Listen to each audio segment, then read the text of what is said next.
Alrighty, hello everyone, my name's Kid and welcome back to more Apollo Justice Ace Attorney.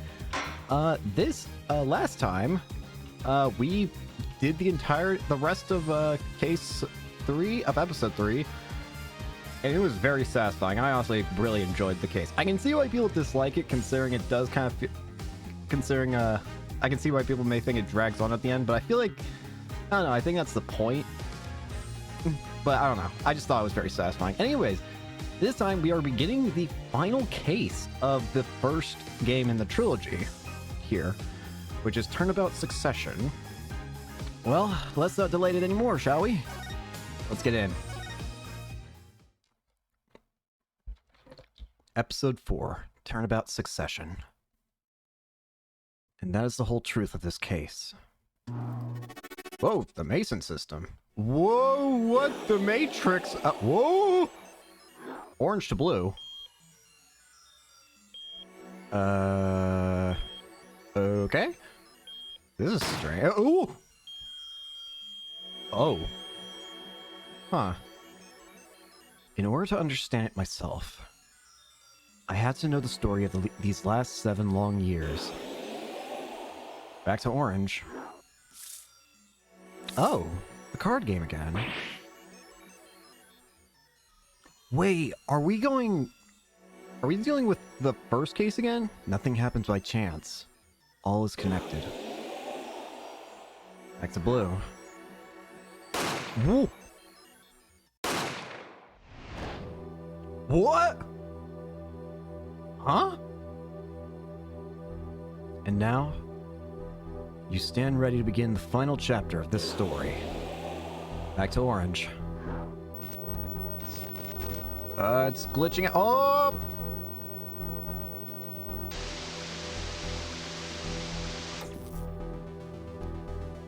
Will the defendant be found guilty or innocent?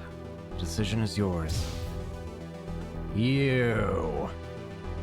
So you're returning here, huh? October 7th, 10:37 a.m. Write Anything Agency. Hey, Apollo, look, on TV. Look. Yeah, I'm kind of busy. Oh, look at that. He's the last Gramry, all right. Amazing. Apollo, you should be watching this. Ow, what? What? I was writing about our last case in my journal. Lawyers are supposed to write things in records, Apollo, not journals. And why now? That case was 3 months ago. Oh, huh. Hey, it's a long story. I did a lot, you know. I want to vacuum pack the feel of the moment for later. Right now, I'm wowing the crowd by figuring out how Lamoire disappeared. That's right. Uncle Want did that illusion, too. You're missing him on TV right now. I was just getting to the good part. I suppose I should watch a little TV with her. After all, her father's expecting me to look after her while she's away. He's away. What you're now seeing is a rehearsal for the greatest magic show on Earth. Happening right here at our very own Sunshine Coliseum. Sunshine Coliseum? Hey, that's where the Gaviniers concert was. Only 3 more days until miracles happen here, right before your unbelieving eyes. The legendary troupe Gramry is performing for the first time in 7 years. It's going to be great. I'm so there. You and Daddy are coming too. Legendary Gramrys. Trucy's real father were still alive. He'd be on that stage performing miracles. We got tickets and everything. Here's yours, Apollo. Magic show ticket received. Ticket to the premiere or showing of A Grand Illusion by the magician Valant Gramry. Huh? Ah, you were here. Working hard or hardly working? Is it... Yeah, hi! Hey, how have you been? Hi there, stranger. Not exactly the kind of greeting I'd want to hear from my own kid. Though he has been gone a long time. How goes it, Trucy? Here, I got a present for you. Hey, pudding! I love pudding. Oh, it's farm fresh.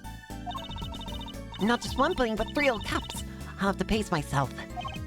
Well, I'm beat. That's right, Daddy.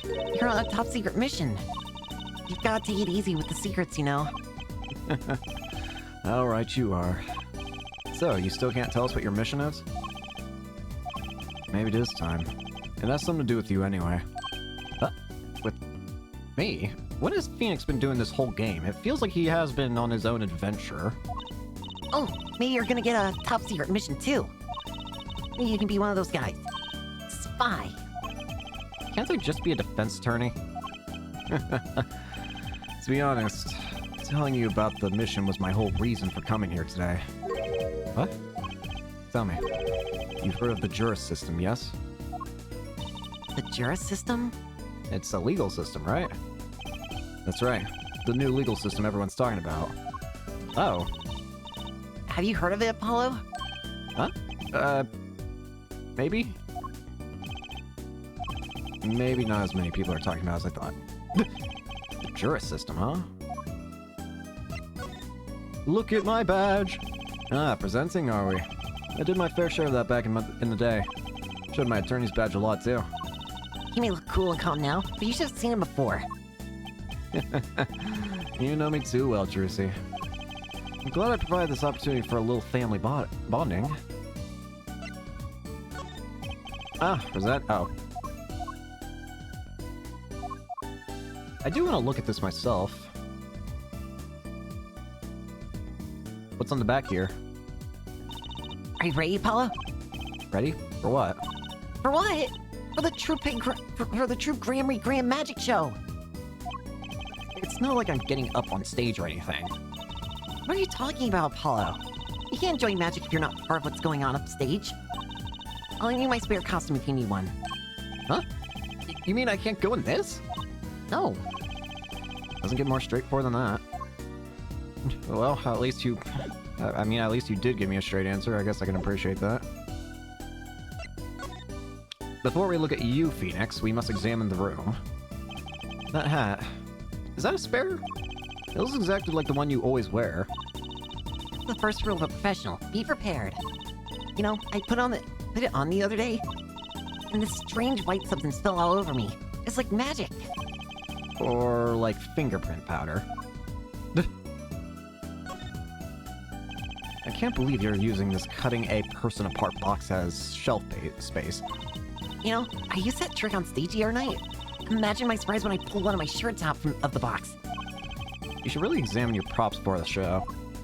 You probably should. No one's practicing the piano as usual. Even calling him a pianist is an insult to pianists everywhere. Okay, Paula, I'm gonna guess what you're thinking right now. Huh? What, was I making a funny face or something? Ugh, I'm so hungry. Am I right? I'm right, of course.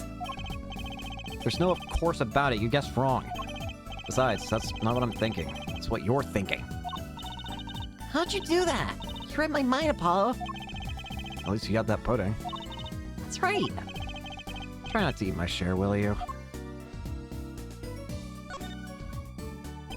That magician in the photo, is that your... My real daddy. Yep, Zach Gramry. He disappeared when I was little. I hung that up there so I wouldn't forget what he looked like. I see. She's smiling, but I'll bet that smile doesn't go very deep. Plastic spaghetti.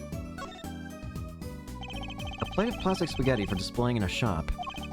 Where the heck does she get this stuff? Wanna have a go at that ring, Apollo? No, I was just touching it. Come on, there's no need to be shy. Just slip it on. There. You're way too tense. You gotta listen up. There. Human body wasn't meant to bend like that! What about these? Oh, careful there, Apollo. A lot of people run to that table, you know. Like, some client knocked the pot clean over the other day. Why not get a more sturdy table? Maybe the table's partially to blame. There's no maybe to this. That thing is a death trap. Bad table. Ah, those legal books were left by my mentor. Too bad I gave up the practice for reading them. There's quite a few magic books in there too, you know. Those would be Trucy's. She'll remember there eventually, I'm sure. For a moment, I thought Mr. Wright might do magic too. Scary thought. Charlie! The plan. Intrigues you, doesn't it? Not really. It's just the only thing in here that doesn't have some secret function. No secrets. Well, lots of memories. And a name, too. Wanna hear it? Not really. His name is Charlie, if you were curious. Really, I wasn't. I wasn't curious because I already know, Phoenix. Your daughter told me. Anyways, let's hear about the juris system. So, Daddy, what's this juris system thing? Well, Trissy, do you know what a jury is? I've heard of it. Isn't that those people who sit in the court or in those old courtroom dramas? The ones who get to decide if a guy's innocent or guilty. Do you know, Apollo? Only from TV. It's 12 people chosen from the community, right? Well, they're thinking about reviving that system. They're calling the new system the juris system. No more doing whatever you like, Your Honor. Not quite that harsh. The jurors cooperate with the judge. They help analyze the case from different angles. Ah, and there will only be 6 of them under the current proposal, right? Oh, you know your stuff, Apollo. Their findings directly affect the verdict. Hopefully, people will start taking the courts a little more seriously now. I feel like I'm on some kind of educational TV show. Starring Dr. Wright. Dr. Wright, his assistant Trissy, and mascot Apollo. The perfect team. Mascot? Hey! So what's your secret mission, Boyle? So, what is the secret mission? The juris system is my mission, more or less. So it does feel like the game's been building up to this whole, the fact that the jury system is, that the legal system is flawed throughout the game. Phoenix had to use forged evidence in the first case to even get the proper verdict for Kristoff. Second case, I mean, I feel like the second case kind of suffered the same issue of the third case, where basically it's like one person's testimony. I don't know. But in general, it seems like the whole game's had problems with the legal system. So that seems to be... So now we're seeing that that's what this is. That's what Phoenix has been doing this whole time. He's been trying to change the legal system. Tall order. Anyway, keep in mind that the new ideas like this system are always risky, Apollo. Too true. Everyone's got an opinion, and they just talk and nothing gets decided. Kinda like you, Apollo. I'm not that bad, am I? In any case, we're going to give it a shot. A test, if you will. I don't like tests. We'll take a case as a sample and choose 6 jurists. I'll be the one helping with that process, incidentally. Helping? How? Well, for one, I'll be chair of the Juris System Simulated Court Committee. The chair constructs the ideal situation, choosing the case, the jurors, candidates, even the judge in the courtroom. Wow, it's like you have a real job. I was never that good at the piano, to be honest. Once a lawyer, always a lawyer, I guess. The trial's tomorrow, by the way. Don't miss it. It's trial simulation, that is. A simulation, huh? Sounds interesting. So, what kind of case is the trial simulation about? Well, since it is the first run-through of the new system, I want something simple. Good thinking. No sense wearing yourself out on something too serious. True. The case is a murder. That's not simple at all! By simple, did you mean that the defendant is... Guilty. Yes. Most likely. So, good luck, Apollo. Phoenix, did you sign my ass up for something? With what? With the trial tomorrow. You're defending, of course. Recall that I said it had something to do with you? Go for it, Apollo. You both suck. Why? I didn't get told. It's just a test case anyway. No sweat. Yeah, but there's still a verdict to be decided. And a potentially serious sentence. The most serious in a worst-case scenario. You mean the verdict's for real? That's not a test trial. That's a real trial. All the forms have been filed. There's no turning back now. The trial begins tomorrow at 10 a.m. Hope you can make room in your schedule. Why am I only hear about this now? Yes. There was a change this morning. I picked a new case. Huh? Something that happened last night. Eh? Hey, Apollo. I know you're all excited about that secret mission. But what about this? The Troop Grand Magic Show. Huh? Oh, right. The card tricks. They're not card tricks. They're grand illusions, miracles, apocalypse, heaven and earth will shake. So, so what? That's 3 whole days from now. It's a Sunshine Coliseum. Let's go. Let's go today. We can say hi to Uncle Vaughn. Have fun. What? I can't go by myself. You know I'm not very outgoing. Right. Wanna go with her? But what about the secret mission? Oh, don't worry about that. You know you're all about it tomorrow, regardless. I don't trust that smile. He knows something that he's not telling me. Yippee! I can take me to the Coliseum.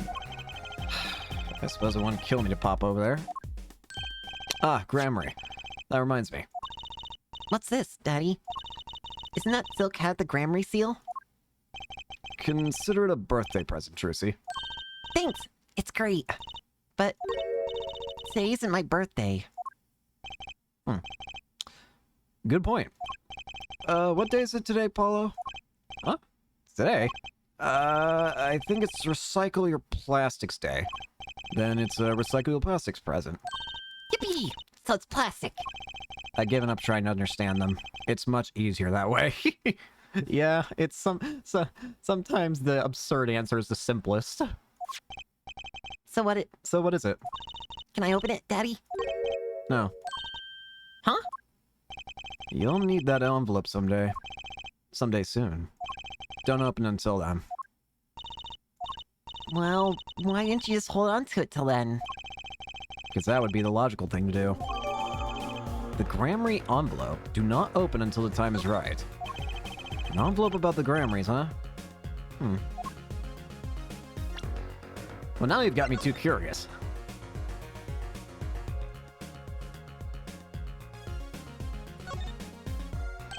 Ah, looky here. A handwritten signature. It says... I can't read it. That seems odd to me. I mean, isn't it a signature intended to show ownership? What's the use if no one can read it? Isn't it enough if you can read your own? Oh, I never thought of it that way. Anyways, let's hear about this trial sim. Alright, so what case are you going to use? You really want to know, don't you? Of course I do! I mean, I'm going to be the defending party, aren't I? If all goes well, then yes. Of course, this is just a test. We want everyone to start without preconceptions. A blank slate, as it were. There's a difference between having a blank slate and just being totally clueless. Whose dumb idea was that anyway? Oh my. Committee chair, remember? Oh. Well, if you want to know that badly, I suppose. I could give you permission to examine the scene of the crime. Good! That's better. But you can't talk to anyone involved with the case. What? Then how am I supposed to defend? You let me worry about that. The details there. Remember, I'm in charge of this trial. All of it. You don't want it to backfire, don't you? Apollo. If I'm in charge of the whole trial, that means the entire affair is my responsibility. For good or for bad. What are you planning, Phoenix? Just do what you can. And don't worry. I know what I'm doing. Alright. I recommend going down to the detention center. Your client's waiting for you. You can ask about the scene there. But you just said I couldn't talk to anyone involved. Oh, you can talk to your client. If you can get her to talk. Well, time's a wasting. Very well. You're not making this easy for me, a friend, but... Alright, October 7th, detention center. Visitor's room. That's 20 minutes we've been waiting here. 20 minutes. Maybe I should complain?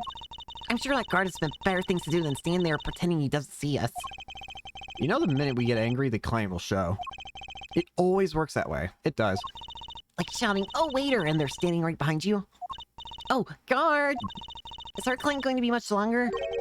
What are you talking about? Haven't you already started the meeting yet? Huh? What the? Hi! Hi! What? Where'd you come from? Well, anyway, please have a seat. Hi. Nice book. You're the girl who fell during the, intro, aren't you? I'm nervous, Apollo. It's the silence. It builds suspense. Why don't you do something, Trucy? You're a magician, aren't you? That's right. Okay. Mr. Hat! I'm the amazing Mr. Hat. It didn't work. And she's gone. What? She passed out. Miss Magic Underwear might have been a better bet. That's magic panties, Apollo. Are you good, bro? Look at this. See this here? Does it ring any bells? Does anything I say ring anything? Look at this magic show. Hello?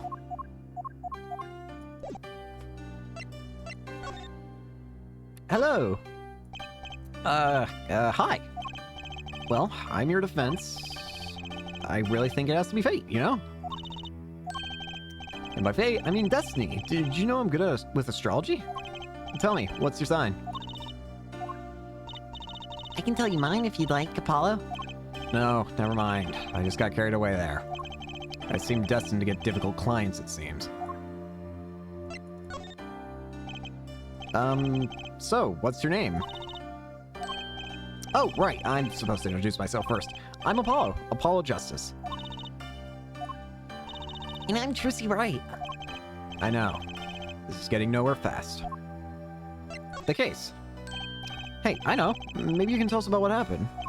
I'm your defense attorney, after all. Anything out of the ordinary happened lately? Well, the other day this tourist from out of town stopped to ask me directions. Later, Trucy. I feel like I need to ask directions myself here. Well, that was fruitless. Though I think I understand despair a little better now. You did good, Apollo. Eh? What's that? Look, she's doing her nails. What? Are nails more important than defense? Is that it? Let's go, Trucy. Excuse me. Huh? Could you read this? Sure. I feel like a teenager on a first date. And this is the love letter we passed from desk to desk at school. Stop looking so wistful and read it, Apollo. It's a business card with a name and an address. The name is Vera Michan? The address is for Drew's studio. Artist, huh? I guess that makes sense with the whole, whatchamacallit, the whole big book she carrying. And you're giving me this card because... Ah, you're Vera. Well, looks like we're finished here. I wonder if Drew's studio is the scene of the crime. Let's go find out. That was rather fascinating of a thing. Hey, Phoenix, look at this. No. No. I'm not the protagonist of this game, Apollo. This is your job. Just throw me a bone here. October 7th, Sunshine Coliseum. Woohoo! This is it, Apollo. The place where magic and dreams converge. Just a while ago, it's the place where murder and nightmares converged. Let's go say hi to Uncle Vlad. What about the case? Is this him? Well, you performer laughs like that. The young Miss Trucy. How often I'd hoped we'd meet again, only to tell myself it was an impossible dream. Uncle Vlad, how's it going? I'm glad to see you too. Of course you are. Humility is definitely not one of his stronger traits. Well, Miss Trucy, how does the day find you? If you've come to give me flowers, do it after the show, I beg you. Actually, we came to wish you good luck. And congratulations on your big magic show. Oh? But it is I who wish to congratulate you. Not everyone is so lucky as to witness miracles such as the ones I shall perform. Yeah, you're amazing. We get the picture. The world will watch in wonderment as Magnifi's illusions are reborn.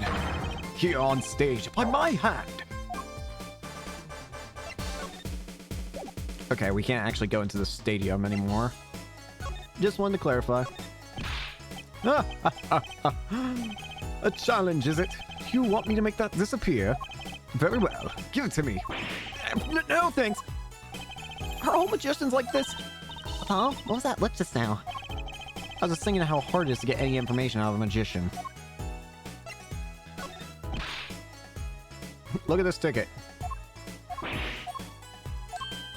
You know, something that might get an answer out of you. I was wondering if you could tell me about this. Why, that bears the Gramarye seal. Uncle Lot? Is something wrong? Trucy? Where did you get this? Huh? Daddy gave it to me. Your dad! My wallet! No, my other daddy, Phoenix Wright. Why now? Why would your Lord Daddy?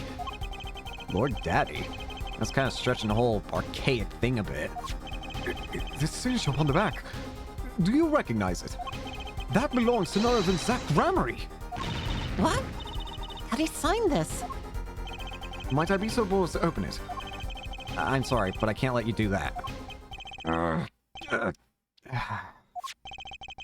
What's in this envelope, I wonder? Interesting. Just seeing that made him panic.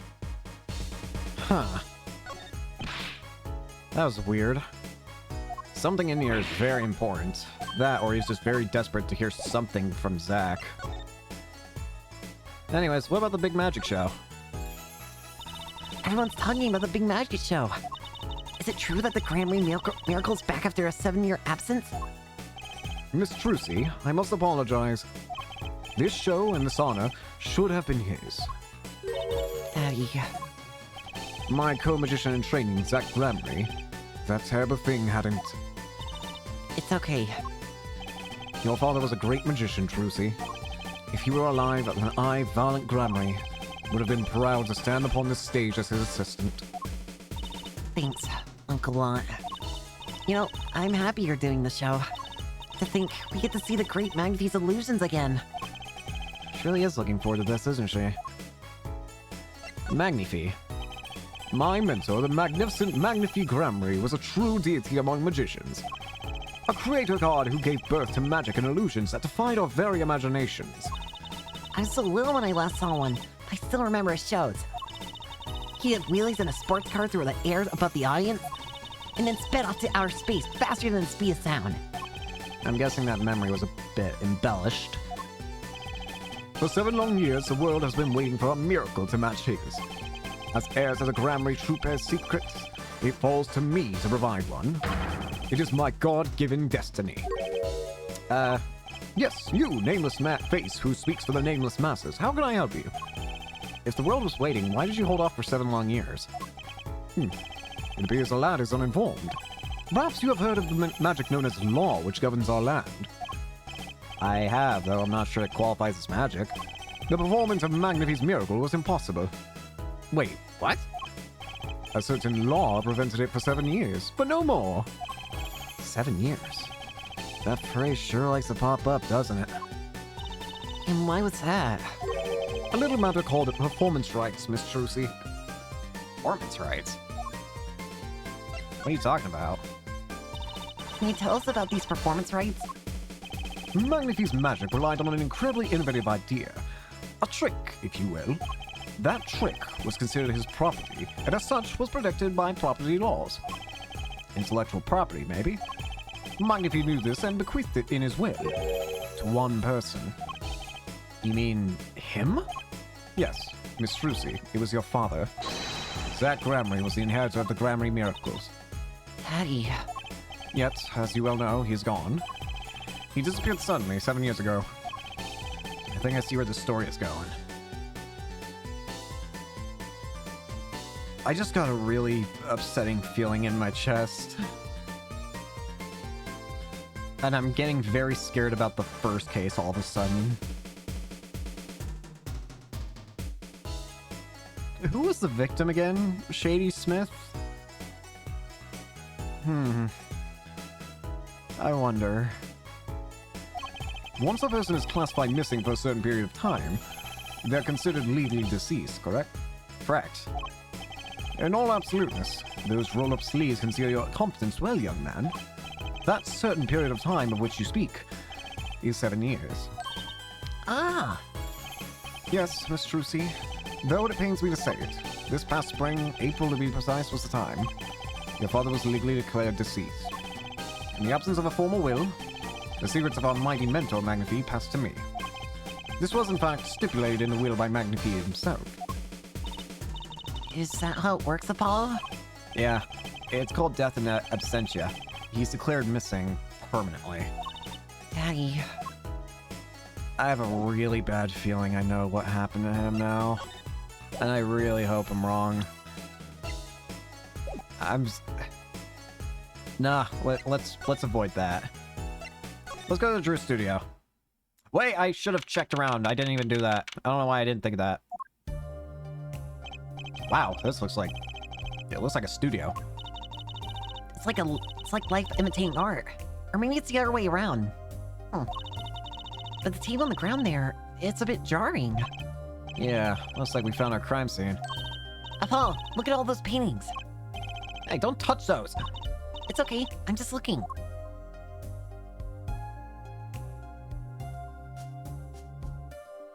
Buffer. Huh? Apollo, look at this one. Looks half finished. You can still see the rough sketch underneath. That's odd. The rough part doesn't look like the rest of the painting at all. So that something's being covered up then. Yeah, good point. That is odd. Drew Misham's paintings added to the court record. Obtained at Drew Studio. Only half finished, the rough sketch is still visible. All the paintings have a really different style, too. Ah, I thought I might find you two here. Who? Oh, hi. Emma! Long time no see! Oh? Seems like I run to you far too often. I'll bet I know why you're here, too. You know about the trial simulation tomorrow? I've heard about it, sure. So Mr. Wright chose you, huh? We don't even know what the case is about. Well, he was killed. The artist who owns the studio, that is. Mr. Drew Misham. Misham? And his daughter was put under arrest. Yeah, we just saw her at the detention center. It was funny, though. She seemed more like a victim than the kind of person who could commit murder. You don't say. Not even by poisoning. That's how it was done, you know. Poison? Poisoning's a common way to get the job done, when the murderer is a woman. Poison? Anyway, Mr. Wright told me you'd be coming. Feel free to take a look around. I'll just be over here, with my snackus. We can't talk to anyone related to the case this time around. Which means we better find out as much as we can here at the scene. Or else. Before we do that, I'm going back to the Sunshine Coliseum. Oh hey, the blimps changed. Look, Apollo! A balloon! A hot air balloon! With the Grammarly seal on it, no less. Well, this is a long-awaited revival, after all. It has been 7 years, you know. I've spent plenty of time and a pretty penny on promotion. I hope it's a huge success, Uncle Blunt. Oh, I intend for it to be nothing less, I assure you. The girl sure seems excited about it. I guess it's a big deal for magicians. The monster is here. Hey, that creature there. He was handing out balloons during our last case, too. He's not a creature, Apollo. Poor guy. Oh, sorry. Was I mean somehow? You know how hot it is inside one of those suits? He's stuck in there with only the smell of his own sweat to keep him company. On the verge of passing out, he hands out each balloon as though it were his last. Kinda takes the fun out of seeing the Blue Badger. You know, I thought this at the time of the Gaviniers concert too, but this Coliseum is just way too big. It's huge. It's got a big sounding name, too. Sunshine Coliseum, was it? Would you like to hear what the grand finale of the show in 3 days will be? What? Really? Yeah. The grand finale will be nothing other than... Don't tell me. You're gonna make the Coliseum disappear, right? Oh. Oops. Looks like I was right. Apollo! I can't believe you'd use your power of perception on something like this. It was just a wild guess, really. They changed the sign since our last case. It was all Gaviniers back then, wasn't it? I hope nothing bizarre and mysterious happens this time. But it shall. Why? The show itself will be bizarre and mysterious, I assure you. I don't have a problem with mystery as long as it's legal. I don't think lawyers and magicians were really meant to have conversations like this. Probably not. Alright, now I'm satisfied.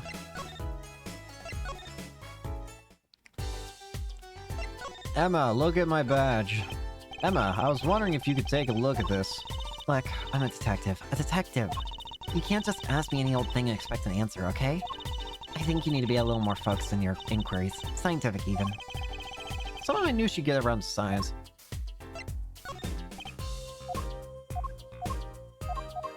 What about the envelope? No?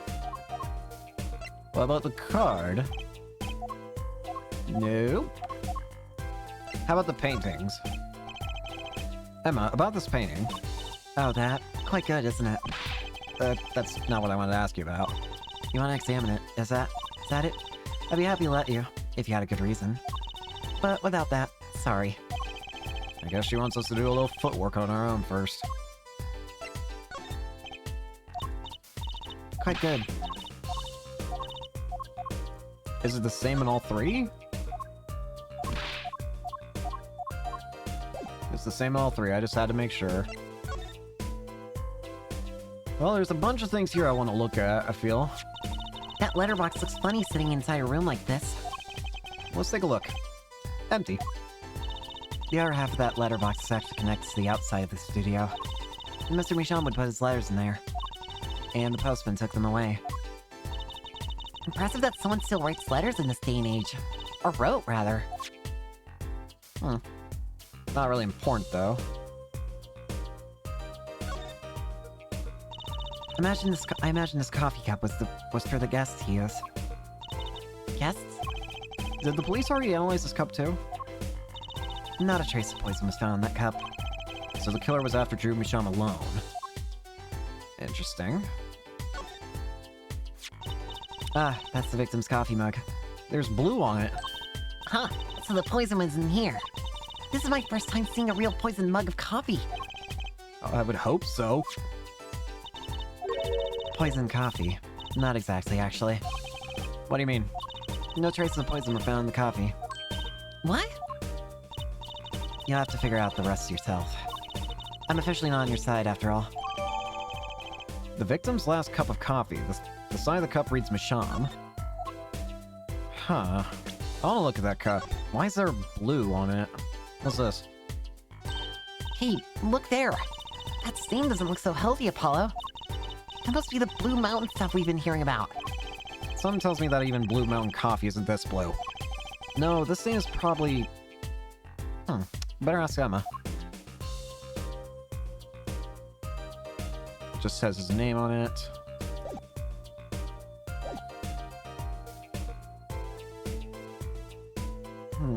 Oh, wait a minute. Hang on. Hey, there's a painting hidden back here. Hey, you're right. What if it's embarrassing somehow, and you didn't want anyone to see it? You certainly seem pleased by the possibility. Let's look at it. Huh? It's so... normal. Wait a minute. Yeah, it's this photo, but finished, isn't it? Yeah. It's this it's the same portrait, but finished. But why?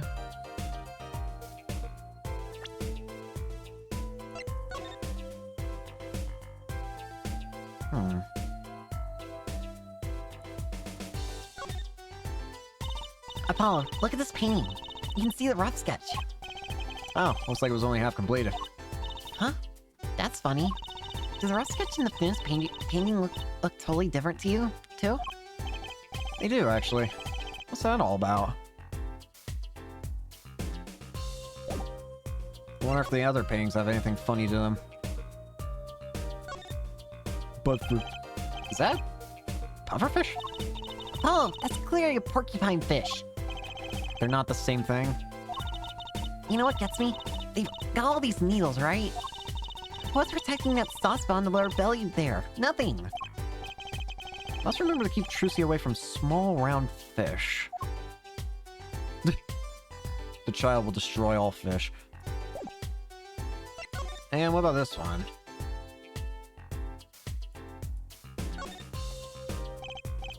Well, what do we have here? Looks like a person thinking about something. Maybe they're worried? Like, what should I have for supper? A hot dog or a hamburger? You know, I've always wondered about that. Hot burger. Why is there a supper and dinner? Are they different meals or the same thing? Maybe that's what this person's thinking about.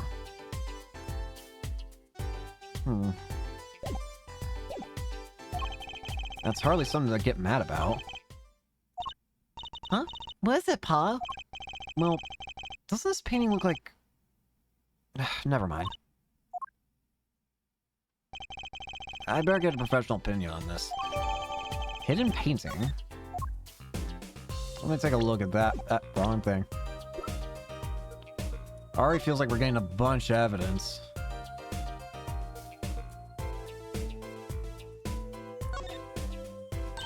Hey, Apollo! This painting! I know it! Huh? Really? It's that story where the old woman is doing the wash in the river? And this giant peach comes from floating down. Let me, if I remember the story right, is there a child in it? That might possibly be the strangest thing I've ever heard. I'm pretty sure I hear that I've heard of that story too, and isn't it like there's a child or something inside? I might be wrong.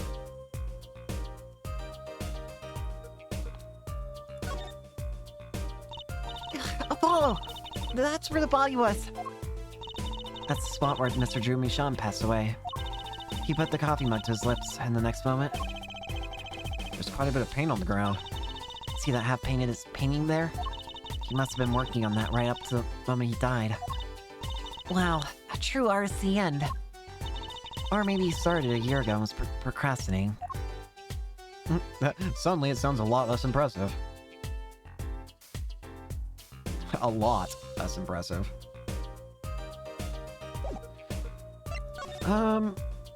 May I ask your opinion on this? Oh, Emma, I was wondering about this painting here. That one. What about it? What about it? What do you mean, what about it? Yeah, what about it, Paulo? Take a closer look at it. Both of you. Now, look at this one. It's the same but different. This is the third painting he was working on. Hey, they're not the same. I was hoping you wouldn't find that. You're right, though. Jeremy Shaw was copying this painting. Wow, it's pretty good. Copying a painting? What? That's weird. What about this painting? Let's take a closer look. Why are two of the paintings identical? It certainly is a bit curious. And a whole lot suspicious. Anything else? Nope. Looks like we're good there. Victim. So, this, Drew Michon was some kind of artist? Apparently. Did a lot of illustrations for books, I hear. Had a lot of female fans, too, for what it's worth. Oh? Well, I guess his stuff is kind of pretty. Like that oil painting over there, for instance. Yeah. That wasn't one of his illustrations, actually. What? So it was a standalone painter or something? Is that what she means? He was an odd bird, the Michon. Hadn't shown his face to anyone until the end. What do you mean, to anyone? He was always locked up here in the studio, apparently. His only connection to the outside world was through letters he put in that letterbox there. Okay. So how do you get poisoned is the question, and I get the feeling the answer is somehow in that letterbox. Letters? Do people still write letters? What do you mean, Paulo? I mean, when was the last time you wrote a real letter? Don't most people use email and stuff these days? Not Mr. Michon. Couldn't stand technology, it seems. He did everything by mail. Maybe he thought that way he was more artistic, you know? Drew Michon's contact with the outside world. It's empty. In any case, the only person besides him allowed in here was his daughter, Vera. I guess that makes sense why she's the suspect then. Can't say I don't understand that. Oh, you mean the killer? The suspect, please. We took some fingerprints, and of course, the only ones found in this found in the room were Mr. Misham's and Vera's, basically. Basically? Actually, last night, Mr. Misham gave an interview to a reporter for the first time. It happened during the interview, apparently. His first interview ever? Could you tell us a bit more about what happened that night of the murder? So, this woman, Vera. She's Mr. Misham's daughter, right? Yep, a real sickly girl, ever since she was little. Hardly ever went outside. She did kind of give off a withdrawn sort of aura. She was homeschooled by her father, apparently. It was quite a scene when they took her to the detention center. She was screaming about how she'd die if they took her outside. That does sound like a scene. Ugh. In the end, she agreed to leave if she was allowed her good luck charm for company. Her good luck charm? Ah, is that her book? Apparently, she has this charm that magically gives her the courage to go outside. Why can't I ever get a normal client? But why would a shouting daughter kill her own dad? Don't look at me. So, about the poison, it was found to be in his coffee, right? No, not precisely. Not precisely? What does that mean? It means see for yourself, I think. Deny the crime. Like I said, last night was the first time someone from the outside came into the studio. I guess mysterious painters who could never go outside make for good articles. And it just so happened that he died the night of his first interview. At around 9 p.m. every night, Vera always made him a cup of coffee. Last night, he drank his usual coffee and suddenly became violently ill. And died? She poisoned him on the night of his interview? Wouldn't the reporter see? He wasn't near Miss Michonne when she brought her father his coffee. Oh, what the heck? I didn't see this side of the room. He was checking out some equipment in the back of the room. Supposedly, that's why she didn't notice he was there. It was the reporter who called the police, in fact. Wait, but why is she the suspect? If anyone is suspicious, it's the reporter. Yet the reporter never got near Mr. Misham's coffee. Even Vera acknowledges that. Regardless, I want to know more about this reporter. Well, now I need to examine the other half of the room that I didn't even notice existed. Let's take a closer look at this desk here. Mannequin. Something about the way that figure is posed. I've seen that pose before. It's you, Apollo. See, you're making one of your flamboyant gestures. Please, I'm a professional. I wonder why it's posed like that. Coincidence? Hey, Apollo, what's this feather thingy? Isn't that a pen? Like an old-fashioned quill pen? It doesn't have a pointy end. That was most likely for sweeping detritus off the desk. Wow, you sure know a lot, Emma. Bold and scientific, that's my motto. Exactly what about that was bold or scientific? Don't think I don't notice this open drawer here. This envelope has been opened and resealed. Oh, I know how to do that. You take a pot of boiling water and hold the envelope up to the steam. The glue melts it and it opens. Cool, huh? Whoever did this wasn't so delicate. Right, looks like they just ripped it open and stuck it back together. Huh? Bell's work on this letter is from 7 years ago. Oh god, why? Why would someone open a letter, then seal it again? I better hang on to this. Found the victim's desk drawer. Appears to have been opened once and resealed. This is strange. We're already off to a strange start here. Can I open this? Apollo, look! It's been opened once here. You're right. I wonder if there's some way we can see what's inside. Should I try to get it open and then stick it back shut? Let's not tamper with the evidence, shall we? I've got a better idea. Emma, let's ask her.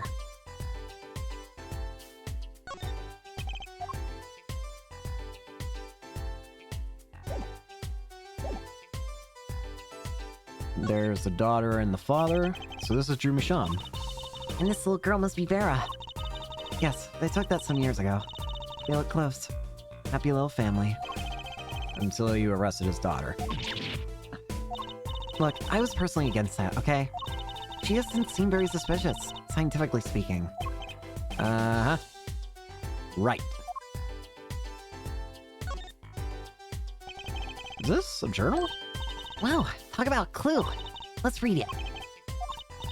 What is it, Apollo? He didn't write the name of the killer, did he? It's new. He didn't write a single line. You had me going for a while there. What's this little frame here? Ooh, cute. Look at the tiny frame, Apollo. I think he's right. That thing's barely 2 inches high. What picture would fit in that? None, apparently. It's empty. There's no glass in it either. What's it doing sitting on the desk? This is a lesson for us all. Be sure to check the size when you buy frames. This thing is worthless. I'm going to assume that's everything, yeah. So what's this device? What are all these devices doing here? What's all this equipment here for? Doesn't look very artistic, really. He had everything from a lathe to a laser cutter. Looks like he was ready to work on metals and wood, too. Though his equipment's a bit old, to tell the truth. Why would a painter need all this? From the dust, I'd say he hasn't used this stuff for years. This corner doesn't fit with the rest of the studio. Oh, you think I could borrow this? I want to cut a quarter in half to make a trick coin. This is a crime scene, Trucy. These cost like $50 at a magic shop. Well, that's too bad. Is this just for painting, Apollo? That would be a drafting table. Drafting? Basically, it's a tool for making precise diagrams. Wow, painting is harder than I thought. Why would a painter need a drafting table? Was he an architect too? A designer of sorts, I guess? Is this medicine? Look at all these paints, Apollo. There's so many. That should have probably been obvious to me. It's got like 20 kinds of red. You could repaint your suit, Apollo. How about this shade of green? That'll be enough of that, thanks. I prefer my color of red, apparently. Also, I do not wish to be covered in paint. So, Emma, about this. Oh, that. Yes, why is that? Oh, that's a bright red envelope. She sure is jumpy. Someone opened this, didn't they? My lips are sealed. Your lips are sealed? That's a first. You mean, you know what's inside the envelope? Sure, I read it after all. Ah, you mean you were the one who ripped this open? Please, I would have steamed it open. But she did sneak a peek at it, apparently.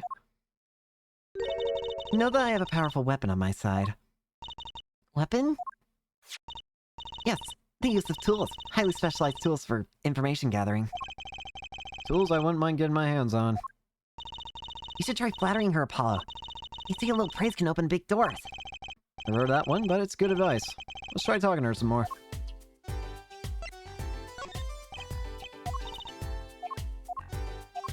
Oh, I need to take a drink of water. Ooh.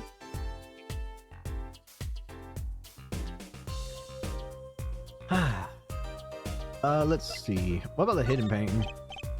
Oh, Emma, I was wondering about this... Oh. Oh, wait, I've already done this, duh. I don't know what I'm doing, apparently. Alright, forensic science. I bet Emma could help us out here. Don't forget, flattery will get you everywhere with her, Apollo. Huh? What are you two whispering about? Well, I was thinking. I mean, what is it we always do when we run into you at a crime scene? What is it we always do scientifically? Ah, you know me too well. Okay. Okay, mean we can get scientific now? Oh, I suppose so. Just this once. Bring me anything you find suspicious and we'll check it out. Very well. In that case... Emma, about this.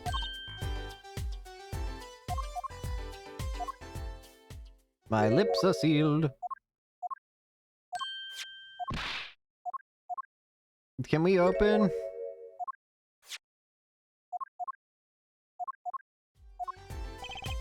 About that envelope we found. I was wondering if you could help us out with that tool you were mentioning. You wanna know about my tool, do you? It's called an X-ray analyzer. X-ray like the X-rays you get at the dentist? That's right. At least that's what I call it. Huh? It has a real name, but it's much more complicated. The X-ray spectralization. Something. How am I supposed to remember all that? So basically it lets you see inside things, like envelopes? That's right. You're sharp, Trucy. But it's a bit more complicated than that, in practice, of course. Actually, to tell you the truth, I'm not really sure how it works scientifically. Can I try it out, Emma? Please? Oh, I suppose. Of course, I've already checked out everything suspicious myself. Alright, let's give it a spin, Apollo. What are you doing? Oh, just seeing if I could see through your hair. It's like lead. Wait, at that thing at me anymore, and I might all fall out. I would need an X-ray machine to see through it. Let's just get down to business, shall we? Right, let's test it on a sample first. It just so happens that I have a lottery ticket here.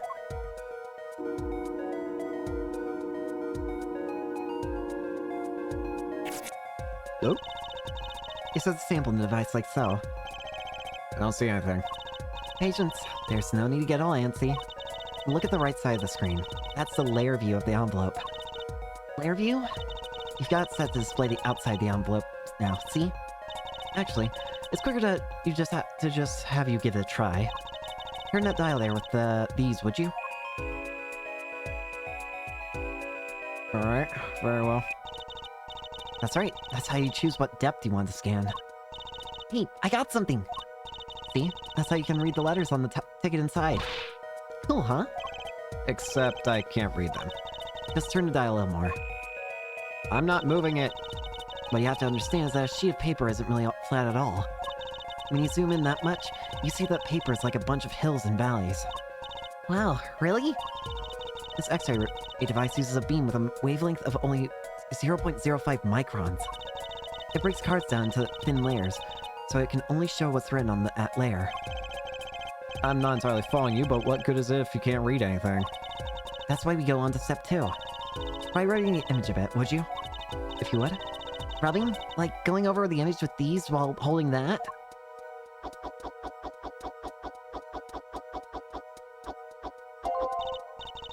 Oh, I see something forming. There, that fixes the image on the screen. Now, turn the dial again, just a little. Good, now you can rub this image to fix it too. Hey, I get it! We just keep doing this until we've got the whole thing. Exactly. Not bad. Neat, let's do some more. Well, this is kind of satisfying, admittedly.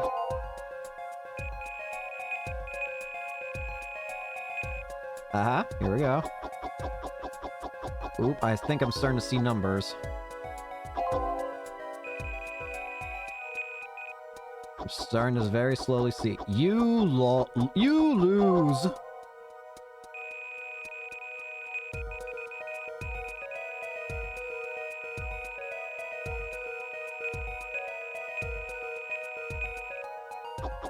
You lose! You suck, Lauder! Okay, let's print this one out. You suck! Ouch. You lose. At least you know where you stand, huh? Anyway, now you see the true power of my weapon. Neat, huh? Now, let's try it on the real thing, shall we? I actually quite like this. It's kind of satisfying. Alright, let's figure out what this letter says. Let's see. Go here. Here we go. Keep her going. Can't read any. Whoop! I'm starting to see I'm starting to see something. I think.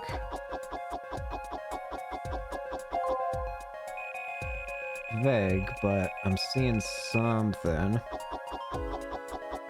Mr. Drew Misham, I've deposited the $100,000 in the designated account. Please send a receipt once you've confirmed the transfer? Excuse you? Mr. Drew Misham, I've deposited $100,000 in the designated account. Please send a receipt once you've confirmed the transfer. What the hell? Someone deposited $100,000 into Mr. Misham's account? His paintings must be really valuable. There's another page in there. Care to take a look? You bet I do. If you're gonna read someone's mail, you might as well read it all. Here goes with the second page then. Very well, let's continue. Alright, what's the second page say here? Alright.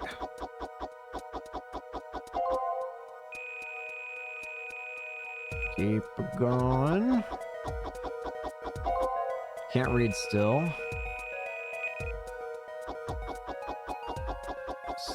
Sign something, hold on, need a little more broad, need it more clear. Wait. Sign the papers and send in the closed envelope with the enclosed stamp within 3 days. I need not remind you to speak of this to no one. Is this a threat?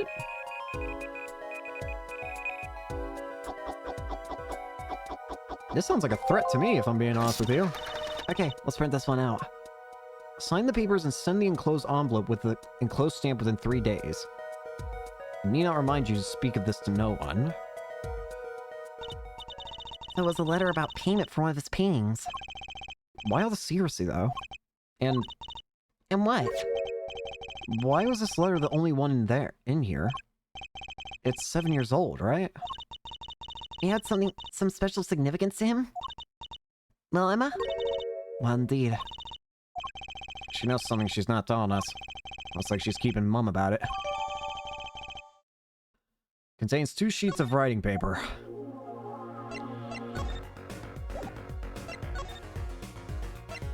Hey! Emma, about this mug. There's a pale blue, residue on the rim. That? Yes, well, it's just a rumor. But I've heard there's a kind of coffee called Blue Mountain. I'm pretty sure it isn't actually blue, Emma.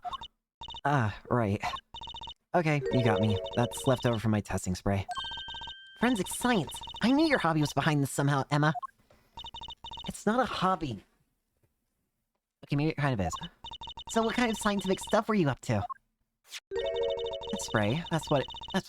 It turns blue when it touches poison. Oh, what? So the poison that killed the victim was on his mug. That's right. See?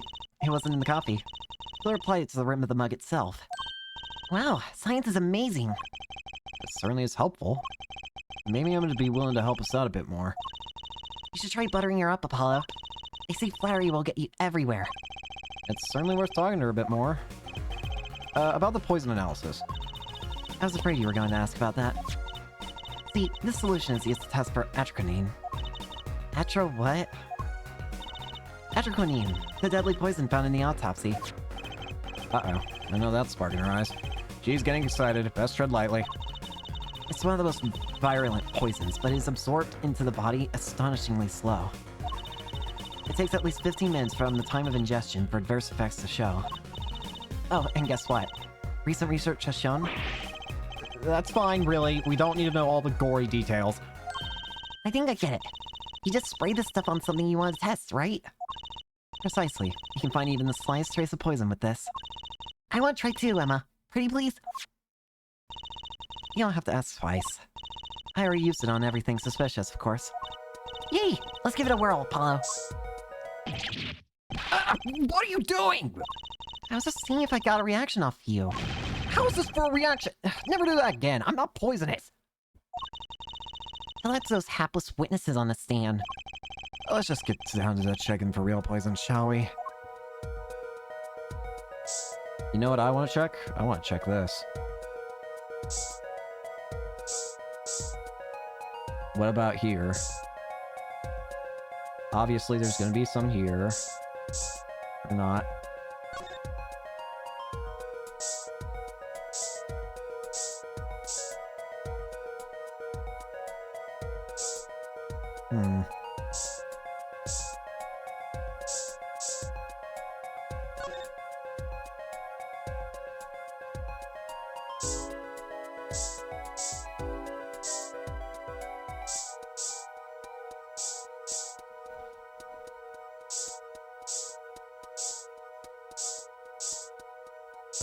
Where, oh, where?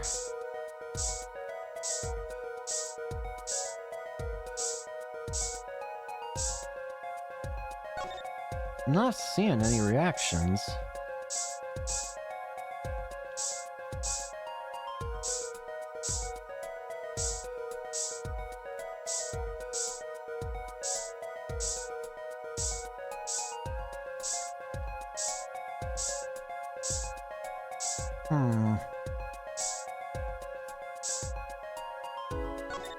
Move back here. I'm being very blind, probably.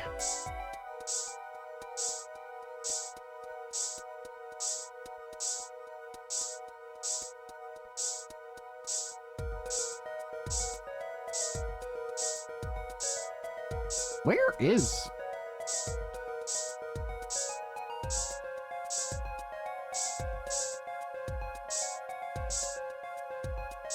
I'm not finding Jack.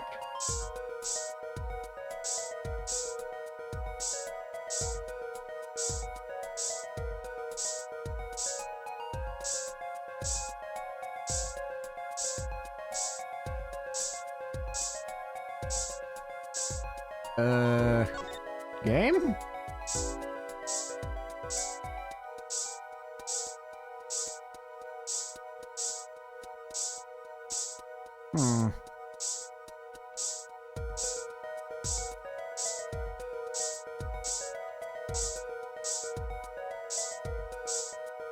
This thing?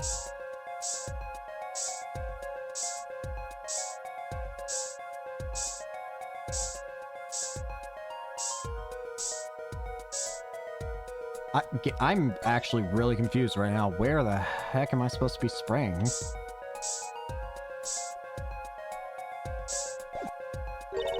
Too bad. No reaction there. I'm sure everyone checked out all the lively spots. Wait a sec.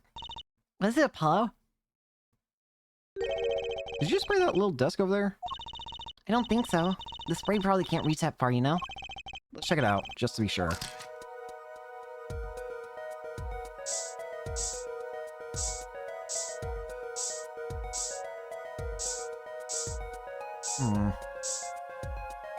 Oh!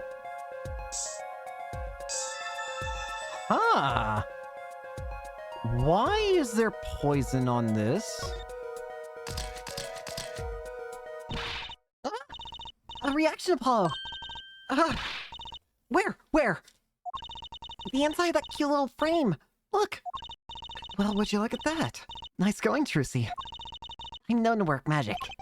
Never mind that I was the one who found it. There's traces of deadly poison atroquinine. Why? Why would the inside of that frame have poison on it? Looks like we found the only other place that was poisoned in any case. So, Emma, I was wondering, what's the story about this reporter that came here for a story the night of the crime? I'm afraid I can't tell you because he's going to be a witness tomorrow, I hear. I thought so. I'll never forget that face. But what was his name? Oh, right. Brushel. Brushel? He's after Scoop the set of papers. So a reporter comes for an interview with a painter. His first interview ever, and that night, he's killed. Seems strange to you? Really strange. It does raise a few questions. I'd like to speak with this reporter if I could. Well, I hear he's on the beat today, too. He said something about covering a magician. Magician? Well, if it's not true, see, that leaves only one other person. It wasn't Vaunt Gramarye by any chance, was it? Yeah, something like that. He's got some big show lined up, I hear. So he's out interviewing the Vaunt Gramarye. Looks like I'll be heading out to that Coliseum again sooner than I thought. Here, I'll give you that reporter's card if you want. Thanks. Let's head back to the Coliseum. Hey, Vaunt, you wouldn't happen to know about this guy, right? So, a journalist was here on the story? All eyes in the universe are upon my stage.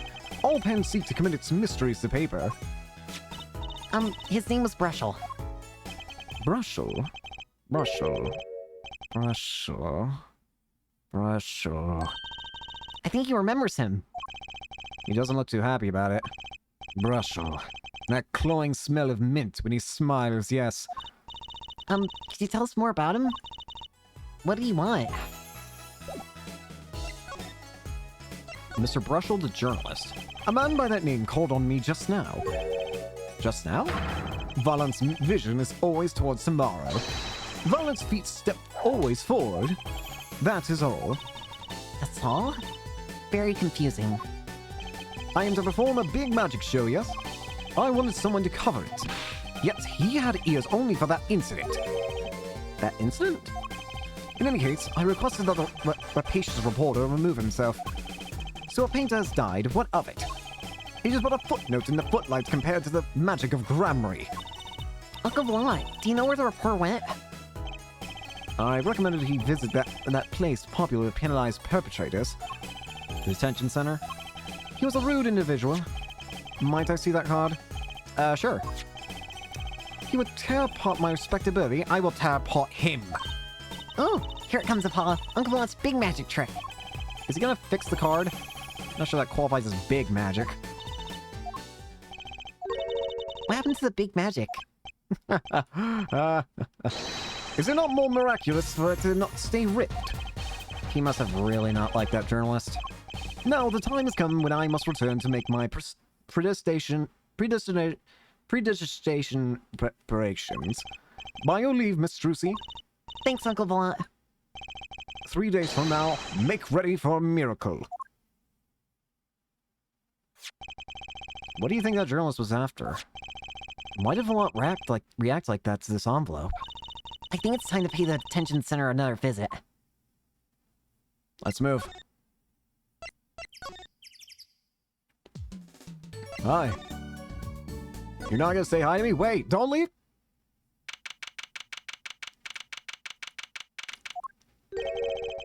I think I hear what you're saying. We're all doing it for the money, end of quote. No, not at all. Not at all.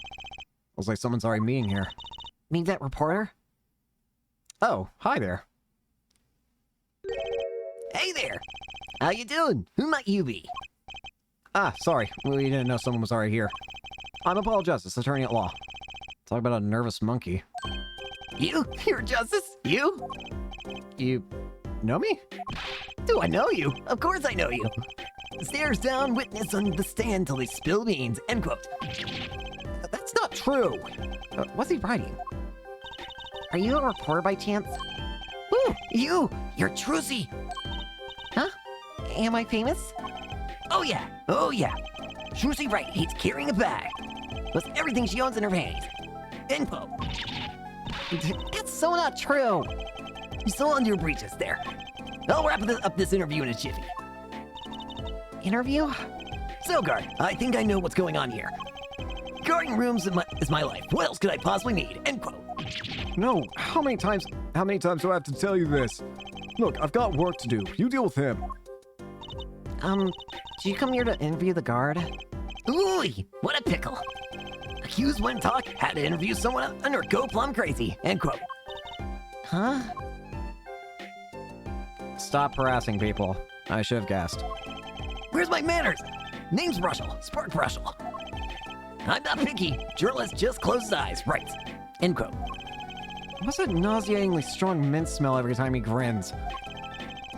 Until you've been interviewed by me, you don't know what thrilling is. Wild romp through crossroads of mayhem, madness. End quote. I can see that. He's writing something again. Well, if he's a reporter, maybe he knows something. Spark Brushel. So, Mr. Brushel, you're a journalist? Me? Look, let me say one thing for the record here. Yes? I'm not the interviewer. You understand, yeah? I'm the one asking the questions here. End quote. Okay. For instance, you think a movie director watches movies? Well, I think he probably does. Exactly! I knew you'd understand. Huh? So, the night of the murder, you were at Drew's studio? Who, me? Look, let me state one thing for the record. Yes? I may look calm and collected, but I'm busy. Real busy. Always on the road. Journalist always busy, buys one-way tickets, never looks back. End quote. I can understand that philosophy, but... You want to know the thing about one-way tickets? Once you use them, they're gone. Oh, because you have to give them to the guy at the airport. True enough. But don't they give normal tickets away too? Exactly! See? It's the same thing! What is? So, he went to do a story on Drew Misham? And he never had a story done about him before? That's right! Look, let me state one thing for a record here. What? I'm sure you're going to want to know about my source. What tipped me off to Drew? Why do they interview in the first place? Well, yes. Look, it's like... Oh, I got it. Say there's this burger joint with fabulous ketchup. You think the burger guy's gonna tell me where he's got it? At the supermarket, maybe? Exactly! See? That's what I'm talking about! I think I may have actually understood that one. Well, there's something I can talk about, really. Walls have ears, eyes, especially glass wall speakers. End quote. Right, guess we'll leave then. But since you're here, might as well tell you a tidbit of news I saw, just for the heck of it. Sure, tell us. Just for a heck of it. I remember it like it was yesterday. I'd seen a movie on a trip and wandered into this burger place with amazing ketchup. When an article in the tabloid caught my eye. Famous oil painting stolen from art dealer's gallery, end quote. I believe it was. An oil painting? Wait, you can't be Wait a minute. Happens every day, right? But I thought I'd seen that painting somewhere before. A painting of a giant peach flowing down a river. Interesting. Someone stole an oil painting of a giant peach? Journalists can smell scoop better than burgers. End quote. Hey, if I might ask, you wouldn't happen to be talking about this painting, would you? Ah, right. Let me go on the record here. Yes? I know what you're going to say. Russell, take this. Write brilliant column. End quote. I don't think so. Look, buddy, I write brilliant columns about one thing. And that's food. Try to understand. What could he possibly be writing? He didn't listen to a word I said.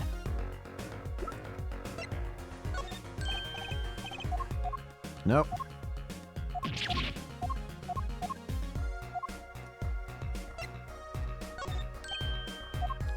There's probably something I have to show him.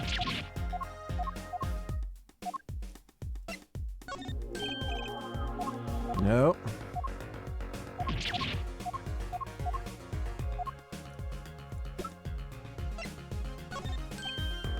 Nope.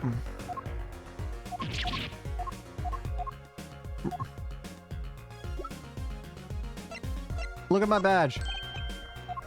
No.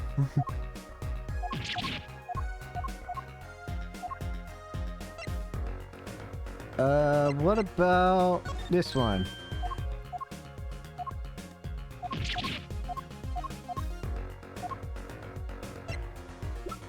I did show him this, right?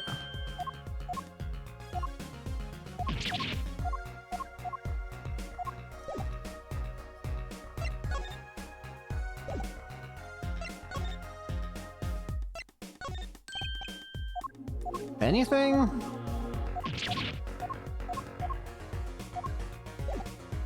I'm getting nothing here, I feel.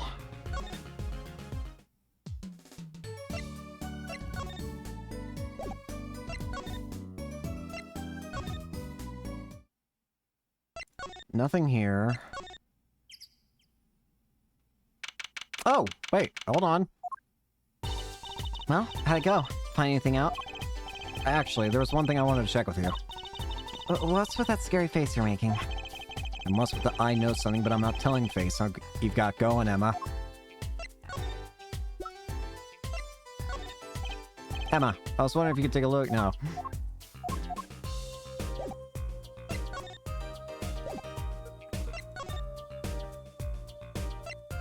Oh yeah, this. This painting came from behind that dresser. Ah, yes. So? It was stolen, no? I was hoping you wouldn't figure that out. Do you think you could tell us a bit about this? I suppose. It's what you think. Drew Misham was a forger. Wow, okay. A forger? Yep, that's what I was kind of worried about. So, what exactly is a forger? Well, basically, it's someone who makes forgeries. Fakes, in other words. Fakes? Copies of an original. Exact copies, so precise you can't tell them apart. Well, why not just photocopy them? Big problem with forgeries is that people try to sell them as the real article. It's a crime, of course. So, True Misham was a criminal? I'm afraid so. He received money to create elaborate forgeries. To supplement his work in illustration, I guess. I see. Actually, that's why I brought this in here in the first place. What do you mean? When you're trying to determine if a painting is a forgery, the rough sketch underneath can be a valuable clue. So the rough sketch is like practice for the real thing. Like doing a magic trick in front of a mirror before you go on stage. But not in the case of a forgery. Not necessarily, anyway. You know what the finished product is going to look like, after all. Oh, yeah. I guess you would. That's why I brought this. I'm going to use it to see what's under the paint of the finished pieces. I get it now. Not that I really need to go to such lengths, seeing as how one of the paintings was only half finished anyways. Still, it'd be neat to see Mr. Mijam's rough sketches. Kinda like what he was drawing when he thought no one was looking. True. That would be interesting, and maybe valuable for a case. You should try buttering up, Apollo. Flattery will get you everywhere, they say. Maybe I should ask Emma to help us out. Emma, I would like to see it. Kinda wanted to see the rough sketch under this painting.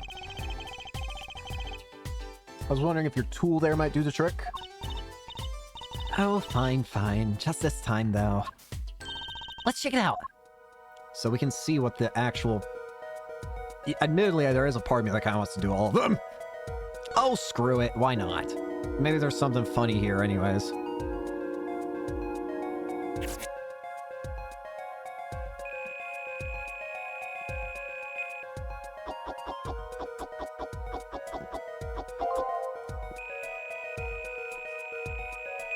There's that.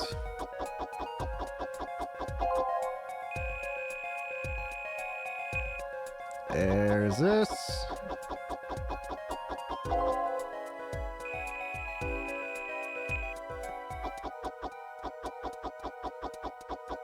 What the heck is this? Wait a minute! Wait, what? This is... Wait, what? It's the game. What? What the heck? Wow, he really blows. The fish painting isn't anything like the rough. Devices like mine didn't exist until recently. He probably thought he could draw any sort of thing he wanted for the rough. What do you mean? Well, in the past, you could only analyze the composition of a rough sketch. Composition? In other words, the traces of charcoal between paint and the canvas. So you could tell if there had been a rough sketch. But not what it looked like. Ah, I think I follow you. So, in essence, it wouldn't matter what was underneath the finished painting. Some pros would actually paint out a rough sketch entirely. Then do a completely new painting on top of that. So Mr. Misham was drawing whatever he wanted before painting over them? Possibly. Is there a problem with that? Not particularly, but something about the sketch itself is kind of odd. You're awfully silent all of a sudden, Paulo. You think we could check out the other paintings? Well, sure. You like this detection stuff, don't you? Let's do this one next. I didn't think that actually would get us anywhere. But I'm really interested now. Why was that of a poker game? And are these going to be of something else too?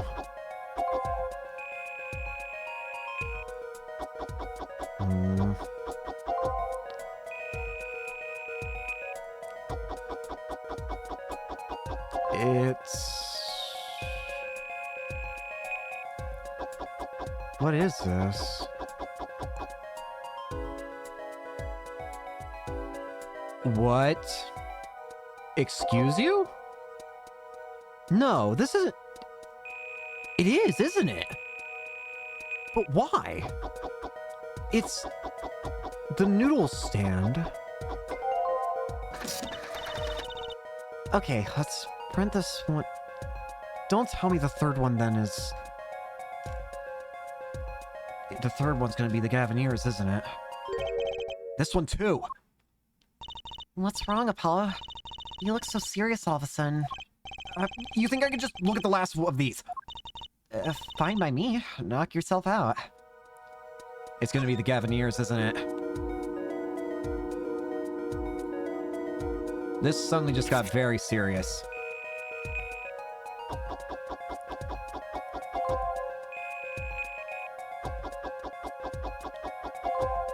What is this?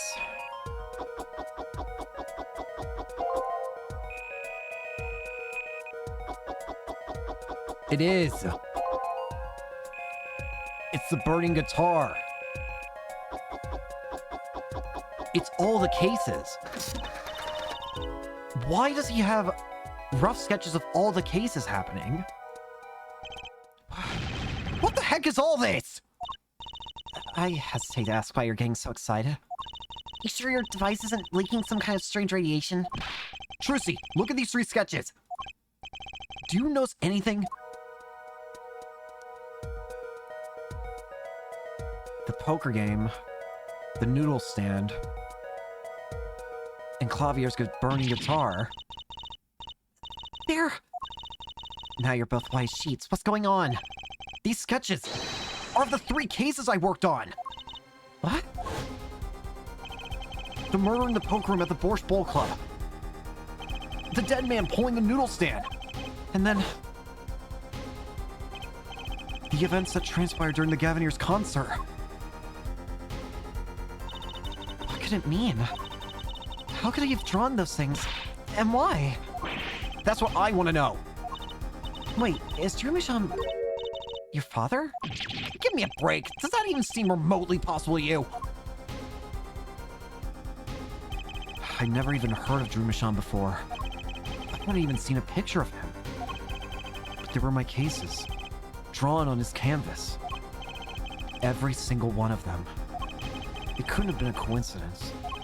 Just who was this Drumisham? And what did he have to do with me? Well then, what the hell? That was wild. Why the heck do I seem... Alright. One thing forward then. We continue forward. October 8th, 9:48 a.m. District Court, Defendant Lobby, number 6.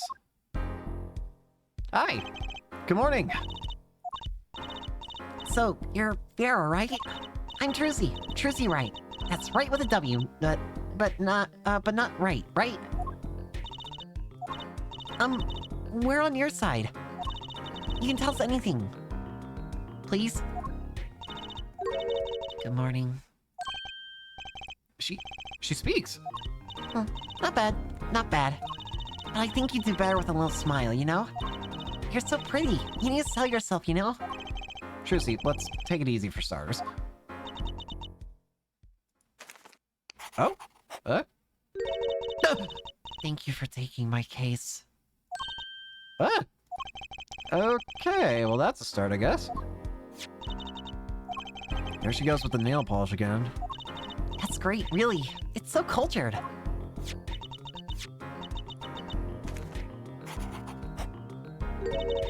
Want to try? Ooh, really? Girls. The victim, Drumisham, was a forger, and a stolen painting was found in his studio. A life of crime, really. And maybe one that led to his death. But why is he involved with Apollo? October 8th, 10 a.m., District Court, courtroom number 3. And with a new jurist system, well, we will now begin trial of Drumisham. Is the judge okay? His voice is all raspy and he's looking around all nervous like. The repercussions of today's trial will most likely be felt for a long time, and may indeed alter our legal system forever. Today is a test of the justice system, and the first step toward a new order in courts. had a secret mission. The jurors will function like a jury. It is hoped their inclusion will help the courts to better reflect the people's will. Why aren't there any jurors in the courtroom? Three closed-circuit cameras watch this courtroom at all times. The jurors have access to everything that transpires. Just Judge, well, and Judge Cool. Now see here, Prosecutor Gavin. I was going to say that. Ah, my apologies, Judge. Jurors, today, judge today's trials coolly, if you would be so kind. The jurors aren't bound by the letter of the law. They don't affect the trial with evidence, but by their feelings. And we're about to find out just what effect they're gonna have. Very well, Prosecutor Gavin, the details of the case, if you would. The victim is the painter Drew Misham. He was killed in his own studio. His coffee was poisoned by whom, you ask? By none other than the defendant, Vera Misham. Objection! There wasn't any poison in the coffee. Someone has been doing their homework. Indeed, poison was not present on the coffee, but on the mug itself. The mug? Ah, residue was found on the rim, I see. The autopsy report describes the manner of our victim's death. The court accepts this as evidence. Misham's autopsy report adds to the court record death by atroquinine poison, and estimated time of death was 9 to 9:30 p.m. According to this report, the victim's death was caused by atroquinine poisoning, a chemical compound that does not occur naturally. Lethal dosage is a mere 0.002 milligrams. A touch of atroquinine in the body is a touch of the Reaper's scythe. Very well, Prosecutor Gavin. You may present your witness. I have for you today a simple man for a simple case. A man who's witnessed the murder in its entirety. A journalist, no doubt. The witness will state his name and occupation. Nose. Oh, right. Well, for starters, my name's Spark Russell. My job is a lone observer of the world. In other words, a freelance journalist, right? If you don't mind, I'd like to state something here. Or for the record. Yes, Mr. Brushel? I just like conclusions, specifically the aspect of jumping in conclusions. Preconceptions make park sandbox of endless waste, desert waste. End quote. But you are a journalist. You said so yourself yesterday. Well, that's true, yes. But you must understand, I stand before you today with a man with a dream. Now, I'm offering you my testimony in exchange for exclusive rights to the story. Scoop turns Mr. Brushel into that Mr. Brushel. End quote. Let's hear your testimony then, shall we? A simple case, eh, Gavin? For me, the jury is still out. Okay, the journalist's story. I visited the studio around 9 o'clock at night to do the interview. The first outsider to enter the atelier, journalistic history made. End quote.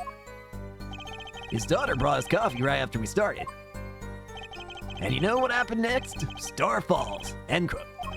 No one else entered the room besides her the whole time. It does sound like a simple case.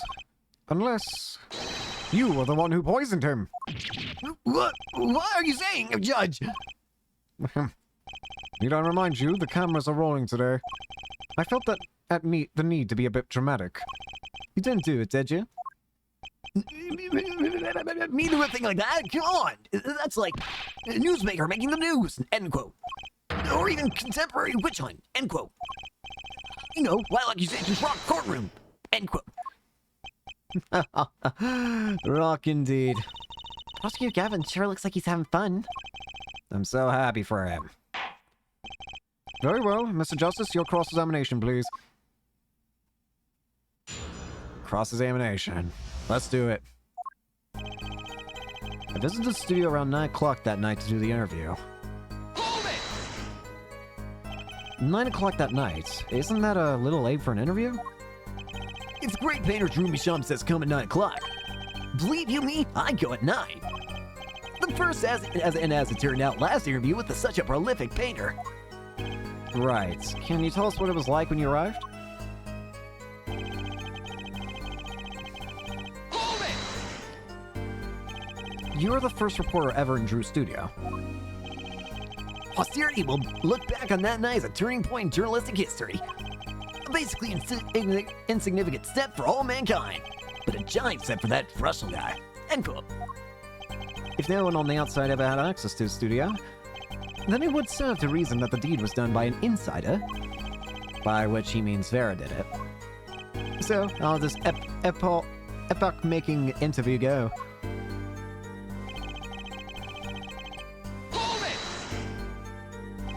Would you mind being a little more specific? Ooh, let me tell you, I enjoy a cuppa. In fact, it all began when I was in 3rd grade. No, wait, 4th grade. That's not what I meant. I believe I know what F4 is driving at. This coffee as the victim was served. Did anyone other than the defendant touch it? Right, that's what I was going to say, really. Well, now, if you got a question to ask, you'd best straight up ask it. That's what I tell all the new recruits several times if necessary. Right for a grade schooler. That's my motto. Which isn't to say I can only write grade school level stuff, mind you. Who touched the coffee? No. I was in the back looking at the studio's equipment when she served it. And what happened next? And you know what happened next? Star Falls, end quote. What's this about a star falling? Star Falls, huh? It's like a old telegram. Send money. Over. Zowie! You don't know? That's like a journalism code word. An important personage passes away. A star falls. Get it? But there's no gravity in space, is there? I wouldn't think stars could fall, really. Does this matter? Oh boy, this is good stuff. Good stuff. How about star breaks? Nah, lacks punch. I know. Star dies. Lacks imagination. Of course, you could go with Drew dies straight to the point. I like it. I think we need to hear about something a little more substantial.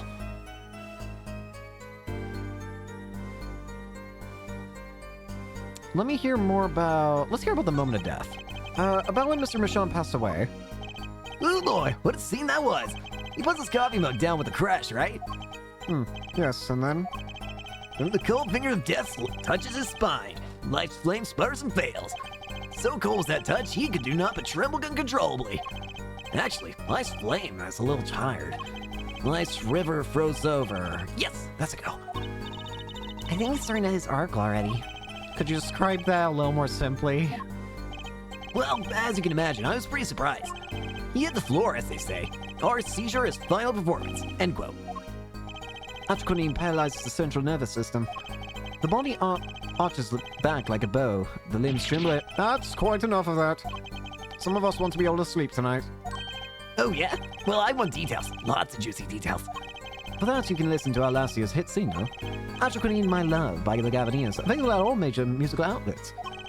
The point here is that the victim died of atropine poisoning. Well, Mr. Justice, how did you find that testimony? You think the moment of Michon's death would be important? Mr. Russell's story really didn't tell us anything we didn't already know. Very well, please continue with the testimony.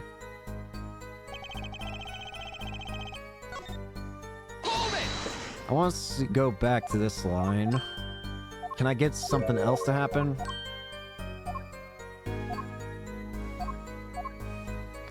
Let's hear about Brussels coffee.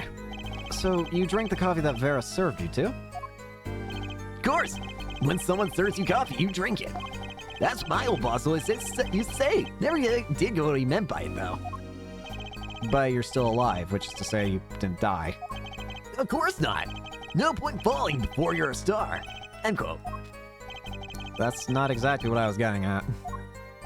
What were you getting at, then? You know the poison was on the rim, not the coffee. Oh, yes. Yeah. There were 2 cups on the tray she brought. And one of the cups had Drew's signature paint on the side. No chance the guests would pick that one by mistake, I guess. Well, Mr. Justice, was that testimony important? So Brussels didn't drink the coffee too. Doesn't look like this is gonna lead to much. Very well, please. Alright, let's do it once more. This time I want to hear about the Stars coffee. Or the Stars Fall, or whatever it was. The Stars coffee.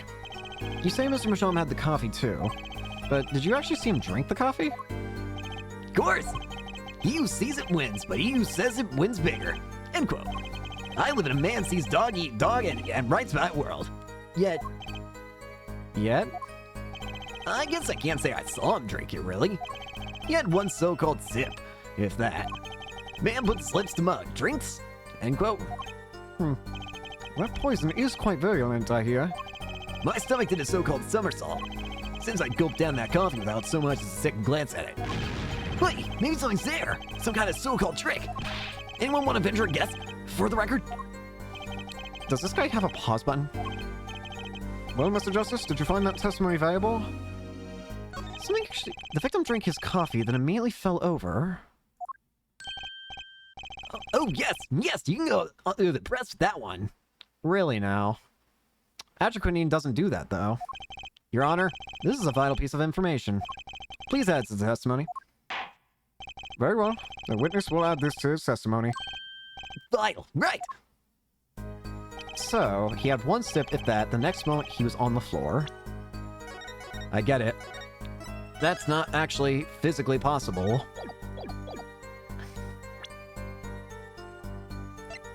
I assume it might be in the,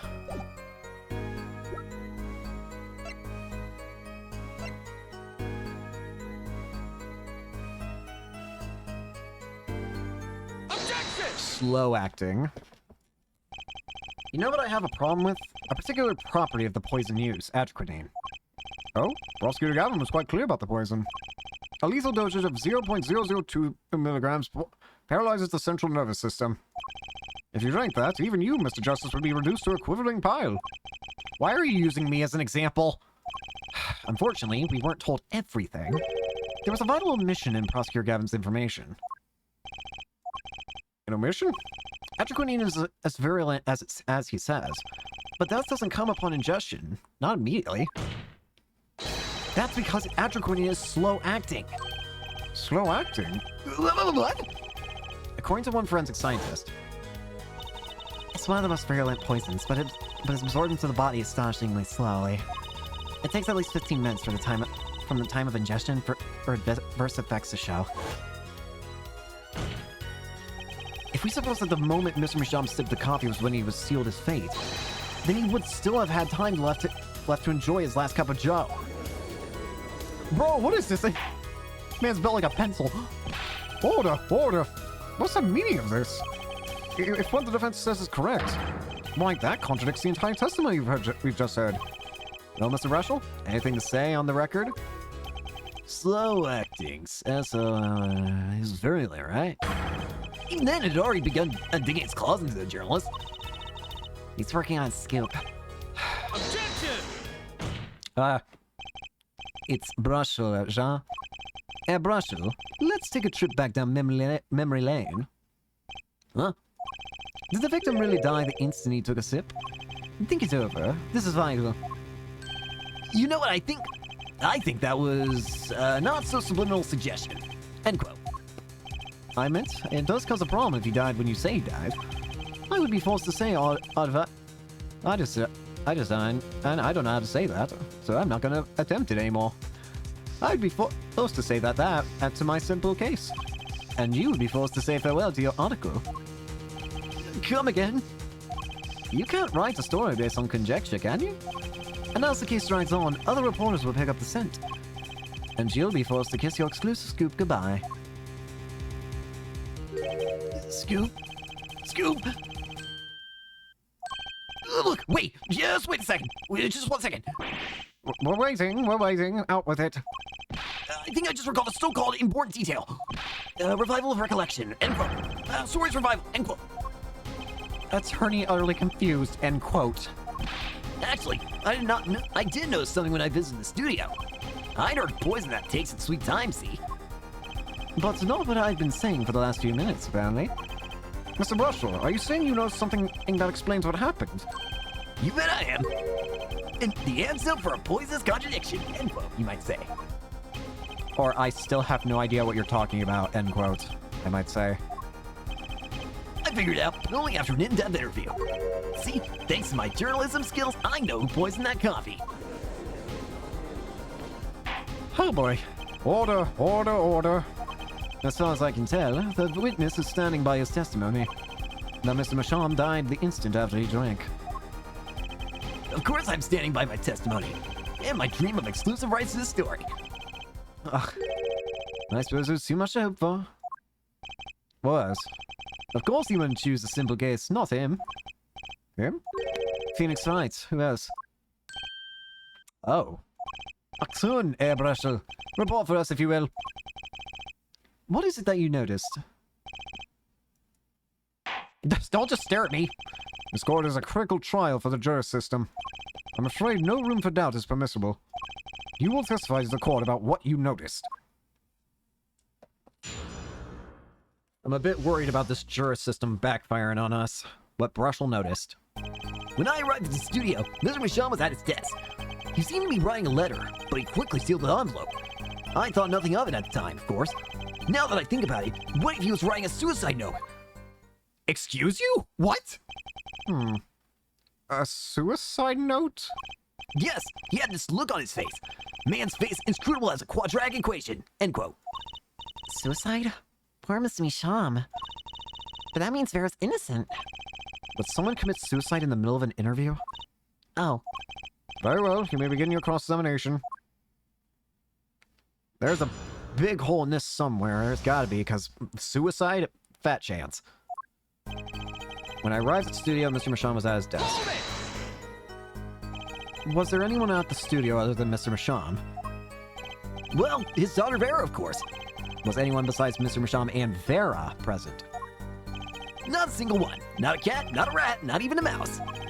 The only person who didn't belong to that studio there was you, wasn't it, Mr. Brushel? I know what you're doing.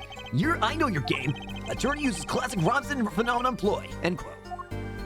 If you intend to suggest that this reporter is a suspect, I'm sure you will also intend to present evidence supporting that assertion, correct? In the meantime, let's move along, shall we? He quickly sealed the envelope. So he put the letter away when he saw you. Early reporter gets worm. End quote. That's my secret. I'm not sure I follow. It's the night of the interview. I arrive 15 minutes ahead of my schedule. The handle turns, the door opens, and I barge in. Are you sure that's okay to do? I mean, isn't that unlawful entry? I mean, Mr. Pajam sure seemed to think so. You should have seen him. He crammed his letter into that yellow envelope as fast as he could. yellow. Wait, I know a secret when I spot one, and that was one. It does seem significant. Well, Mr. Justice, I wonder. It does have the ring of something important. The defense finds his testimony vital, Your Honor. very well. Please add it to the testimony then. Hey, why not? My count comes free of charge. It was a yellow envelope. Where it was left at this crime scene. We really don't need to extend this now, do well, I kind of want to leave. And you saw him seal the yellow envelope with the letter. Hey, don't look at me like that. I saw what I saw. Apollo, you think this might be... Our big break, yeah. What I need is to show him some decisive evidence now.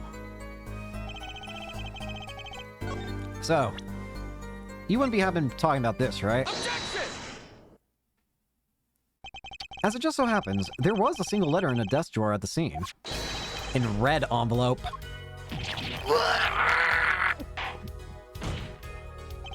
Prosecutor Gavin? Yes? Was a yellow envelope found at the scene of the crime? Unfortunately, no. But, Air Forward, it's easy to mistake the color of an envelope. I guess. But not this envelope. You see, it was postmarked already, 7 years ago. Well, Mr. Brushel? I can explain that. Drew, right? He wanted to get that letter in an envelope, pronto. Get it out of my beady eyes, right? So he grabbed the nearest envelope and crammed it away. And what about the whole red and yellow envelope contradiction, chump? Well, Mr. Justice, have you anything to say to this witness' claim? That night, the victim put a letter he had been writing in a red envelope. I don't think it's possible. That's impossible. Ah, I like your expression. So full of confidence. It's simple, really. as it just so happens, the defense team investigated the contents of this envelope with the assistance of a forensic scientist. What? Note that this letter is addressed to Drew Misham. Oh, Why would he address a letter to himself? Let alone send a suicide note to himself. I'm scooped. Order! Order! Order! And please stop choking yourself. Mr. Brushel, can you explain this to the court? Oh, my. How could I have forgotten? I suppose this happens to the best of us. Reporter gets old, forgets lots. End quote. I'm still waiting for an explanation, Mr. Brushel. Well, that's the thing, see? After he puts his letter in that envelope, Mr. Misham said they're searching his desk drawer for something. His desk drawer? Yes, a stamp. A so-called postage stamp. End quote. Oh, wait. Wait, wait, wait, whoa, whoa, whoa, whoa, whoa, whoa, whoa, whoa. Wait! Wait a minute. Wait a minute, wait a minute, wait a minute, wait. So, one thing that we know is that for some reason, this tiny little frame has poison on it. Tiny little frame with deadly poison. Now, how do you put a stamp onto something? I'll tell you what I would do. Oh, I'd tell you what I'd think you're supposed to do. You're supposed to, I don't know, maybe lick your thumb or something. Lick it, maybe. Lick the stamp to get it sticky. What if that stamp had deadly poison on it? You suddenly just filled your mouth with a deadly poison. And it's slow acting, so you could still do stuff for about 15 minutes before you die. And what if you happen to put your mouth to a cup of coffee in the meantime? In that case, the question becomes, who the hell gave this man a poisonous stamp? Well, to mail this letter, what else? And then, why, yes, I think I saw him put it in this letter box. Yes, it was a yellow envelope. And he put it in that box. Well, apparently, this yellow letter has nothing to do with this case. Oh, how I wish it did. Just think that if that were a suicide note, what a story. Star writes suicide note in front of reporter, false. End quote. Ahem, as I was saying, that has nothing to do with this case. That said, yes, Your Honor? It makes me wonder about the contents of that red envelope.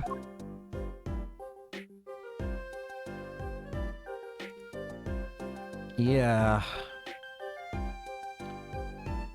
Whoever sent this letter to him... $100,000, quite a good deal of money. So this was from 7 years ago, John? So, am I finished? Am I finished here? I was thinking of, going home to start writing. Why are you suddenly, like, very jumpy out the gate wanting to go? I hate to say what should be pretty obvious to anyone, but when you catch the scent of a story, you make that, rather unique face. Come on! Attorney has active imagination. Little else. End quote. Even I noticed something, and my eyes aren't what they used to be. You know, I'm starting to understand what all this perceiving stuff is about. Judge has active imagination. End quote. Please, continue with your testimony. Tell us about the scent of a story. Hey, I'm the one asking the questions here. Usually.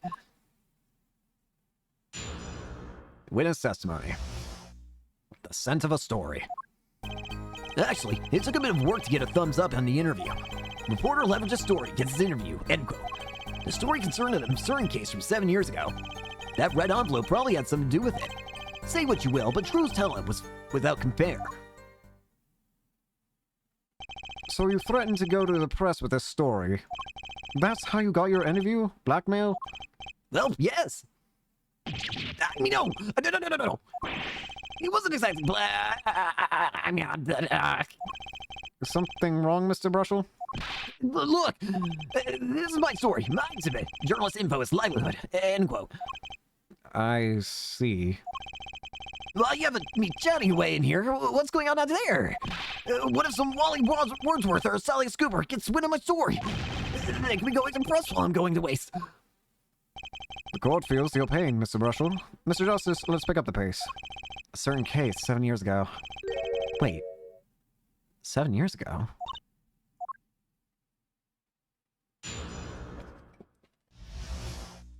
Sound of a story. Oh, we gotta perceive. The victim, Drew Michon, had an aversion to reporters? Boy, yes, not even my considerable charms did much for him.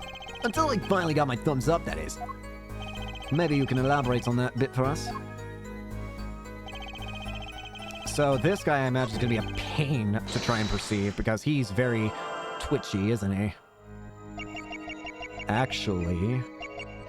Okay, he actually stays kind of still for this.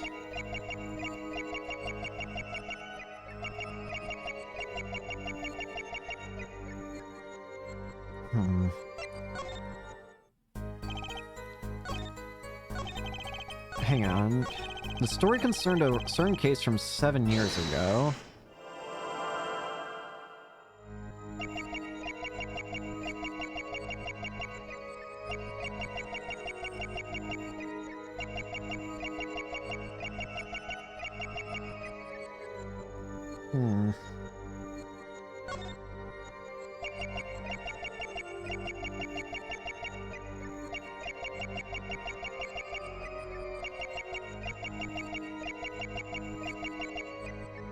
Hang on.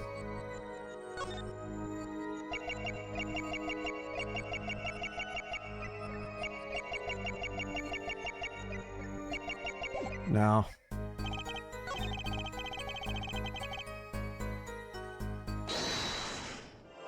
Red envelope probably had something to do with it.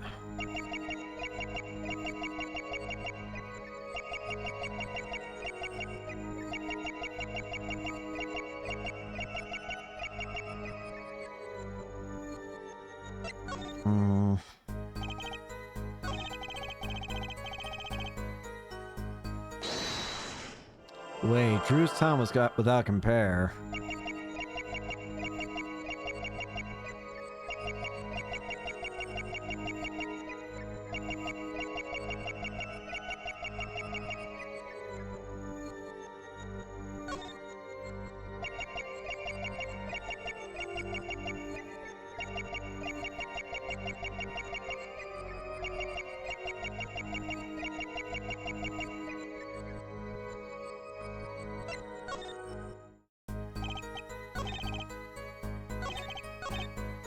Let's press the rest of these statements, see if we can get any other statements. Exactly what sort of story was this? Oh, little one. Like I said, nothing more, nothing less, nothing in between. End quote. I might have suggested I had the lead on this particular story, but I didn't threaten or cajole or nothing. Honest. So a suggestion was enough to get an interview. Mr. Michon must have really wanted to keep it under wraps.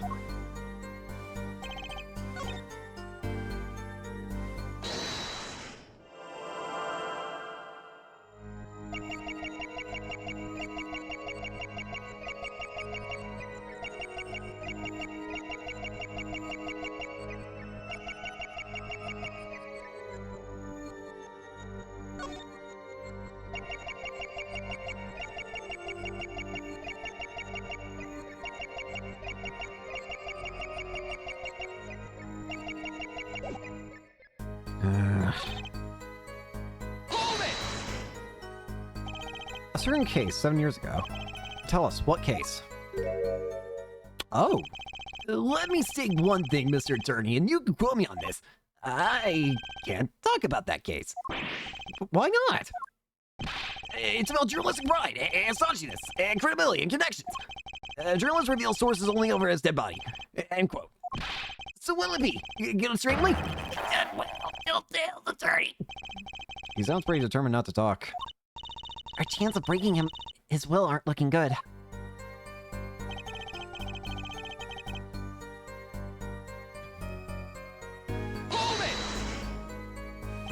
On the one hand, we have your story, and on the other, this letter. What makes you think the two are related? I was just saying it's possible. Call it reporter's intuition, end quote. Hey, I say a lot of things. You're gonna pick on all of them apart? Be my guest. All of them? No, just the incredibly suspicious ones. I see. Anything else to add about Mr. Misham?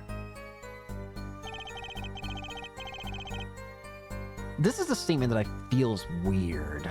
Hold it! Just how amazing was Ms. Misham's talent? What? Ooh, boy. I mean, hey, he's a star, man, a star. The flow of his brush is like a great undulating river across the canvas. Ours paints up light like a studio in sun. End quote. This guy's full of wacky gestures. That one just now was wackier than usual.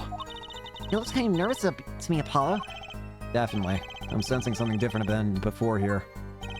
Maybe it's time to bring out you-know-what. That toast melon left a bad taste in my mouth. Well, makes sense. Nothing jumps out as ridiculous. Imagine brush holding on a room together. Ooh, boy. I wonder what the story he's talking about is. It must have been good to get an interview with a famous recluse like that. Something powerful enough to Drew Misham out of hiding. I wonder. Maybe it has something to do with Mr. Misham's art? It's gotta be the last statement, because eventually it was figured out that he was a forger. So I get the feeling he's not really liking saying that he's a good artist or whatever.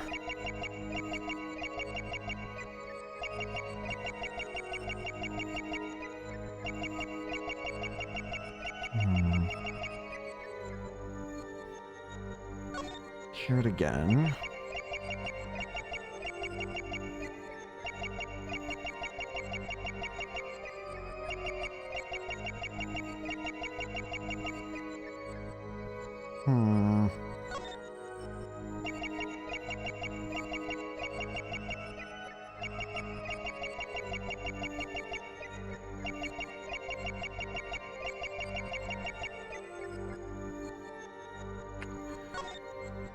Where?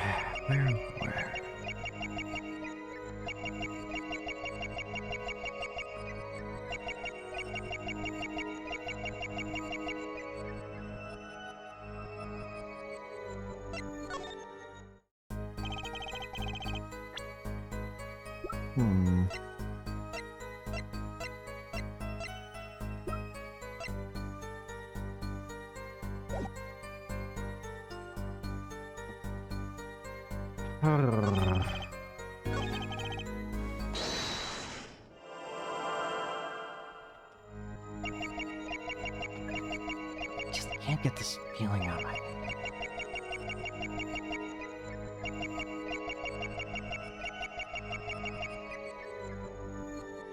Stuck. Not, well, I mean, kinda, but not, I'm gonna try for a little longer if I can figure it out.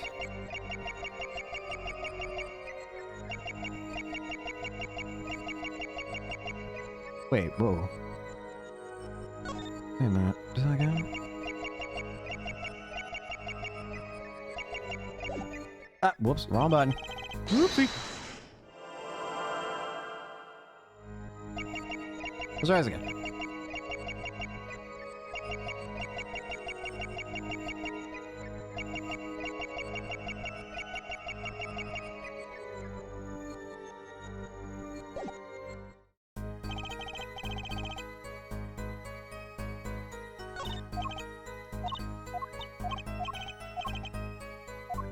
Has something to do with Drew Misham's art.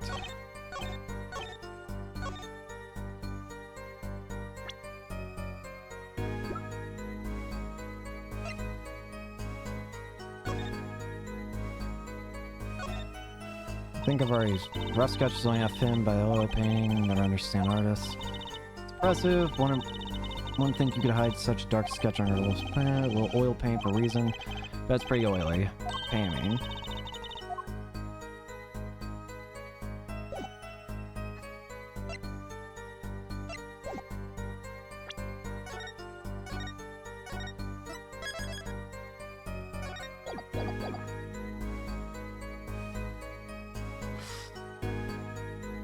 I'm gonna check it one more. I'm still convinced it's gotta be this, and I'm overlooking something.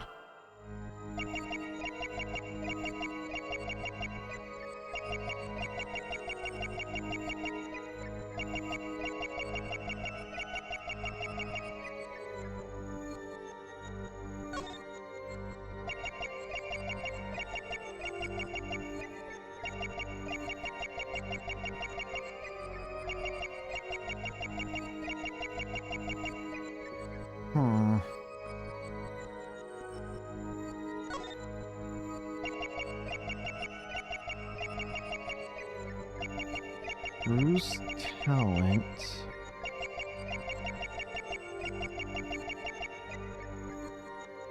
I don't want to get.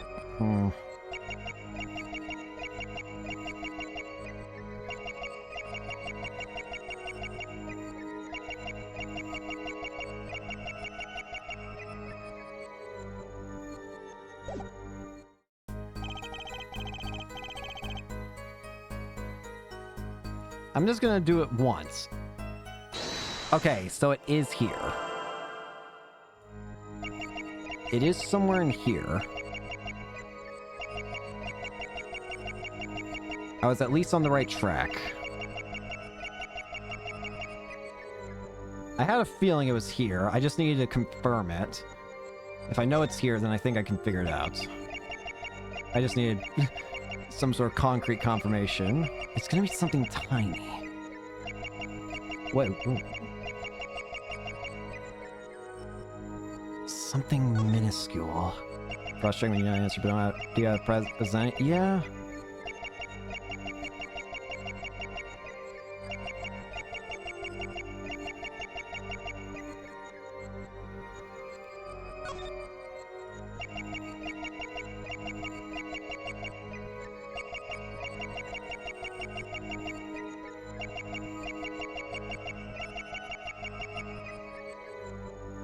Somewhere in here. I want to figure it out. Is it an ear? An eyebrow?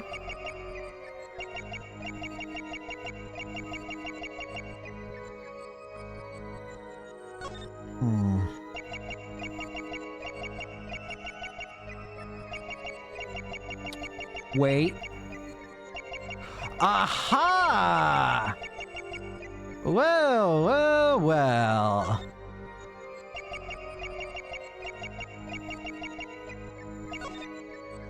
Gotcha! Bingo. But Drew's talent. You getting a little sweaty there, buddy. Sweat much, Mr. Brushel? Yeah, well, man can't help his glands, you know? It's more than that.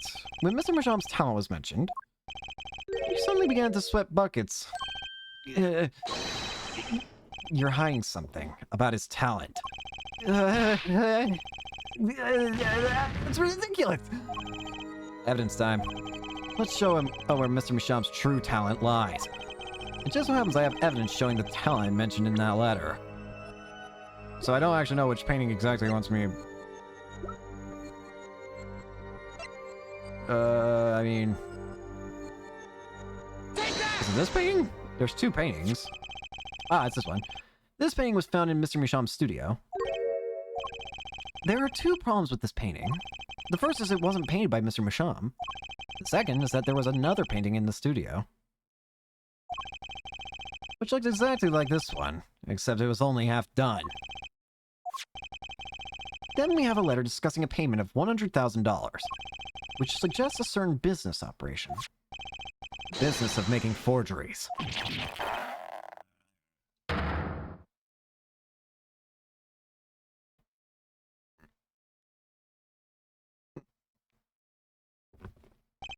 That is all, Your Honor. Everyone, please, listen! Everyone! Can we keep this private? Please? This is my story! My scoop! Forgery. That's a serious crime. Drew Misham is known as an artist these days. But there were rumors he dabbled in another kind of art until a few years back. Oh, this one's gross. Yeah, it's funny. Other than art? You mean forgery? Drew Misham was talented, alright. Talented at making precise, detailed fakes. A fact that was that certain criminal elements were quick to discover. Criminal elements? What? You can't seriously be talking about... Exactly. I'm talking about forging evidence. Oh! The rumors started circulating 7 years ago. 7 years ago? Oh. So, are we to understand that this letter, this payment of $100,000 was for... Exactly. Forged evidence and tiny profit, and End quote. Order! Why, it's like our victim was living a double life. Aha, this is my chance. So the victim had ties to the criminal world, right? He could have had plenty of enemies we know nothing about. Objection! This is my first time hearing of this criminal world. We certainly found no criminal connections when we conducted our investigation. Objection! But how do you explain all this money? You have to admit there's a possibility of some illegal activity here. Objection! But there's no proof tying this lead to our case. Our case was and remains simple from the beginning. Only the defendant could have poisoned that mug that night. And you, of course. Hey, the only thing I voice is my pen. I'm writing in reviews. Mr. Brushel, your testimony to this point has been quite unreliable. It doesn't speak well of your reporting acumen. What are you talking about? My journalism is rock solid. Journalism so solid you could stand an elephant on it. End quote. In any case, let's hear a summarized recap of your testimony. If we can ascertain the situation in that studio from the recap, the trial is over. Apollo, what's he talking about? Cross-examination showed Mr. Brushel didn't have reason or means to poison him. As long as there's no other suspects. And the killer had to be Vera. That's what. This next testimony is our last chance. Mr. Brushel, your testimony, please. I think I know what I gotta do. I gotta tie it to outside. An interview. The interview, a recap. The only other person in the studio that night was the defendant. It was Vera who poured the coffee. She admitted as much herself. The only thing that touched Drew's lips during the interview was that mug. And nothing left that studio after he died. Nothing. Clearly, the only one who could have poisoned him was his daughter. A nice testimony. Clear, succinct, and without room for doubt. Oh, shucks. You really think so? I believe this clarifies the situation that night. Very well, Mr. Justice. You may begin your final cross-examination. Right. I still have one trump card left to play. And I won't let this trial end till I use it. It's the stamp. The stamp's the answer to this, I think. I gotta prove that the stamp was used in some way.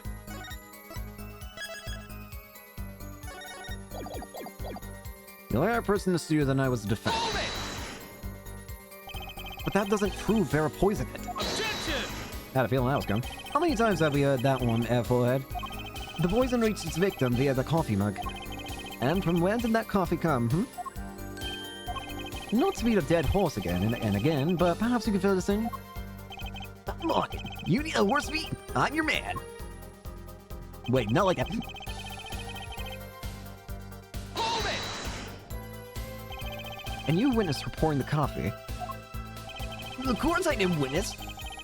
When she came in with that tray, the coffee was already poured and steaming. Let's not forget the defendant had admitted to pouring the coffee herself. I heard his statement. I poured, I served, and I killed. What? That last part was just a little joke. I don't think I'm going to get anywhere with this coffee mug. I need to find another weak spot in this case.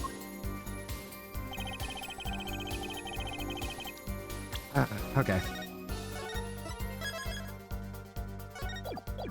Let's do it. So, there's one spot of poison. Objection! Really? The witness is... What do you mean I'm wrong? I'm right. Why are you booing me? Hold it! You're sure about that? Well, to be really precise, I was busy gobbling mint candies all the time. One of those candies might have been poisoned. Objection! Yet at the time of the autopsy, no fresh fragrance of mint filled the room. And no mint residue was found. It's a long shot anyway. Don't tell me you're still trying to prove this. You think the victim ate, drank, or otherwise ingested something other than coffee? Well, Mr. Justice, if you have some proof... The possibility is there. I can feel it. Just maybe not prove it. Not yet. The possibility isn't going to cut it. Not now. Mr. Masham ingested that poison via a route other than coffee. Proof is possible. I gotta risk it. Oh? Excellent. Let's see your proof then. Please show us your evidence. What evidence shows that the victim wasn't poisoned via his coffee mug? Take that! What? Must I explain this over and over and over? We don't need possibilities here, Forehead. We need proof. I know that. You should also know that every proof has its moment. Perhaps you're a bit early? I can tell you what we know at this point. The victim put nothing to his mouth but that coffee mug. Another hole in this case that needs plugging before I can prove anything. But first things first. Better uncover a weak spot before I try to strike again. On with the cross-examination. Oh, that didn't actually hurt me, though. Hold it! Not one thing. You're sure? Yep, sure as sure can be. Well, with one exception. One exception? What? Journalist at Spark Brussel does interview, leaves studio. End quote. I'm going to kill you. Come on. It's a joke. Get it? Not funny, I know, but still. Did something leave the studio that night? Why does that sound familiar? Where have I heard something like that before? Now that we've proven our witness is a comedian of sorts, I'd like to turn to our defense attorney before returning to the testimony. Do you have any idea what, if anything, might have left the studio that night? I think one thing might very well have left the studio that night, actually. A certain something that has vanished from the crime scene. By which you mean... something other than our witness? Of course. Don't tell me. Very Micham. Believe me, any comic relief I may provide is entirely unintentional. Then, let's see what you've got for us, Mr. Justice. Well, this thing wasn't at the scene of the crime, so I can't show it to you. But I do have evidence that shows how it could have been taken from the scene. Take that! This is the only link between that studio and the outside world. A letterbox? What did Mr. Brushel just tell us? When he entered that studio the night of the murder, the victim had just finished writing a letter. Yeah, I said that. And yeah, it was true. Furthermore, you went on to tell us that he put the letter in a yellow envelope and put in the letterbox. Ah, that very same letterbox was empty. In other words, that night, the yellow envelope disappeared. Objection! Ah, yes, intriguing. So an envelope has disappeared from the scene of the crime. Of course, this changes nothing. He has a point, Mr. Justice. What we're trying to figure out here is how the poison got into Mr. Micham. Is it really important that this envelope, as the witness says he saw, disappeared? Well, if it did disappear, then something did leave the studio that night. That seems very important to me. Very well then, the witness will add this to his testimony. You got it. I still think this fails to change anything, Forehead. I wouldn't be so sure, Gavin. The letter disappeared from the crime scene that night. This is exactly the opening I've been looking for.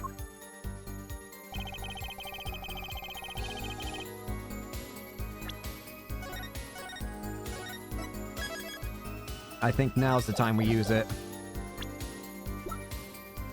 Objection! Really?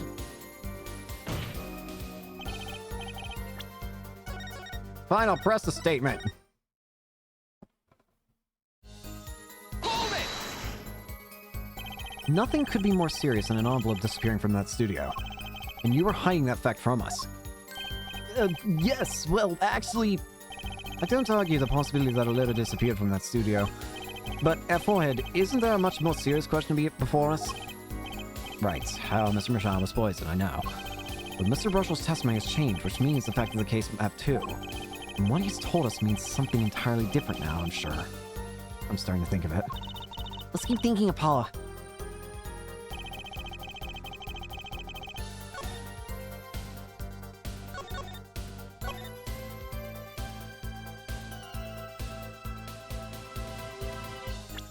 Now? Wait. Wait! Hold it! You're sure about that? Beef type, gobbling mint. Objection! Yes, autopsy, fresh fragrance. Mr. Miller ingested that poison via a route other than that coffee. Proof is possible. Here goes nothing.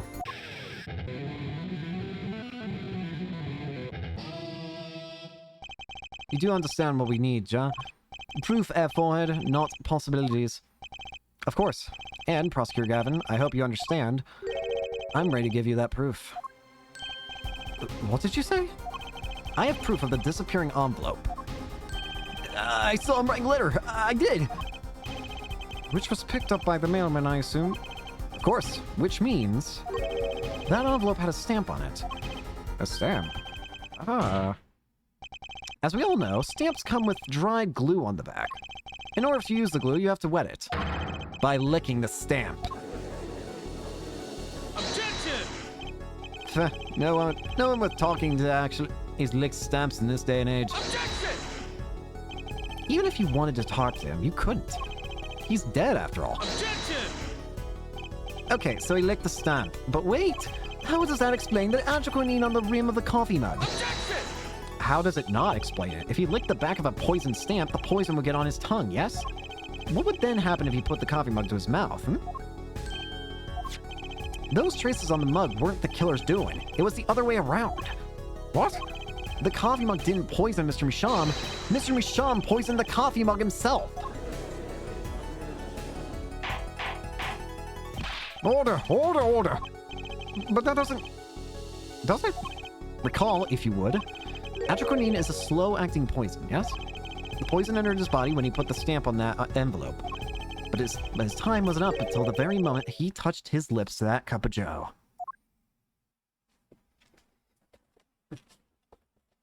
I am suddenly scared by the sudden silence of the courtroom.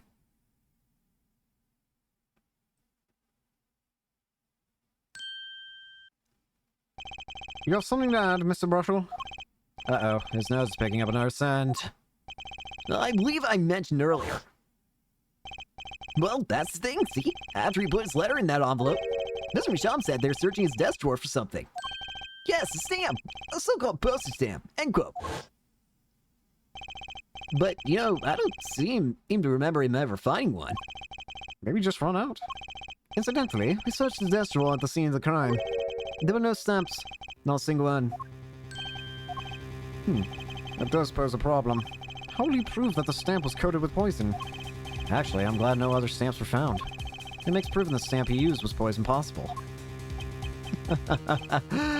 Good show, good show. You can't even prove there was a stamp at the scene in the first place. Well, let's hear what this defense has to say anyway. When you're 5 steps ahead, yeah?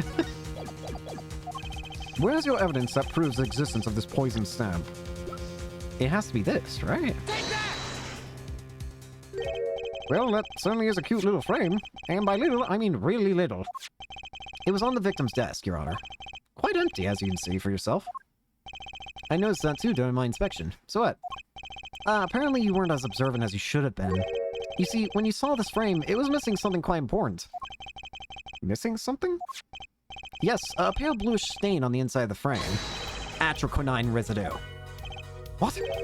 Why was I told about this? The frame is only 2 inches square. The face of the frame is even smaller. Maybe an inch wide at most. You're not saying... Oh, but I am. Tell me, what fits in such a small frame? A commemorative stamp, perhaps? Order! Order! Order! The poison stamp was in this frame. Impossible. Prosecutor Gavin? Why would he put something like that on his desk? Don't tell me how did that so he could commit suicide if the mood struck. You know what? Can I say something? I just thought, see? What, Mr. Brushel? And please stop jittering around like that. The victim was a forger, right? There's a lot of money in that line of work. A forger forges fiends, makes enemies too. End quote. So the poison stamp might have been a murder weapon aimed at him. Objection!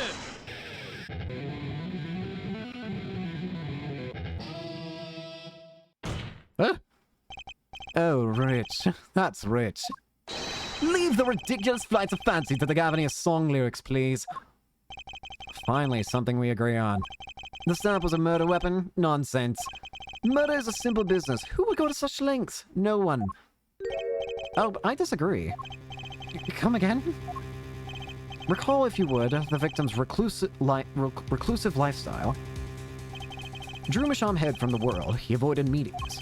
His only contact with the outside world was the mail. The mail? Now, if you wanted to kill someone you couldn't meet, but you knew who read letters, a stamp would be the perfect weapon. Ridiculous. Where's your proof? I want proof. Show us evidence that this poison stamp was sent to him as a murder weapon. I might not have evidence, per se. Things are finally starting to come together. What is it, Apollo? Your fists are trembling. I think I know what happened. I don't believe it, but I can see it. I think I know how Mr. Misham was killed. Well, fill us in, Mr. Justice. Oh boy. A certain piece of evidence points to the truth, Your Honor. I can show you how someone with the intent to kill sent Mr. Misham the stamp of death.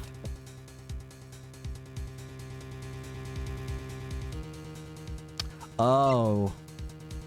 Wait, is it because of the instructions? Isn't this the envelope, the one from 7 years ago? Yep. Its instructions is to specifically use that stamp. Think about the text of the letter again. There were 2 pages in that envelope. This is page 1.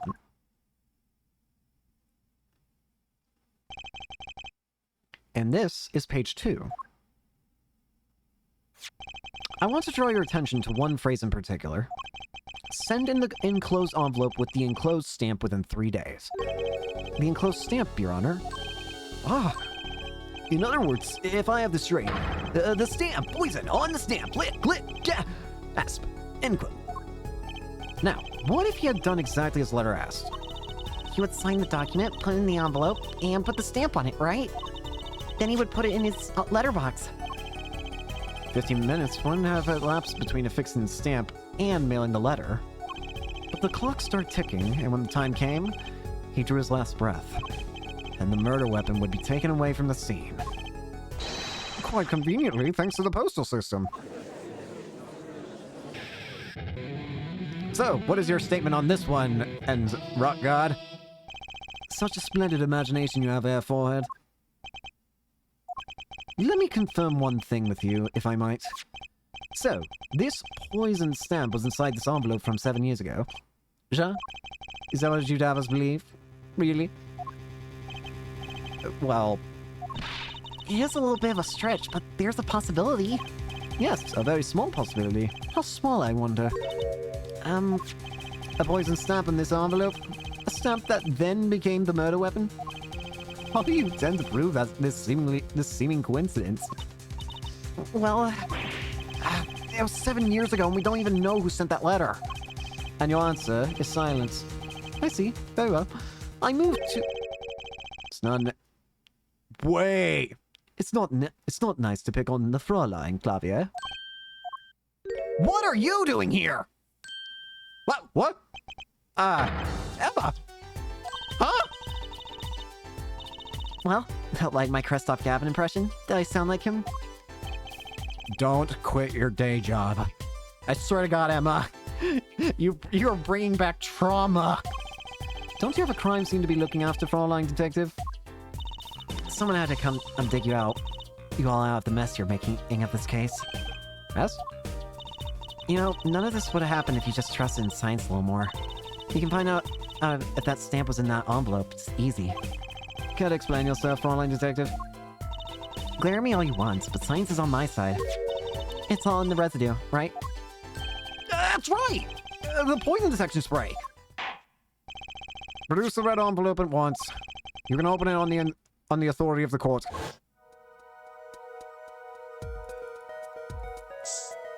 Bingo! That's just what we need. Well, would you look at that? No mistaking it. That's atrocanine residue. I don't believe it. A murder weapon from the past. Now 7 years later, it bears its fangs at last. Objection! Absolutely outrageous. Tell me why. Why didn't this murder take place 7 years ago? Well, There's one possibility. Maybe Mr. Misham figured it out. figured what out? He realized that the person who sent that letter wanted him dead. So he sent his reply with a different stamp. And put his decisive evidence in a frame. Huh? What? Brushel? You're still here! What the hell? I didn't think you were part of this case anymore for some reason. Can I make a statement here on the record? Spark Razor 2 Brushel claimed the scoop is mine. Drew Misham killed in cold blood by sender a 7-year-old letter, end quote. No, maybe something more succinct. Star falls after 7-year delay, end quote. Bro. Order.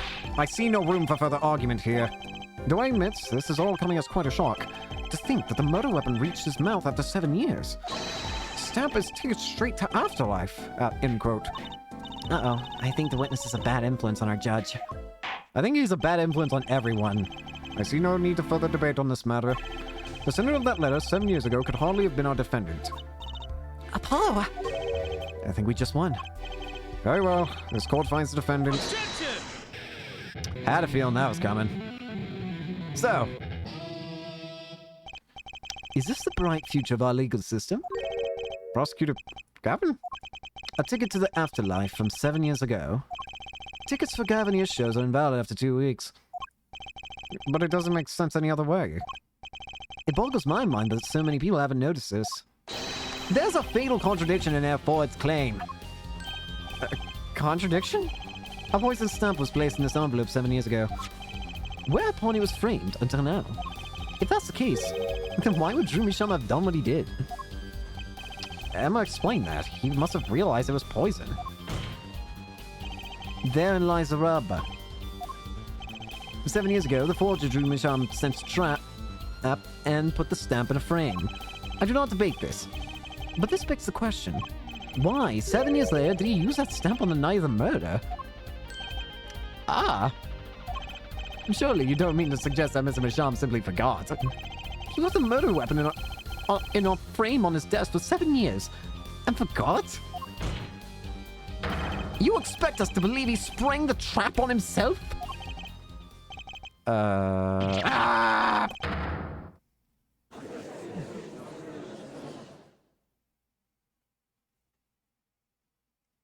While I admit this is all quite shocking myself, it does seem highly unlikely that he would fall afoul of a trap that had been sitting on his desk for 7 years. Apollo! I don't think we're winning anymore. Oh, I'm glad to see we're all back in the real world now. Welcome back to reality. We've been waiting for you. Objection! Okay, then how do you explain the poison stamp that was in this envelope? The poison stamp. Where exactly is this poison stamp again? Have you brought it to court for us? I see no proof that such a thing ever existed. Objection! Boy, the poison is in there! What about the atroquinine residue, huh? Oh, I agree. That does seem to be atroquinine residue. But, Ephoid, it's certainly no stamp. Yeah, but Even if your precious poison stamp did exist, Drew Misham never would have used it. That is all. I believe we've come to a conclusion, again. Apollo, were we wrong the whole time? I can't believe it. The poison traces match up. It can't be coincidence. I'd like to bring some closure to this issue sometime this year. Mr. Justice? Yes, Your Honor. Let's review the facts and see where we stand. 7 years ago, Drew Misham received a red envelope. There were traces of the poison atroquinine on the document inside that envelope. A similar trace was also found at the crime scene, on this tiny picture frame. The defense has indicated the possibility of a yellow envelope. An envelope that it left the scene of the crime with a poison stamp on it. Yes, but even if this envelope contained a poison stamp, and Drew Misham, knowing this, put it in a frame, he never would have used that stamp. I'm afraid you're right. Which means there's a fatal flaw in the defense's case. I haven't been on the wrong track this whole time, I'm sure of it. The traces of atroquinine, the envelope, the frame, and Drew Misham's mysterious death. They're all connected somehow. Well, Mr. Justice, do you have a conclusion for us? The defense stands by its case, Your Honor. We've seen that the logical outcome of the evidence makes no sense. which means that one of our clues must be a fake. Ah, fake clue. Fascinating. And if we find this fake, your liabilities will prove quite reasonable, ja? Fake clue that's thrown us off the poison's trail is none other than...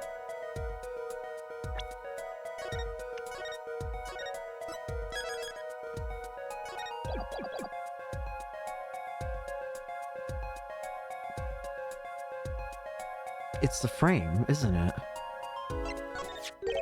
This frame? Is the fake clue? Without a doubt, Your Honor. Objection! Wasn't it you who presented this evidence to the court? Oh.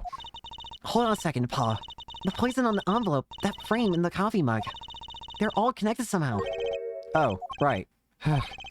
And here already, it looks like the fake was you as our forehead. We can plot ourselves later, Pa. Now's the time for thinking. The fake clue that's thrown us off the poison's trail is none other than...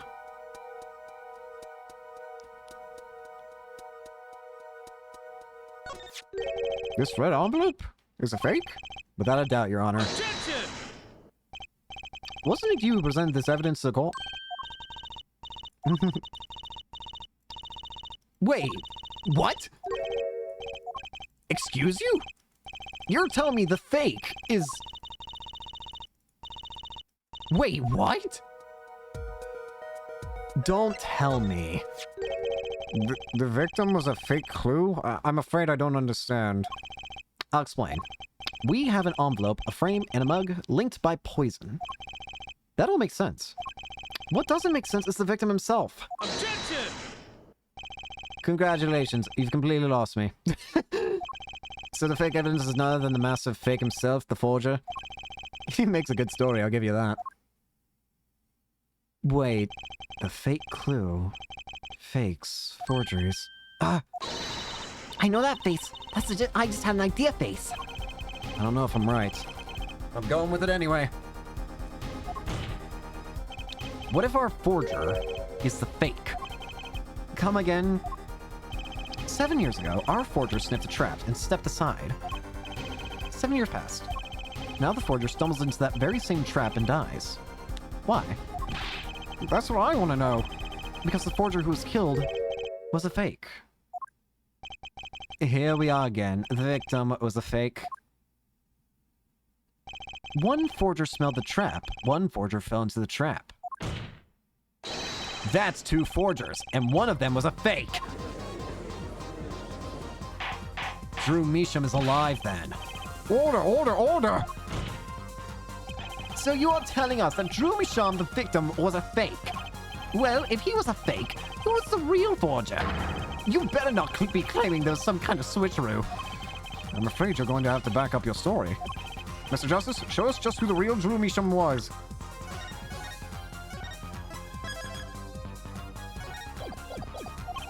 If Drew Measham wasn't the real forger, there's only one other person who it could have been. Understood, Your Honor. Forger Drew Measham was himself a forgery. The real forger was...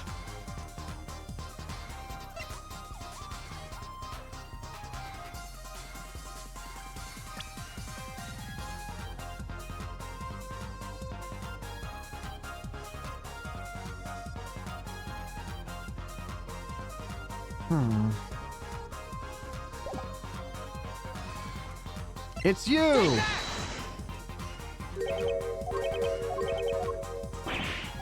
Attorney makes wild claim, becomes subject of mass ridicule. End quote. Click on something quick before that story goes up print. Forger Measham was himself. Okay, I don't have to worry about being killed. Is it? There are a few people that I have in mind, but is it? There can be only one explanation, really.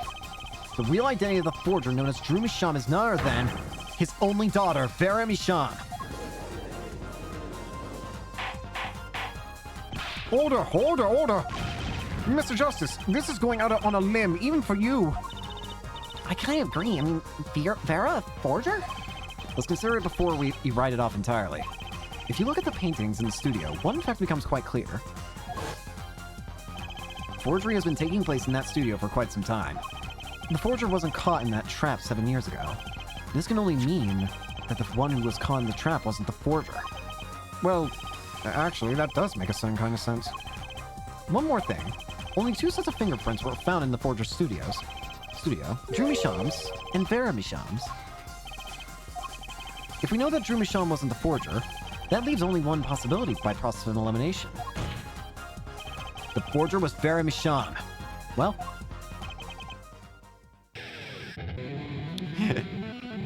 here we go! Fascinating. I don't know if that's a good or a bad thing. Vera Misham?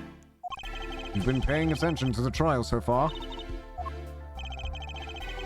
Let's just ask her and be done with it, shall we? Who are you? Who is this forger, Drew Misham? Huh? Was that an expression of emotion I saw on her face? She's staring holes in the prosecutor Gavin's face. I'm used to being stared at by Fraulines, believe me. Though they usually talk to me too. And tell us, were you the one who forged those works of art? Huh? Yes. What? So the forger Drew Misham was you? Yes. That's me. What?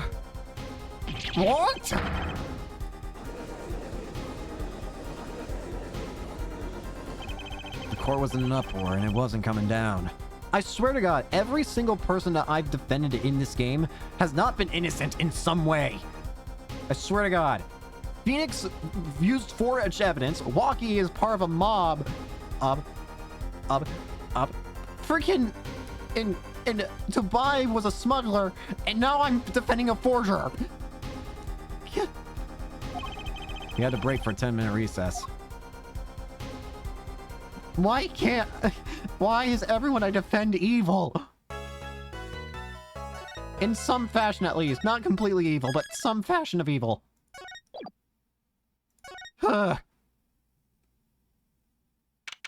October 8th, 1:24 p.m., District Court, defendant in lobby number 6. Okay. So where exactly does this leave us, Apollo? Well, the Drew Misham who was killed wasn't Drew Misham the forger, basically. Huh? Well then, who was he? Well, he was actually... doing her nails. So, you really made those forgeries.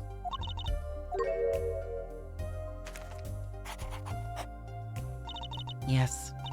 For father. I know it was wrong. Whoopsie. Could you tell us about how it happened? My father was a painter. I loved painting ever since I was a child. One day, father saw it in me. He saw that I had the talent. The talent for making forgeries? How should I say it? It was not only painting that I made. Given the materials, I could make anything. Anything? Father was so proud, and I so happy. But in the end, I was making those Forgeries. I've never had a good constitution nor personality. I know very little of the world outside my door. Now, because of me, father is... Do you know about this red envelope? I remember that envelope. It was some time ago. So you already, you're already creating your works back then.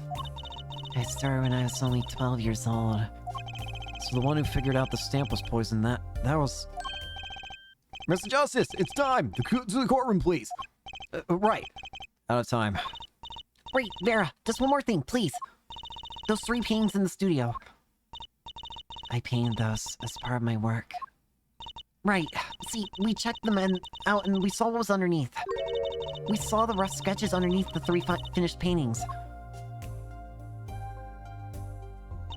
I see. Mr. Justice. Yes? Father, he knew of you. What? Of both of you. Your late father? He was watching, gathering information.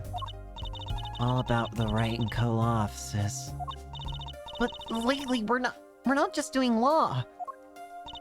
Yes, you do tricks, gags to amuse, and play piano. Well, they're not really gags. Yet when Father heard you had resumed the legal business,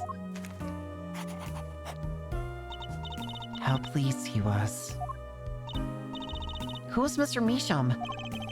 How am I supposed to know? Livius Daddy's daddy.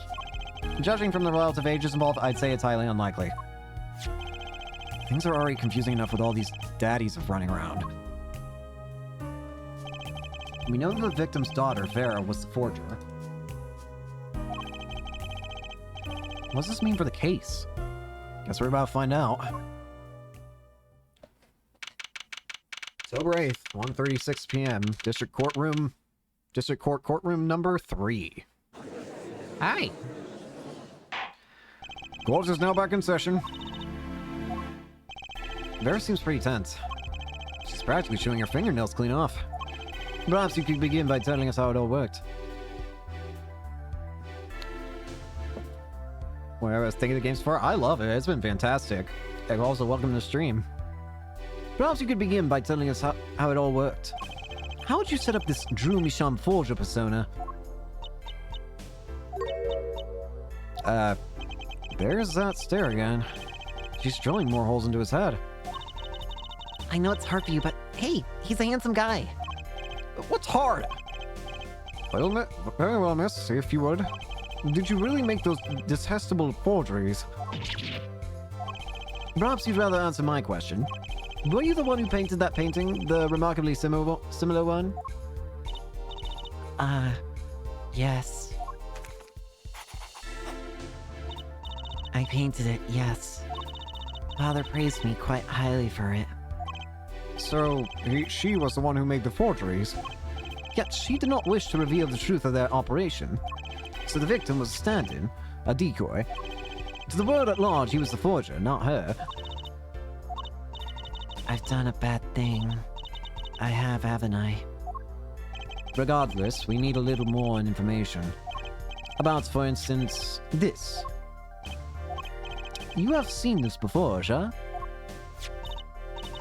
Yes. It was in the desk drawer. Very well, you may proceed with your testimony. Tell us everything you know about this envelope. Witness testimony. Alright, what do we got? The red envelope. I create things and Father sold them. I enjoy the rest of it. Thank you. Oh. This envelope came after my first work. That was other than a painting. Father handled the deal, all of it. I received the stamp that was in the envelope. It was after that job that we moved to the current studio. There certainly was much of great interest in your testimony. Not that the witness realizes it. Very well, please begin the cross-examination. Right, okay. I need more information about this forger. This Drew Misham.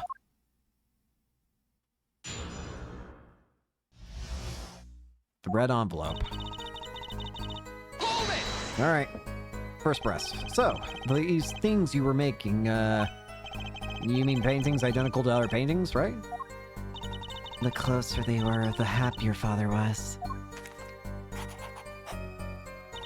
I was happy too. Still, you're quite young now. When did you begin this work? My first painting sold when I was 12. Your Honor, she had no idea what she was doing was illegal. Objection! Easy there, little attorney. You're not here to defend her for the crime of forgery. True. Please tell us more about this envelope. This envelope that may very well have killed your father. Alright. This envelope came after my first work that was other than a painting. Hold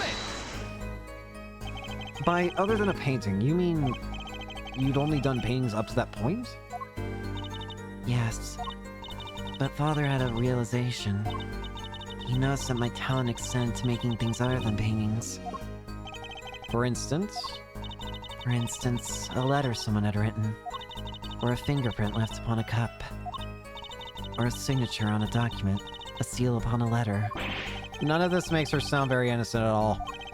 And the $100,000 promised in this letter was the start. The beginning of a new industry for Drew Masham. A new industry? The creation of items to be used in criminal proceedings. Forging evidence, in other words. Uh-oh.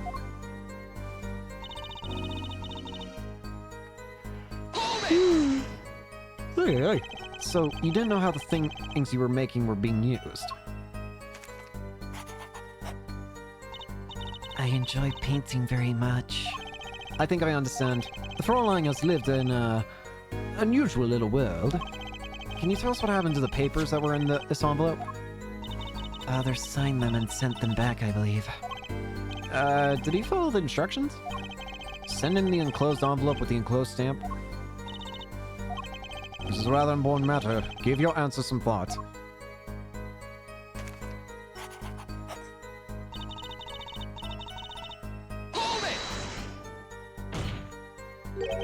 What do you mean, you received it? Did I do something wrong? You didn't use that stamp because it was dangerous, correct? Deadly poison on the back, Adequate. Objection! A moment, Sir Ford. You can't force an answer upon the witness. Now then, perhaps you would tell me, Fraulein Vera, why did you receive this stamp? Is something wrong? She keeps looking at Clavier weird. It was beautiful. Ah, do you mean it was one of those commemorative stamps? Yes, I think it was.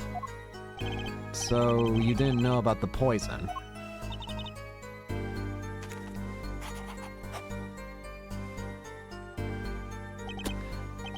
I guess not. So the trap failed by chance, by mistake. Thanks to this commemorative stamp. Quite a close call. Ah, so so she probably just she probably just made a copy of the stamp then. Hold it! You mean you moved to where the current Drew studio is? Yes, we saw very few people there. I began drawing picture books. This single job had tied them to the criminal underworld. I think Mr. Michon wished to reduce their visibility in the world at large. When we had to meet someone for some reason, Father posed as the creator of the work. So that was the real essence of the artist Drew Masham. You did the work and he supplied the face. So, you really didn't know anything, did you? You had no idea how much danger you were in.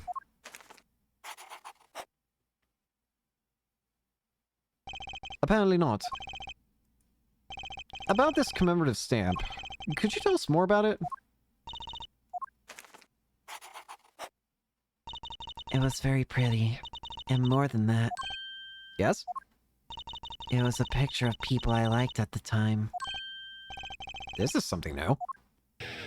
May we hear who these people are, please?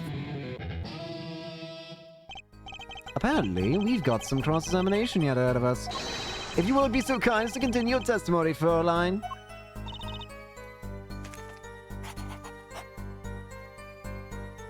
I take that as a happy. The stamp was a picture of my favorite magicians, so I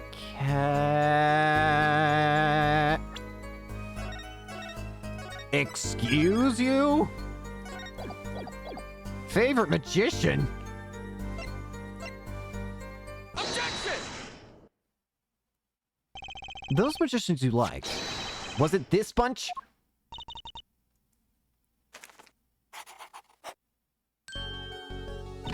Oh, they're not a bunch.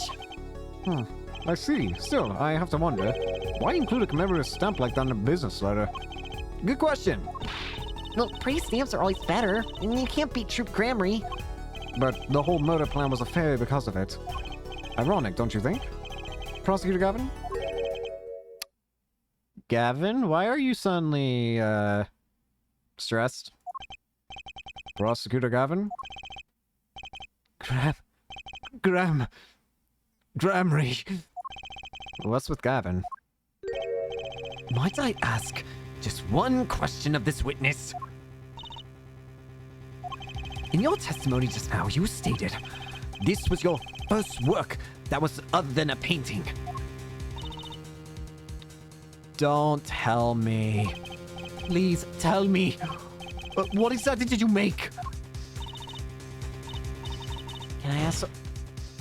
No! Answer the question! Now! Prosecutor Gavin! I think I know why. The only thing that I really seem to know right now at the moment of what happened to Phoenix 7 years ago is that he apparently used forged evidence. And that he was going against Prosecutor Gavin at the time. But what if that evidence was fake? What if Prosecutor Gavin just realized he just taken down on Phoenix Wright over, or forged over something, like some sort of over-calculation or something like that? You're usually not the one whose volume concerns me. Yes, it is unbecoming of me. I apologize. But I must know. Please, Mr. Misham, tell me. It was a book. A single page in a book. A book. Please be more specific. It was a handwritten book. Like a diary.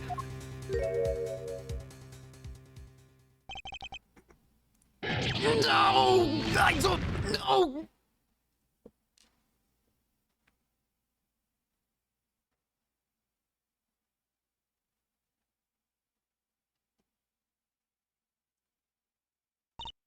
What's wrong with Prosecutor Gavin? He looks like he just saw a ghost. Mr. Misham, in this book, was there a picture of a silk hat on the back cover? Yes or no?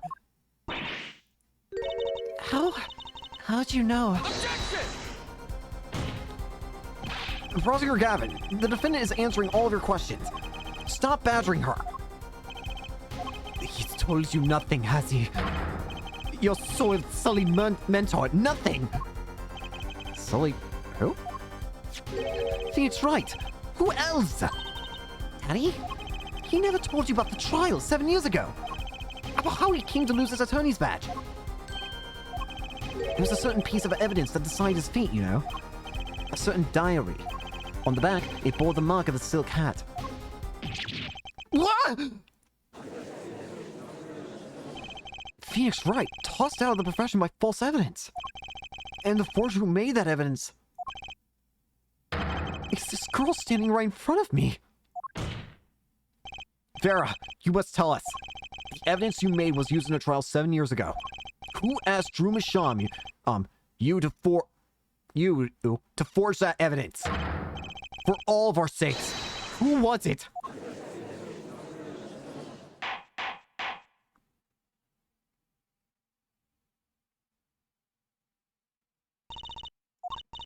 We only met once.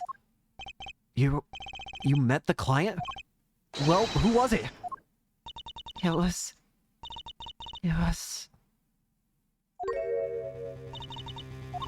What's going on with Vera?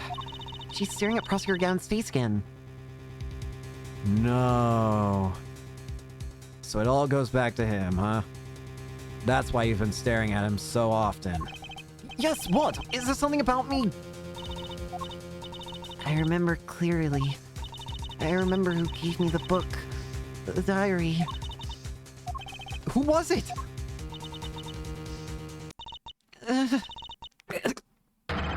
Vera! What? Devil. The devil? Did she just die? Defendant Vera Misham. Condition unconscious. Examiner's diagnosis. Acute atroquinine poisoning. What? This ends the recording of the trial for the murder of Drew Misham. Vera Misham was, during the trial, poisoned by an unknown assailant. The dosage was just under the lethal amount, sparing the defendant's life. She is currently in intensive care and is not to be disturbed for any reason. A very simple case, at first glance, until it finally began to show its true colors. The devil, huh? The long road to the truth takes us to the record of another trial.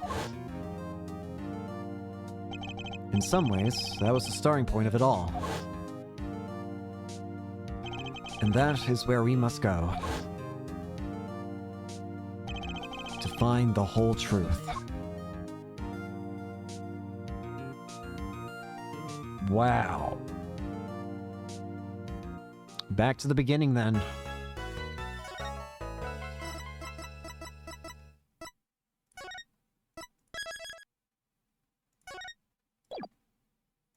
Let's continue. Showdown time.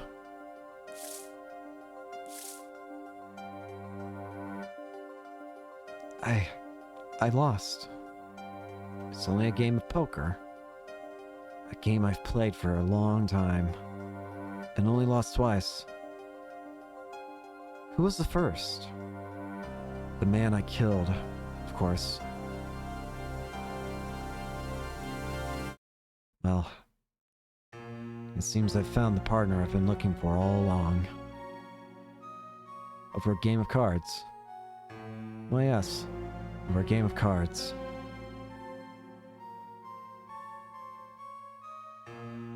That was how we first met. 7 years ago.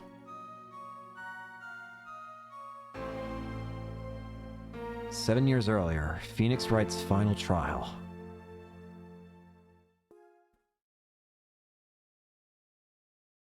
Ooh, it's brighter! April 19th, 9:27 a.m. District Court, Defendant Lobby number 2. Whew, okay. It's been a long time since I felt like such a rookie. Don't worry, welcome to stream, hope you enjoy. Gotta try and relax.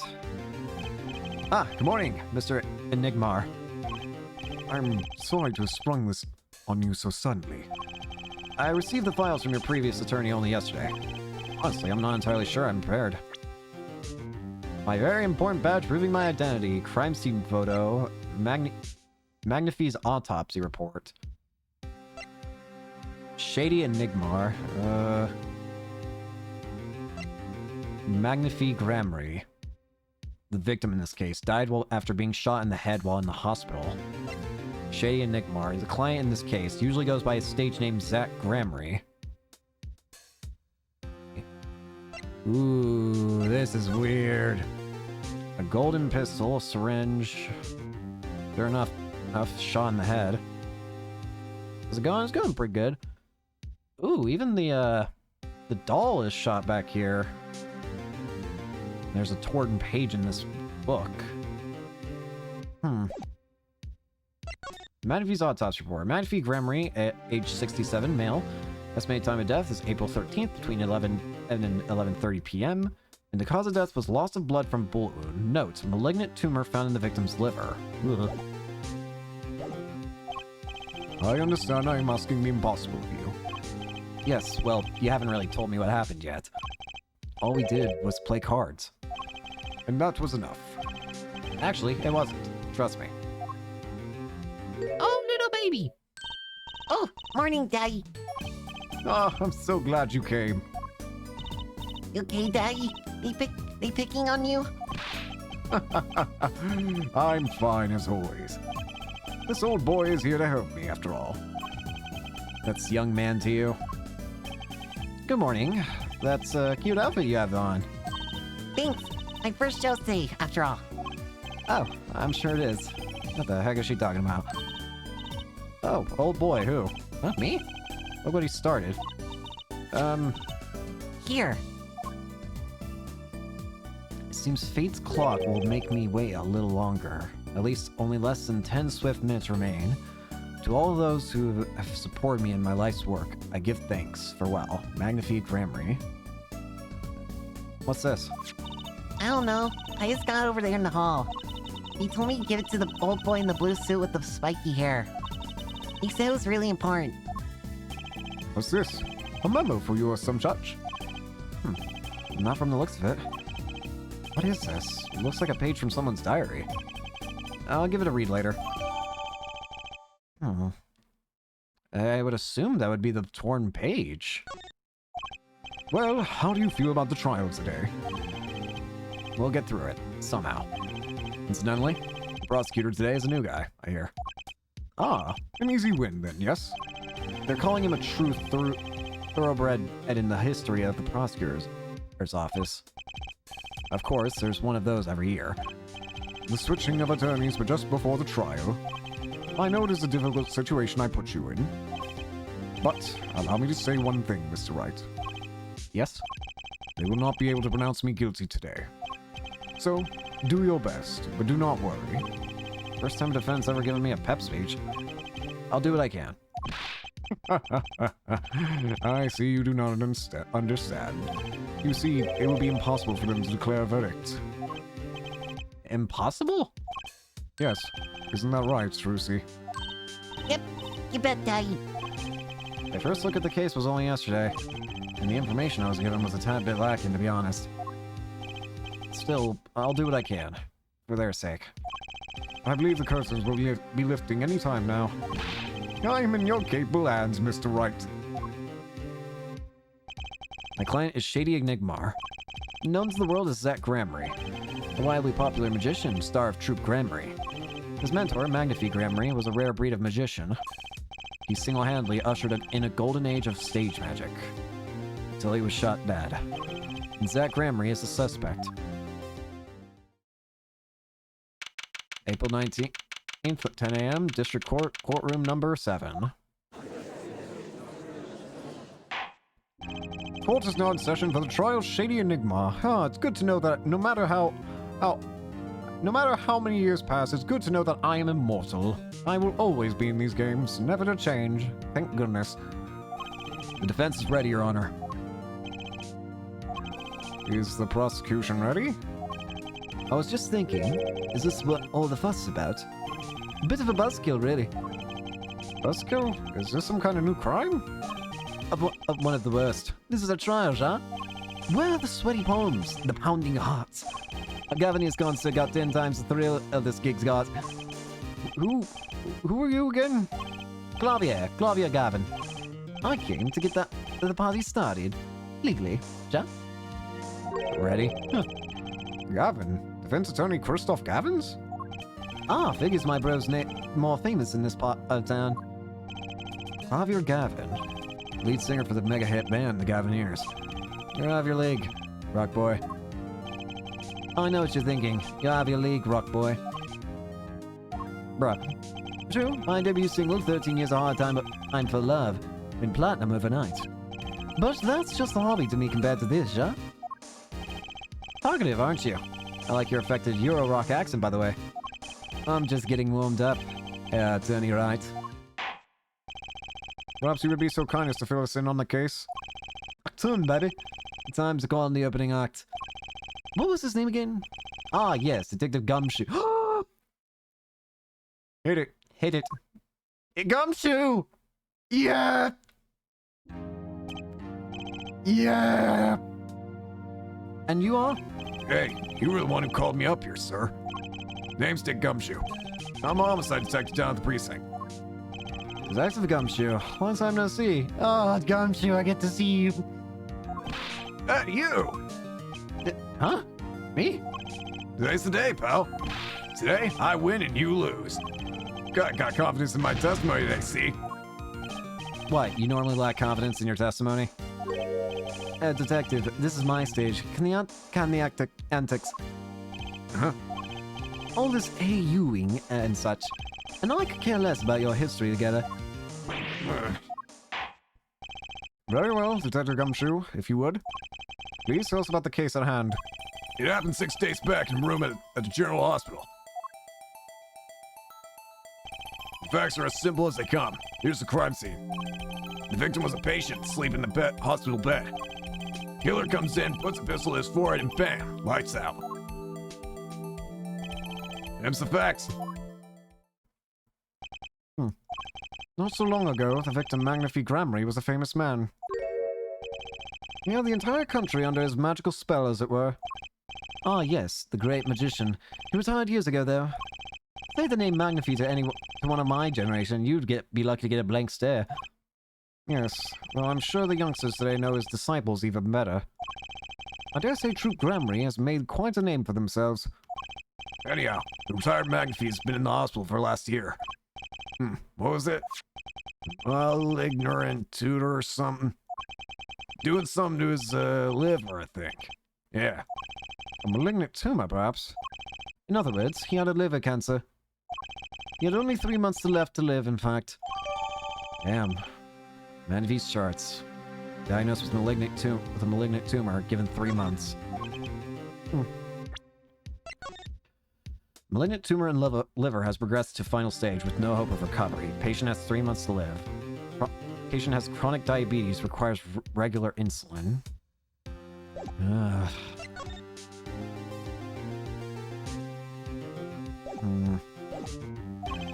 Facts do seem simple enough, but something's not right.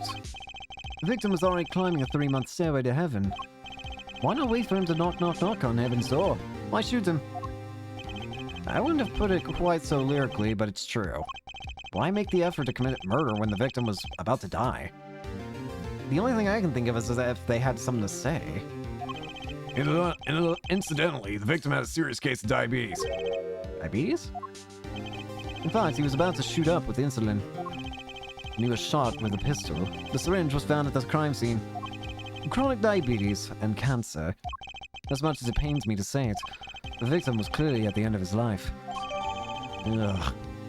Use for administering insulin shots has been washed and shows no sign of use. Believe the question before us is clear then.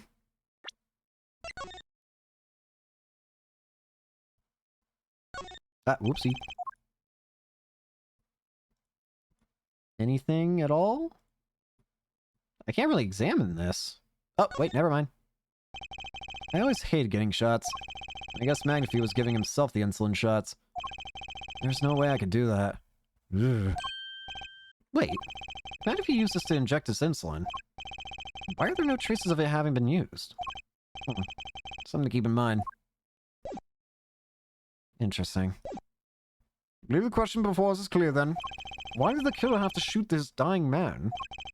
What reason could he have had? Very well, detective. Perhaps you can enlighten us as to the circumstances of the shooting. Yes, sir.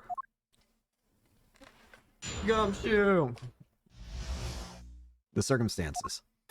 Actually, the victim kind of ordered the defendant to do him in. A few days before it happened, the victim sent a letter ordering his own murder. Huh? The defendant did what was asked of him and shot the old man in the forehead. The bullet was fired from the pistol found at the scene, no doubt about it. And the pistol definitely belonged to the old man, sir. What? You're saying the victim ordered his own shooting? Those are the facts. I have the letter in question. What? I'll read that in a second. I knew it was going to do that. McAfee's letter added to the court record. A letter asking Zack to shoot him. Very unusual indeed. To my beloved student Zack, to you I entrust the task of lowering my life's curtain. Come on the 13th, 11:05 p.m. I will ready a gun with which you will shoot one shot square in the forehead. You cannot refuse, and we both know the reason why. McAfee Gramry. What? Although, could such a thing as a letter really cause one to pull the trigger? I wonder. I believe the answer to that question can be found at the end of the letter. Ah, you cannot refuse, and we both know the reason why. Lieutenant Gumshoe, can you explain this to the court? Unfortunately, even the defendant won't say a peep about that bit, sir. One thing bothers me about this. Why didn't he just say 11? Why have him come at 11:05 without some specific reason? The devil is in the details, Air Attorney. Well, was there some reason? As it turns out, there was. Every night for a half hour, starting at 11, the victim, McAfee Gramry, was given an IV. IV? There it is in the picture, off to the side of the bed. At 11 o'clock, a doctor would come to set up the IV. 30 minutes later, he would come back for the empty bag. This happened every night without fail. that was the only time they could meet without the chance of an untimely interruption during his IV. Very well, shall we begin? Mr. Wright, your cross-examination, if you would. What's this reason he couldn't refuse, I wonder? He could have at least mentioned it to me. Oh boy. The circumstances. Hold it! Just because he got the letter doesn't mean he went through with it. Oh, I disagree. The victim was indeed shot in the forehead after all, just as he had commanded. It could be a setup. But let's not be in such a hurry. Maybe we should let the witness talk for a change. Thanks, pal. Fine, I can play it slow as well as I can play it fast. On with the testimony, Detective Gumshoe. A few days before it happened, the victim sent a letter ordering a murder. And this letter was sent by the victim? Oh no, oh no, oh no. I have a bad feeling I know what I have to do. It seems fate's clock will make me wait a little longer. At least only less than 10 swift minutes remain. I'm scared. And this letter was sent by the victim? There it is. Gotcha! You're all mine this time, pal. Huh? I have the handwriting checked out, of course. It's the victim's, no mistake. Ah, I see. Score one for the boys. I didn't lose, I was just ascertaining the facts. So why am I so annoyed? But a letter ordering your own death. Things aren't what they used to be, I guess. I'm not sure this is exactly commonplace even now, Your Honor. So anyway, I guess I'll just keep going while I'm ahead.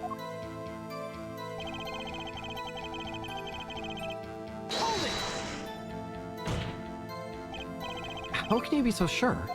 Hey, you gotta learn to stop relying on people to do your thinking for you, pal. Learn to think for yourself. Get that noggin cracking. Frankie. You fail to grasp the concept of questioning, Detective. First, we got this letter. It says shoot in the forehead, loud and clear. I can see that, but I still wouldn't do it. Well, maybe you need to grow yourself a backbone, pal. You fail to grasp the concept of shooting people as bad, Detective. Gumshoe, I don't think you realize what you're saying. We also found the defendant's pistol at the scene. The traces of gunpowder residue shows that it has been fired recently. Oh, Mr. Wright? As far as I can tell from looking at this photo, there seems to be no issue with the prosecution's claim. Photo. Maybe there's something in there I can use. So they're saying the defendant shot the victim in the forehead. I think there's a hole in the prosecutor's argument. Clearly, Mr. Enigmar. He did shoot something else. Looking at this photo, another possibility occurs to me. Yes? What does the letter tell us? That the defendant had a reason he couldn't refuse his teacher's wishes. Bingo, pal. That's why the defendant popped him in one in the forehead. Oh? The defense disagrees. You see, the defendant had another choice he could make. Objection! What, and you can prove that with this photo? I can prove he had a choice, yes. The defendant might have fired like he was ordered. Oh boy. This trial has already given me anxiety. But he didn't shoot the victim's forehead. Well, let's hear what you're thinking, Mr. Wright. If he didn't shoot the victim's forehead, what did the defendant shoot? Well, y'all are blind. The clown doll? Take a closer look. See? It's been shot in the forehead too. Ah, there's a hole in its forehead. Yes, and a hole in the prosecution's claim. Objection! Huh, and I suppose you have a reason as to why you'd shoot the clown doll? He didn't just shoot the doll, he shot the doll's forehead. His forehead? Let's read the orders once more, shall we? You will shoot one shot square in the forehead. Which is exactly what he did. He shot the clown doll square in the forehead. The defense has raised an intriguing possibility. That hole in the clown's forehead, it definitely looks like it was shot. Bailiff, send someone to investigate this matter. Objection! I admit, I'm impressed, but I expected nothing less. Still, this doesn't mean he didn't shoot the victim. Objection! Perhaps he did have to shoot a forehead as ordered. But the letter says nothing about whose forehead. This was the only way he had to follow his orders without taking a life. The bullet hole in the clown's doll's forehead does demand an explanation. It might very well be a clue, yet Prosecutor Gavin is right. It alone does not prove the defendant's innocence. You can all say for sure the defendant didn't shoot the victim. So sorry, Mr. Wright. How sad it is to see the mighty fall. How sad it is to see the novice's overconfidence. He doesn't realize just how big this little hole is going to get. Detective Gumshoe, please take this newfound fact into account as you continue your testimony. So what if he shot the clown? He still shot the victim, pal.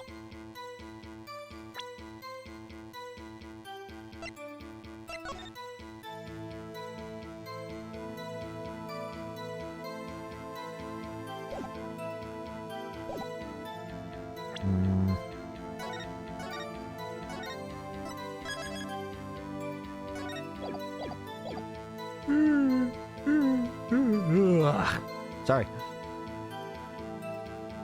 What am I doing here? Let me press first. So let me get this straight. You're saying my client first shot the clown, then shot the victim? Hey, not a bad summary, pal. More of a confirmation than a summary, but whatever. That was really more of a confirmation than a summary. But our defense attorney seems pleased enough with himself. Do these people ever miss a chance to mock me? Well, now that Mr. Wright's gotten that out of his system, shall we continue with the testimony? I didn't have time to gather all the details before coming in here.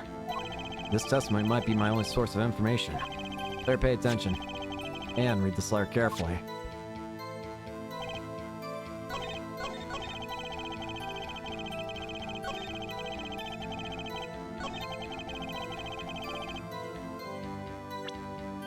Objection!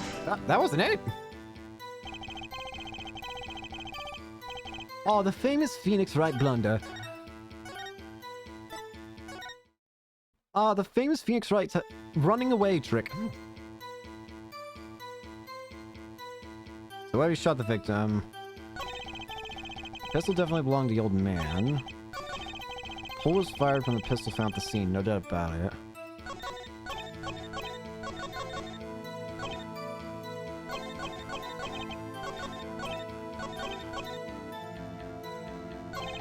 I didn't have time to gather all the details before coming in here.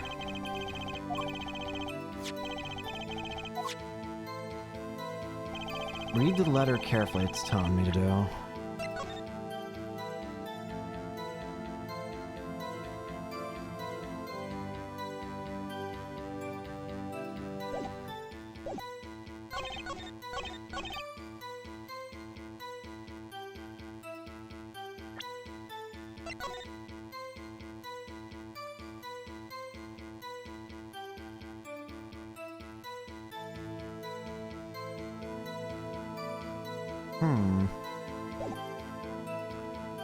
Okay, this is interesting.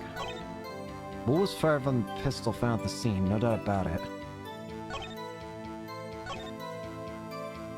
So what if he shot the clown? He still shot the victim, pal.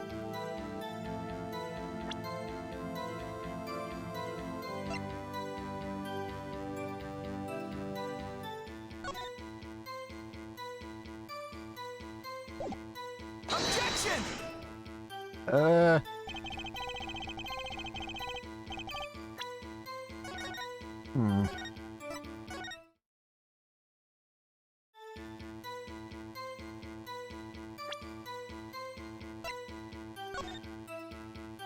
Entrust the task of lowering my life's curtain. Come on the 13th, 11:05 p.m. I will ready a gun with which you will shoot one shot square in the forehead. You cannot refuse, and we both know the reason why. Why is this important? What does he say? It seems fate's clock will make me wait a little longer. At least only less than 10 swift minutes remain.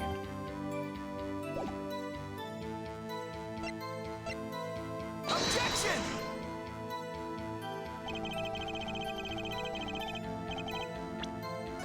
feel like I just repeated the same mistake I already made. Just to clarify. Oh. So it wasn't that statement I was supposed to be looking for. Wait. Hold it! I need to look through all these.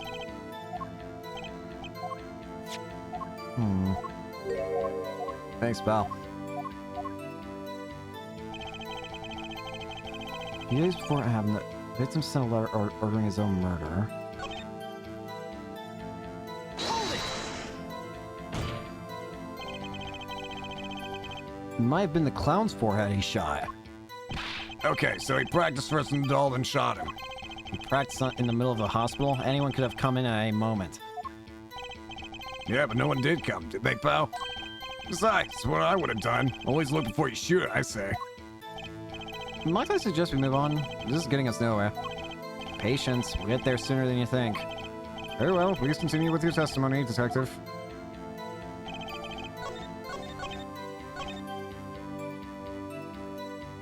Hold it! You mean this pistol, the one in the crime scene photo? That's the one. There's a funny-looking gun, so there's no mistaking it. We compared the bullet taken from the victim's skull with the bullet fired from this gun. The rifling marks on the bullet were a perfect match. So, you verified the murder weapon, in other words. You bet we did. Hold it! Why are you so certain? What pile of sand has your head been stuck in all this time, pal? You ever heard of stacking volants to quick draw shoot 'em? Huh? What's that? One of the defendant's specialties. Stacking volants standing outside of a girl. Then they shoot. The bullets don't hit her. Instead, they hit everything else on stage. This is one of the pistols they used in their show. Got a great sign, huh? And the kids love it. Many boys and girls joined the police because of that pistol, I hear. You know, that would explain a lot about the police force. Troop Grammary stopped doing that act a while ago. The old man held on to that pistol ever since. The Coles would like to see the pistol in question. You got it, sir. Here she is. Well, this truly is a blast from the past. It's a stage pistol for magic shows, see? But it can fire real bullets. It looks so much bigger than in real life than on TV. Yeah, but it can only hold one round. By the way, the pistol's firing chamber is empty. And it shows traces haven't been fired recently. So, were any fingerprints found in the gun? Unfortunately, no. Of course, the defendant is known for wearing gloves. We might say that a lack of fingerprints is in fact a fingerprint of its own. Aha! Intriguing point. Well made. Whoa, whoa, whoa, not well made, not intriguing. In any case, the court accepts this evidence. Well, well, well. My grandchild would get a kick out of seeing this. But now it's time to return to our testimony. This is what I needed. So what if he shot the clown? Objection! That's pretty important, don't you think? The trickiest cases often seem the simplest. Prosecutor Gavin, you missed the bullet hole in the clown's forehead. If you hadn't missed that, you might have come to a very different conclusion. Understand? Yeah, but like I just said, pal, after he shot the clown in the forehead, he went and... Objection! Did nothing of the sort to the victim. The pistol proves he could not. The murder weapon? Ow. It's quite simple, Your Honor. This pistol only holds one bullet at a time. If he had shot the clown in the forehead, he couldn't have shot the victim, too. Objection! That's not a contradiction, not even close. All he had to do was reload the pistol after the first shot. Objection! Oh, where did you get this extra bullet? They're not so easy to come by, you know. If you claim the defendant had one ready, then prove it to us how he got it.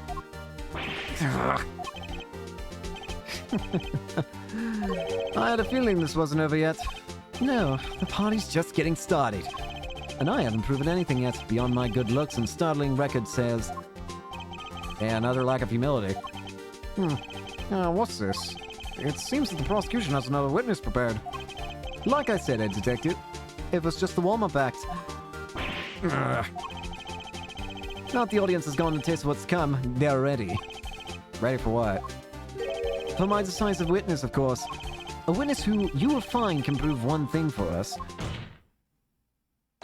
That it was Zach Gramry who shot the victim in the forehead. Very well. We will pause for a 15-minute recess. This might be my lucky break. I'll need that 15 minutes to talk to my client, Zach. Court is adjourned.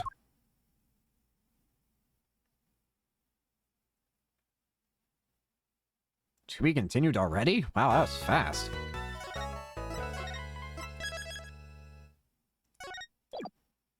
Let's continue. April 19th, 11:21 a.m. District Court, Defendant Lobby number 2.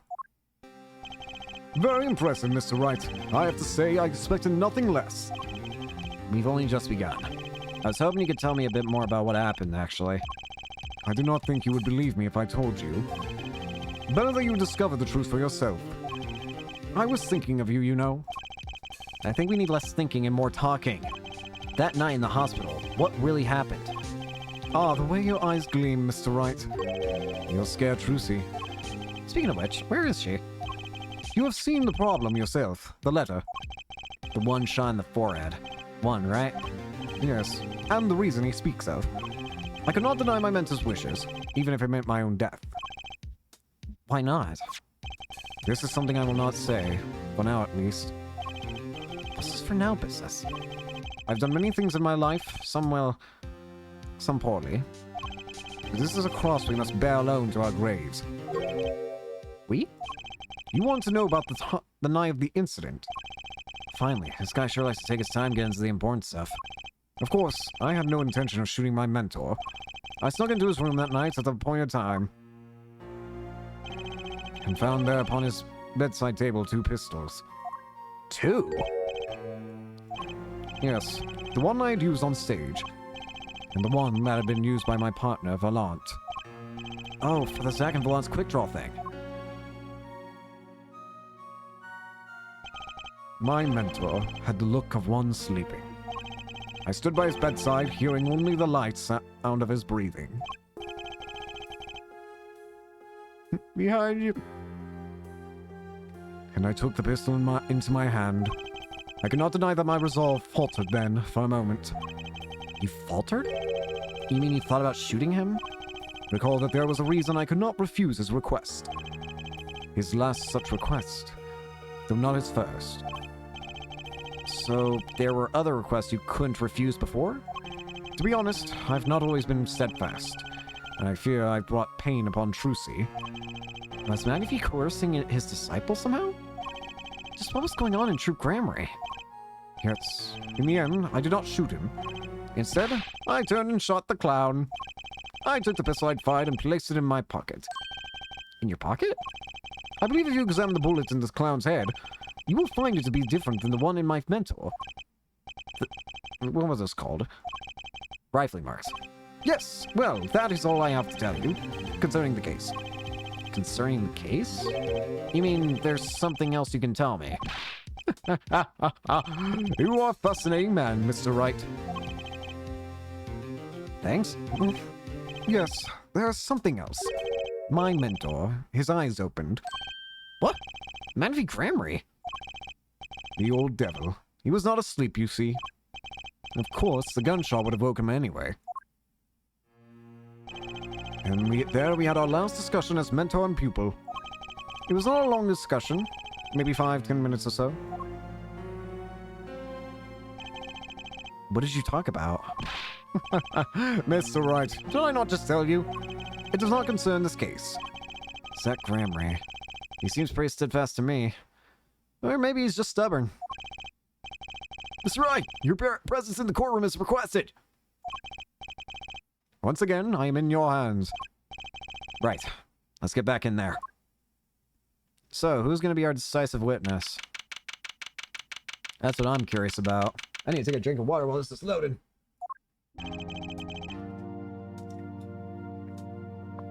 I don't know why I thought this game of all games would have a long load time, but it don't.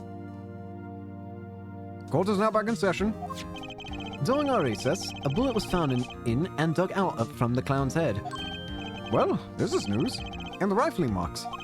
There wasn't time to do a detailed analysis, though they did find the weapon type matches the murder weapon. Well, that's not very conclusive, is it? Which is why I'm about to call a very decisive witness. You're a decisive witness? How many times have I heard those words? Though they often turn out to be far less decisive than you think. Oh, don't worry on my account. I'm quite confident that this witness will do the job. After all, he's intimately acquainted with the players in our little production, being the other half of the Troupe Gramarye's famous duo, Zack and Valant. Valant Gramarye. Oh! So, we get to meet our great Manaphy's other disciple. Duh! Perhaps we'll start by asking your name and occupation. Valant Gramarye, magician. And you're the decisive witness, are you? You can prove your fellow students your partner's guilt? Fate, the grand illusion filled with traps and tricks. Wait, the shooting took place in that hospital after 11 o'clock at night. If you're a witness, does that mean you were there that late? If one were to deduce this logically, the conclusion is yes. Okay. I always get the characters, don't I? I have an interesting fact for you. You see, several days before the crime, my witness received this. That looks very familiar. Wait. That's the same letter Zack Gramarye received! Yes, or perhaps I should say, ta-da! Order! And what does it say? Surely not the same thing. Perhaps you should see for yourself. Oh gosh. Like it's practically the same. It is the... Hang on. Wait a minute. It's not the same. It is not indeed the same. 1105 is for Zack. And 1120 is for Valant. Why would he ask both his students to try and kill him? The court accepts this into evidence. In that case, I think I understand what...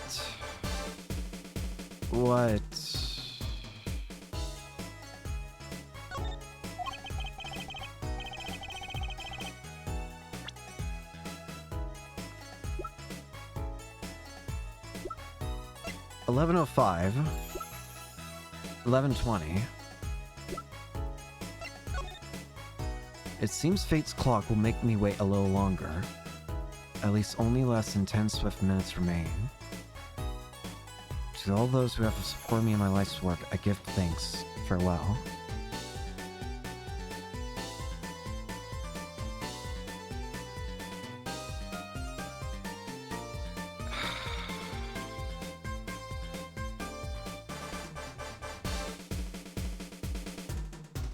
I think I'm starting to understand why this is forged, but at the same time, what does that mean about Valant? I got any theories yet? What I'm worried about, just to cut straight to the point, I'm wondering if Valant's actually the killer. I'm just wondering if that's the case. That being said, it's also true that this is the forged evidence. I guarantee it. It's kind of hard to tell when you got forged evidence that throws the whole track apart. This is most unusual. Exactly what was going on with you folks? What exactly was your Troupe Gramarye up to? By what you mean? I'm just having trouble envisioning a man who would ask his students to kill him. Both of them, no less. It's just my opinion, F. Judge. But from these letters, I'd say he was coercing them, not asking them. We walked into the magician's path together, and in doing so shared much of our lives. When people are so close, there's a strain, a warping of relations, you might say. Yet this has nothing to do with the case at hand. By which you mean you're not going to tell us. Which makes me wonder even more about this reason they couldn't refuse. Well, let's get on with the testimony for starters. The defendant, Zack Gramarye, stands accused. Tell us why. Oh, I'll do more than that. But where he walks, the red roses rise, singing hymns to the miracle that is magic. Fascinating. Though I hardly need to remind you. that the evidence could just as clearly point to you as a suspect. You can't confirm or deny with this understandable. Yeah. Again, I don't know if I believe it quite myself either, because again, the only thing that... To get a true definitive answer of what really happened is I have to figure out what exactly... Is this truly what it said on that page, like in that journal? Or is it something different? What was written in that journal that... if this is what was written, then that means it was Valance, I think. If this is the same thing that was written in that journal. But if there was something different in there, then it could very well have been in Zach, I think. The question remains of what was actually written in the journal, I think. Figure that out, and I think it becomes clear who the killer might be. But the evidence could just as clearly point to you as a suspect. The letter, the murder weapon, and now the 2 bullets found at the scene.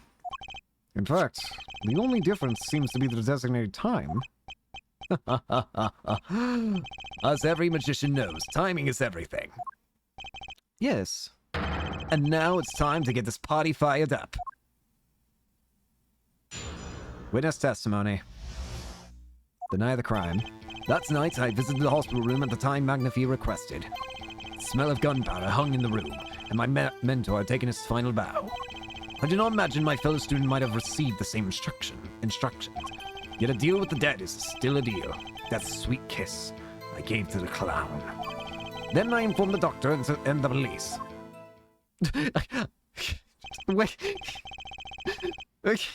Wait. This just creates an interesting scene of right before you go, a witness, like someone else in the hospital comes up to you like, I just heard a gunshot. I just heard a gunshot just now. Oh, what was that? And you just explain like, oh, that was me. I shot the clown. By the way, there's a dead body here. Huh? So you're the one who reported the crime? Indeed. I would think this fact alone would clear my name of suspicion. Let's not jump to any conclusions. Yes, the cross-examination generally comes before the conclusions in this court. But if your testimony proves to be true, then the defendant, Zach Gramery, is guilty. And if it wasn't Zach Gramery, then the killer was you, Valant. And no disappearing act will get you out of that.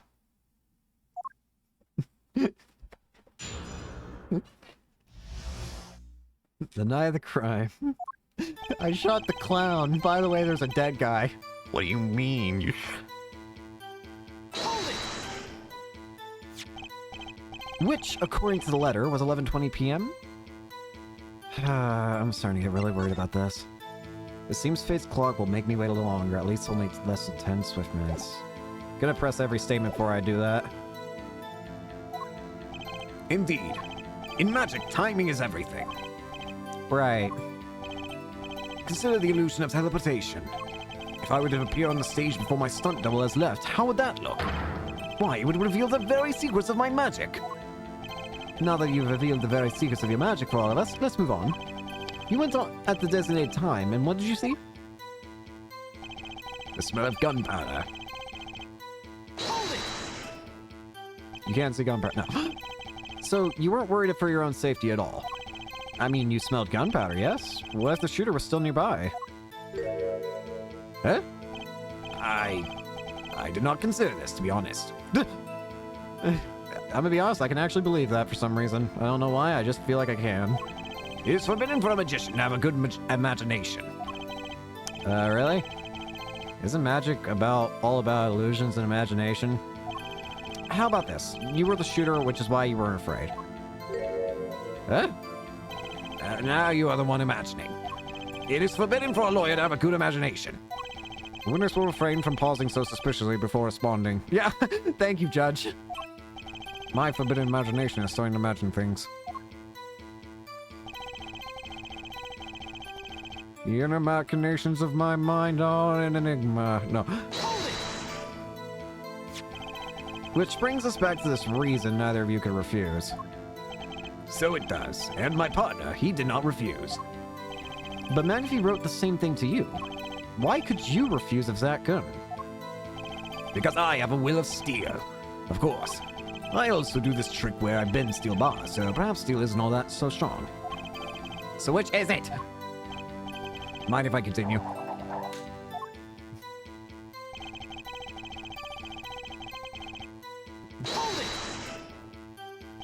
There were 2 bullet holes at the scene, one in the victim and one in the clown. You're saying the one who shot the clown was you? No doubt my partner Zach would have said much the same thing. Yeah, because whoever didn't shoot the clown committed murder. I better dig around here a bit more and see what I can turn up. Mr. Vaughn, let me ask you about something else concerning the crime scene, namely... let's start with the location. How about that? Where exactly was the pistol when you entered the room? Atop a small bedside table it was. As if to say, here I am, take me in your hand, pull my trigger, shoot him. The victim clearly wanted to be shot. But why? Perhaps he wanted to go out with a bang. Yet we will never hear the truth from his lips, so all we can do is guess. Phoenix is like, actually, I might be able to have my, I have a friend who might be able to help with that. Is the location of the pistol important? I don't think so. Actually, let me ask about something else. Oh well. Witness may continue with the testimony. What can I do but obey? My, Hold it!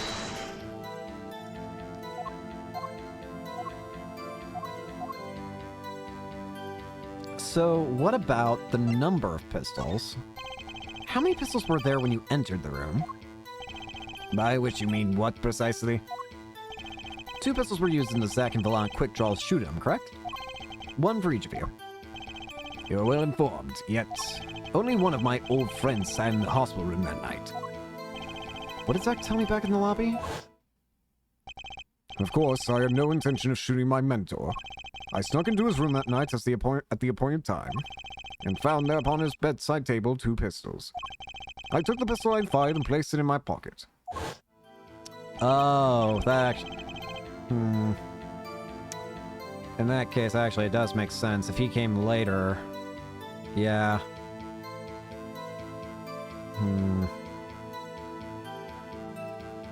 I see no problem with that statement. Only 1 pistol is visible in the photograph of the crime scene, after all. So you picked up that pistol and fired it. Wait a minute. Hang on. Did I read that right?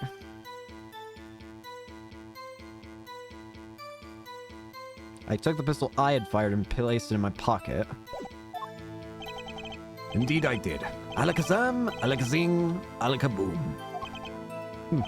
Is the number of pistols really so important? I don't think so. Let's ask something else. There's one more thing we can ask. Hold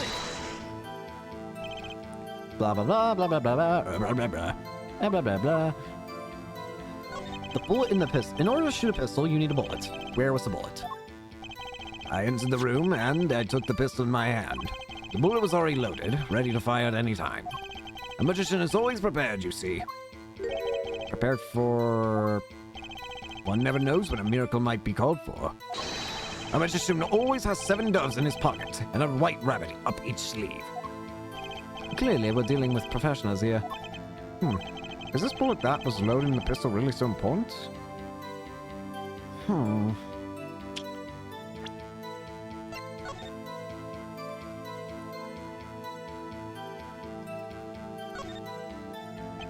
If you look closely, you can see how the pistol's made to bend here. It's a one-shot only model, so I guess this bend is where you load it. So this is the famous Gramarye Golden Gun. They said kids used to love pretending they had one of these. I wonder if they pretended to miss their targets too.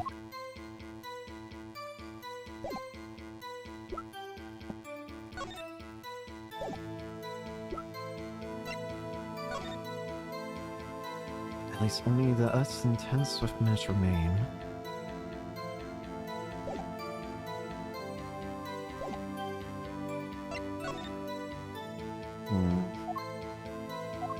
I'm probably gonna have to go back to that question.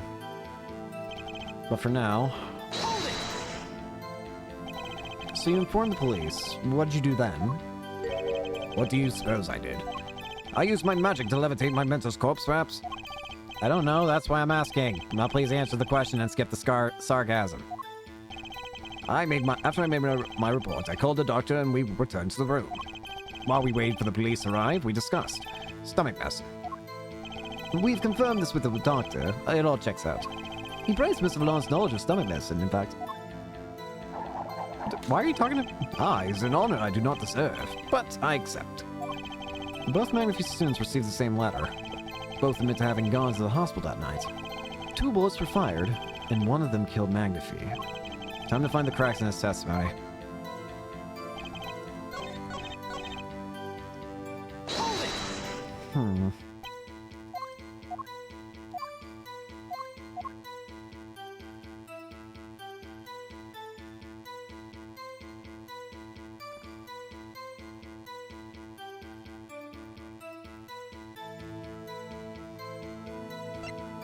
This is probably gonna get me hit, but I'm gonna try this. It's the only thing I can think of that might move forward.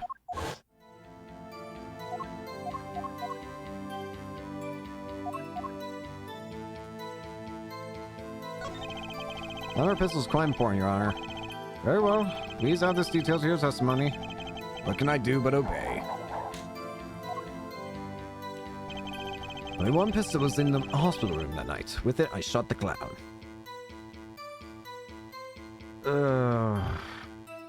Hold it! So you took the only pistol there and fired it? That's correct. And that pistol was this one, which was left at the crime scene? Good show. I see you too are a magician of sorts. And you're an idiot of sorts. Do you have any idea what you just said?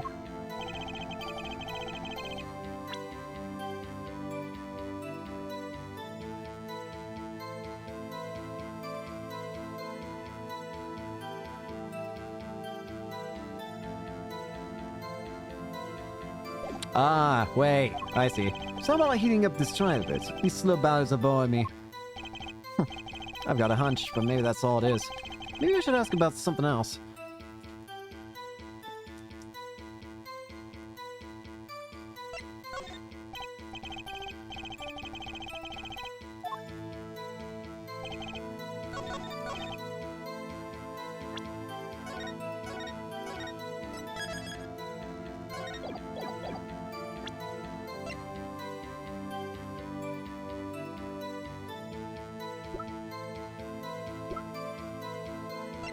Objection!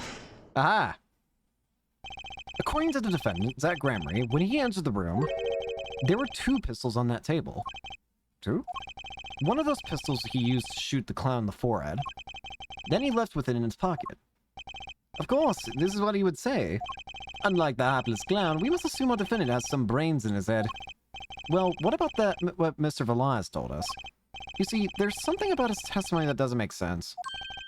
What might that be? I told you, I took the pistol that was there and shot the clown. That's your story, at least. But the rifling marks tell a very different story, Mr. Vallant. Recall what Prosecutor Gavin told us? We compared the bullet taken from the victim's skull with the bullet fired from this gun. The rifling marks on the bullet were a perfect match. Mr. Vallant, if you fired this pistol, then you shot the victim in the forehead! Order, order, order! Well, this is all rather sudden. Objection! What have I done? Prosecutor Gavin? I owe the court an apology. Sorry. Sorry for what? You see, I was unaware that 2 of these unique pistols were crafted. The analysis of the rivalry marks only proves the type of gun that fired them. Objection! But that's not what you told us before. You said you'd verified the murder weapon. Which is why I'm apologizing to you now. Quite sincerely, I might add. Would you hold me accountable for a mistake made in my youth? Boy, if you don't get your... That was just this morning. I'm still young. How old am I? 17. Man, I actually am young. And I might add, was it really my fault? If the defendant had only admitted he took one pistol from the scene of the crime, we would not be having this pleasant discussion now. Colonel Gramry? Yes, Your Honor. You're presented to this court as a decisive witness, but you've proven to be more divisive than decisive. Objection! Huh? You'll see in time. The testimony so far has merely been a review of the facts. The proof comes next. Care to elaborate, Prosecutor Gavin? When Mr. Vallot entered the hospital room, the victim had already been shot. As his next testimony would prove, ere right, the real fight's about to begin. Am I the asshole for shooting a clown while walking away from a dead body? What's y'all got against clowns? I mean, I don't really like them either, but man, you don't have to shoot them. Very well, the witness will not testify to the court. Help us determine who shot what.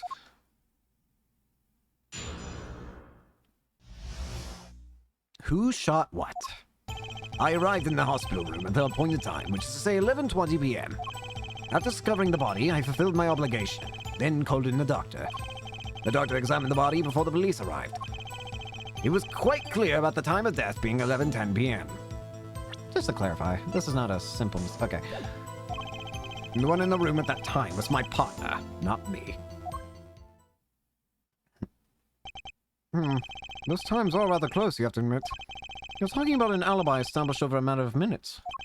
To use a 10-minute discrepancy as the basis of your alibi. It's easy to explain the situation here, Judge. For example, take our debut hit single, 13 Years Hard Time for Love. Cue to the song, press the play button, and it will play for 2 minutes 15 seconds. Do it 100 times, the result is the same. The debut single was only 2 minutes and 15 seconds long? What a ripoff.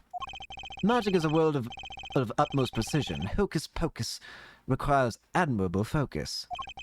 And in the time of death determined by the doctor there is an incontrovertible truth. Very well. The prosecution warns us that we're dealing with rather precise times, and we can expect the cross-examination to require the same level of precision. I would hope the defense refrains from its customarily broad, sweeping accusations, lest we blur the focus this case so clearly demands. Point taken. Baseless remarks will result in a penalty. Carry on, Mr. Wright. Carry on. Right. Oh god, so I'm not allowed to press him, am I? If I press him, I'm in danger. Oh, lordy gee. Oh, no! Oh, game, you have to give me that statement. You have to give me that save title, falsified evidence. I had a feeling it was what I had to do anyways, but man. Oh, this is gonna hurt. It seems fate's clock will make me wait a little longer. At least only less than 10 swift minutes remain. After discovering the body, I fulfilled my obligation and called in the doctor. The doctor examined the body before the police arrived. He was quite clear about the time of death, 11:10 p.m. And the one that... And the one in the room at that time was my partner, not me. I just have to figure out which line am I supposed to hit him with.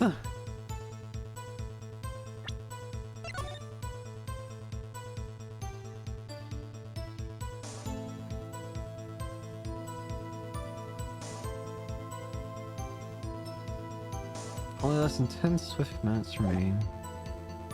Objection! Not that line.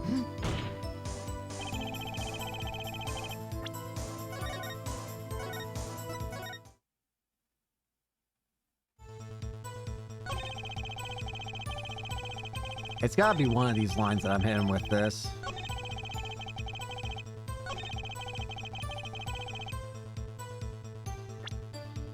Objection!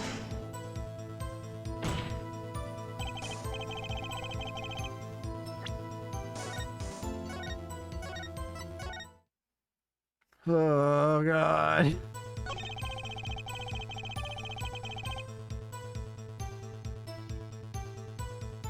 Just to make sure, will this actually damage me?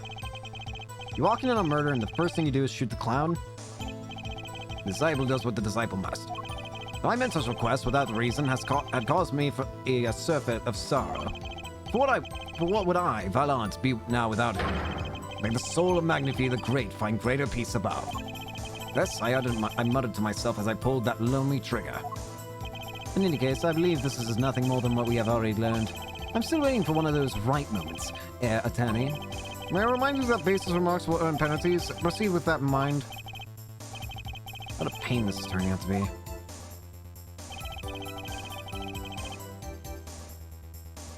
Well, it hasn't hurt me yet. Did the doctor say anything concerning the cause of death? Why, yes. I believe he screamed, "My God, he's been shot in the head." It doesn't take a doctor to notice that. I probably would have screamed the same thing.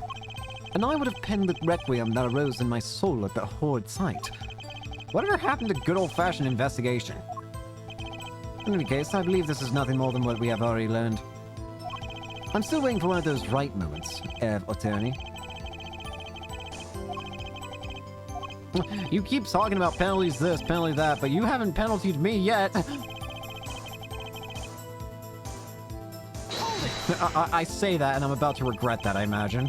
I don't think I'm stepping out on a limb to say I have some doubts about this. How did the doctor be so precise with the time? You do usually only get an estimated time of death, true? I'm not sure I've heard of a verified time of death. Magic reveals revels in making the complex appear simple, but reality is the opposite. What appears complex in this case is a simple matter of subtraction. I see another person has done their arithmetic homework. The point here is the IV the victim was taking. It's quite visible in the photograph of the scene. Recall what we heard earlier about the victim, Magnifi Grammary's schedule. Every night at 11, Magnifi took an IV drip for 30 minutes. I can see the IV e-bag right there, yes? Now, look at it a little closer. Follow the tube down from the bag to the end. Ah, the needle's been removed. Doubtlessly, it fell out when he was shot. Would seem to be the case. When the needle comes out, the IV no longer drips. Ah, you can just measure the remaining IV liquid. Precisely. The IV liquid functions, for our purposes, as an hourglass of sorts.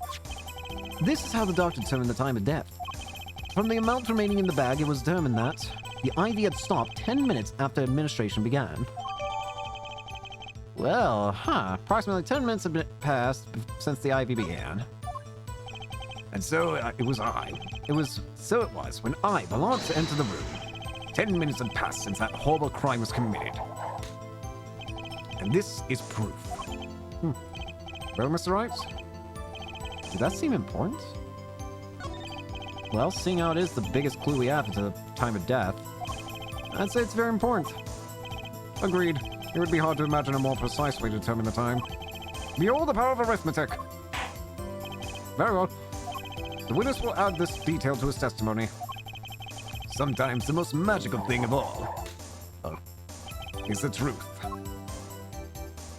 The waters of life spring not eternal. The remaining IV liquid proves my innocence.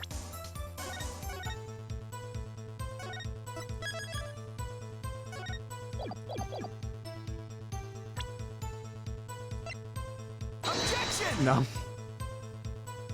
I think I'm just too stubborn and want to use it. This hurts. Knowing what happens. Hold it! Did you notice the IV yourself by any chance? When first I entered that room, the stench of gunpowder assailed me. Next, the mark of death upon my mentor's forehead. And then his left arm did I spy arose, drooping and wilted. Its thorn discarded IV needle. Knocked from the vein by the force of the shot, luckily for you. If that IV had not been there, why, you might be a suspect. Indubitably so. I might say it's thanks to my lucky color. Your lucky color? Indeed, even today I wear it proudly upon my suspect self. For it is always, without fail, brings me luck. Why, when Zack and Valant won their first Magician's Grand Prix. Yes, the very one held by the Association of International Magicians. I was adorned in this attire then too. Not trophy, a bust. Ah, what a day that was. This is one trip down memory lane no one needs. My lucky color, yes indeed. And that IV too. I'd say I think 'twas hued especially for me, for Lant. That does seem to be the case, indeed. Well, Mr. Wright, any thoughts on this testimony?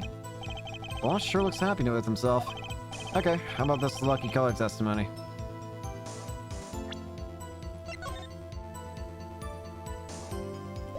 Ain't it green?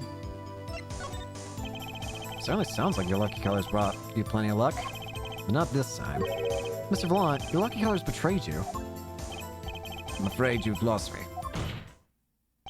Your Honor, the witness's testimony just now clearly contradicts the evidence. What? Please recall my warning at the beginning of this cross-examination, Mr. Wright. Baseless accusations will be duly penalized. I do hope this latest accusation is well based. Don't worry, I've got all your bases right here. Oh, I assure you, it's quite based. No. Very well. Let's hear the defense's claim. Where's your evidence that contradicts what Mr. Vallon has told us? Ain't this green? The crime scene tells all, Your Honor. Photo of the crime scene? All this dark color has me yearning for black and white, clear-cut simplicity. Tell us, Elright, just where's the contradiction in this photo? My pleasure. And I assure you, it's quite simple. But I can't promise anything in black and white. Let's hear what Mr. Wright has to say. What in this photo contradicts the witness's testimony? Is green. Vallon Grammary, let's get one thing straight about your lucky color. It's yellow, yes? Kind of takes some mystery out of it, but yes. Something wrong with yellow, Mr. Wright? Yes, there is. Decisively wrong, in fact. Take another look at the photo of the crime scene. Hey, green. What's this? Confusion, doubt. Tell us, what do your elderly eyes spy?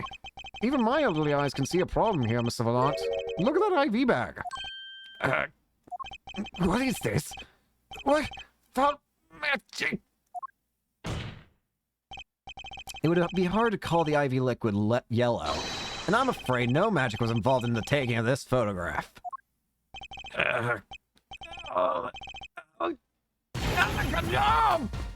No, he's exploding to animals.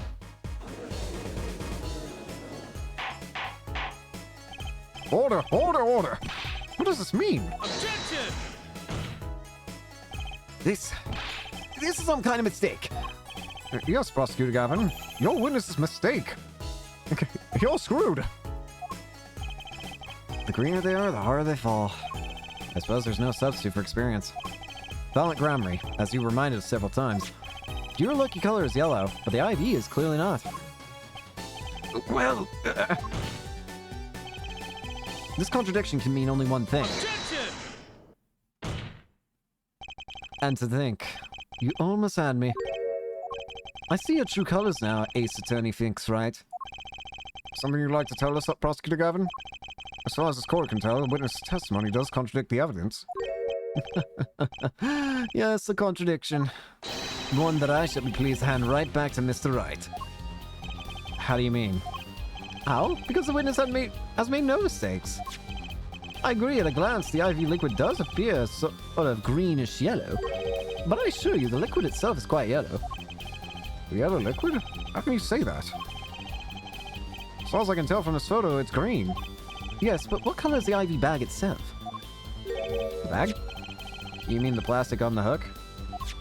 It looks like I want to say light blue. Precisely. Figured it out yet? Oh, for the love of Pete! Put yellow liquid in a blue bag and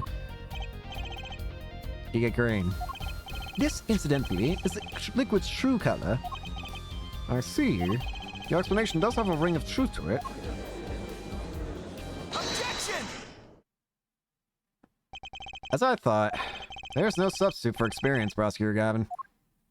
What? You may tell a good tale, but you've just proven something rather grave, for you, that is. Grave? The liquid in the IV is yellow, yes. But how does this witness know that?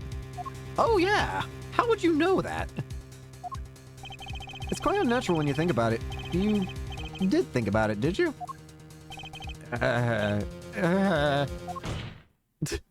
Your Honor, the defense requests an explanation from the witness. At the scene of the crime, the IV liquid appears to be green. So let me ask, how would the witness know the IV liquid was actually yellow?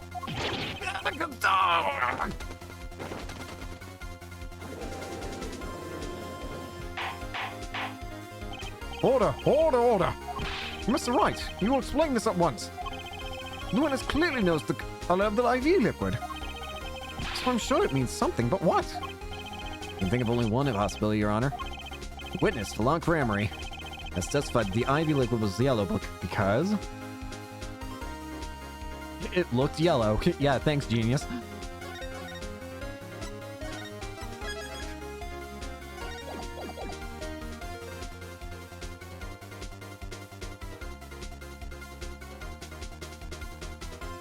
Admittedly, I don't actually know.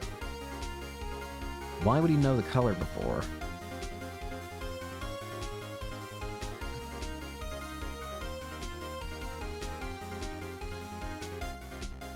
What about you knew it? From the facts before us, the answer is clear. The witness knew that the IV liquid was yellow. Why? Because he'd seen it before. But not inside the blue bag we've seen in the photo. He saw the liquid by itself in a clear, colorless bag. I suppose he would have had to, but I'm still not clear as to what this all means. Ask yourself, why would he know if he didn't work at a hospital? That's where you'll find your meaning, Your Honor. Objection! I'm afraid I find nothing. So what if he knew the IV's liquid's color? Leave the getting excited over it and absolutely nothing to our teeny bopper fans, yeah? Objection! The IV liquid is the only evidence proving the time of death. A 30-minute hourglass with 20 minutes worth of sand remaining. Your claim, Prosecutor Gavin. I remember it well. However, there's this critical difference between an hourglass and an IV bag. Wait, I know. An hourglass uses sand, but an IV bag uses liquid. I'm right, aren't I? As much as it pains me to say this, Your Honor, no. Unlike the sands through an hourglass, IV liquid enters the patient's body. At which point, like magic, it disappears. However, what if the amount of IV liquid had increased? You couldn't tell, could you? After all, there's no way of knowing how much went in. Objection! Let me get this straight, alright. You're saying the witness watered down the victim's IV bag. Not with water, but with IV fluid. That's how you knew the IV liquid was yellow. No, wait, I said... How am I an amateur such as myself to say to perform such a task? Objection! I'm an amateur too, but I can pour water into a cup. Objection! I'm afraid there's quite a big difference between a cup and an IV bag. Quite. Can you prove our witness is capable of such a feat? He has a point, amateurs. I at least would have some difficulty pouring IV liquid into that bag. You don't need to be an expert to see the look on the witness's face. He added liquid to that IV to throw off the time of death. I tire of these fairy tales lacking evidence. No, Mr. Wright? Any solid evidence to bring us back down to earth? Falon Cramery?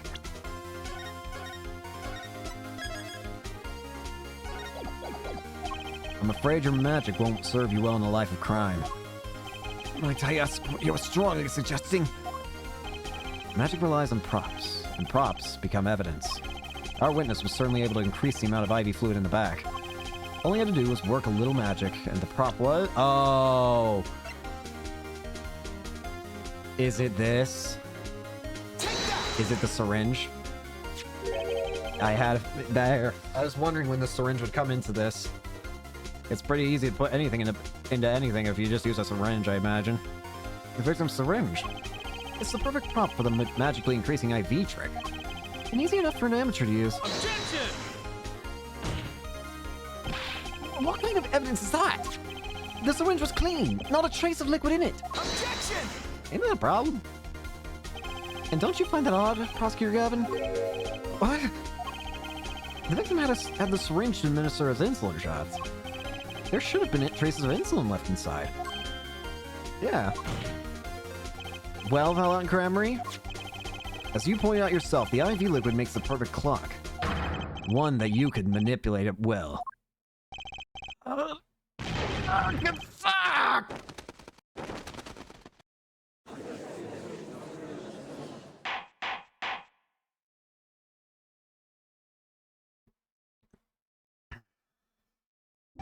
I do believe, well, with this being his first, that the burden of this trial has been a bit too much to bear for the prosecutor Gavin.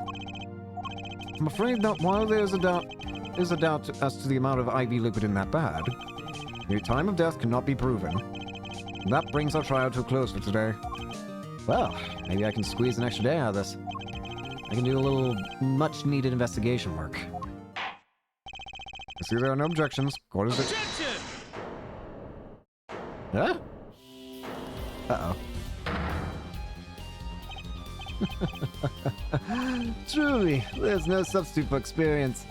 Nothing blinds one to the truth so effectively. A word to the wise: underestimate the young and they'll sweep your feet out from under you in a way you never ever expected. You see, I know exactly what you're thinking. What's he talking about? You say the witness used the syringe to manipulate the level of IV liquid, but there's no proof. There's no proof he didn't do it either. Yes, quite true. Huh? He's admitting it. Nor was this witness quite as decisive as I'd hope. This I admit. After all, why linger in the past when the future holds so much? You have something in mind, Prosecutor Gavin? Proof, fair judge. I have another way to prove my case. With evidence, no less. Oh no. What's this? This is the victim, Magnifi Grammary's diary. Diary? After going into the hospital, Magnifi began writing his memoirs, it seems. The story of his birth, his startling debut, and the meeting of his disciples. It seems he intended for the last chapter to end, quite appropriately, with his death. Wait, that book doesn't say what the reason was, does it? The reason why his disciples couldn't refuse his last request? Sadly, it does not. What's important here is the one is on the last page. Apparently, the victim wrote in his journal that night, even after the IV bet had begun at 11 p.m. Let's read it, shall we?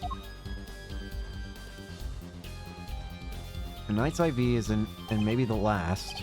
I leave the rest to them. The first should come soon. The stroll may end here, or it may go on, but not long. That depends on his hand.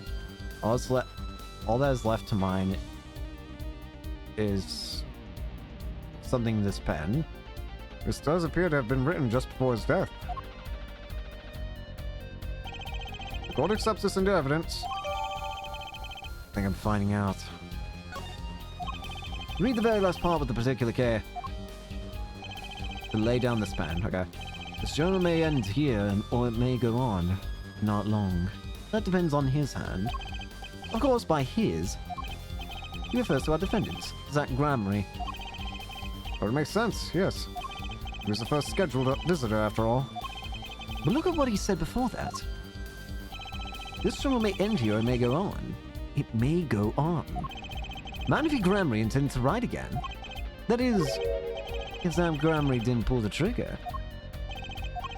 I see the defense understands the meaning of this. The victim's diary does not go on, it ends!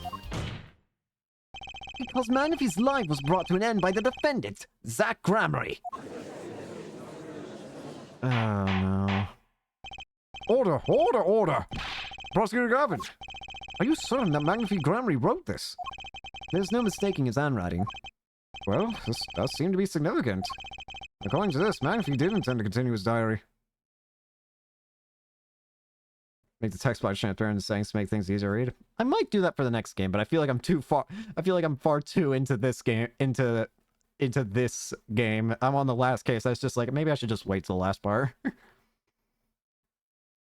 According to this, Magnifi did intend to continue his diary. Yet, if his diary ended here, which plainly it did, then the one who pulled the trigger was the first visitor, Zach Gramry. Well, how do you like me now, Airite? Still too green for your tastes, hmm? Oh no. He's right about the diary being pretty clear. Still, I find it hard to believe that he'd overlook such an obvious problem with this precious evidence. well, Mr. Wright, it's time to do this. Yeah.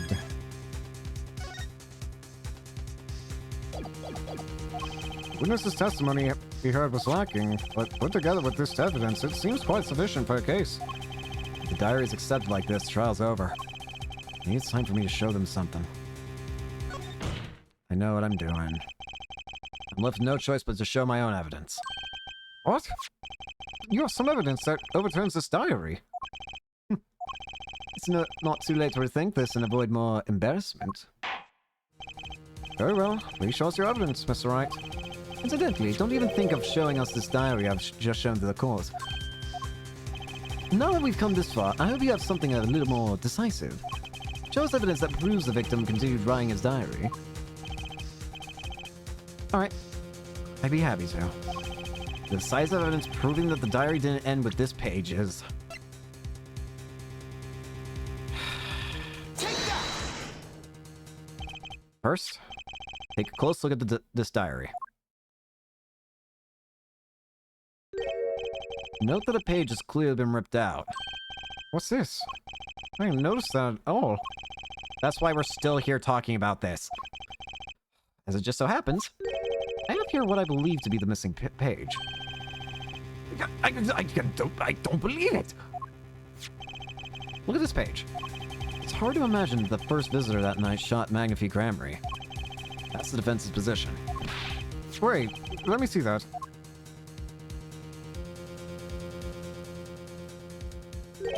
What is Sam Hill? What in the Sam Hill? Why, this is a continuation of the victim's diary. What in the Sam Hill?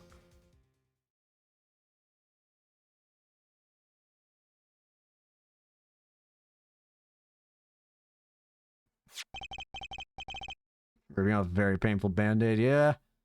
Note the torn edge of the page. It's a perfect match with the torn remains of the last page in Magnifie's diary. Remarkable. Would you care to explain what all this means, attorney? The diary continued after his first visitor came, which means that the victim was still alive after Zach Gramarye left, leaving no one to take his life but the second visitor. Blanc Gramarye. No! No! The handwriting, too, matches that on the other pages. This is without a doubt the genuine article. Order! Order! Order! Oh, wait! That's impossible! That old man couldn't have written that! Objection!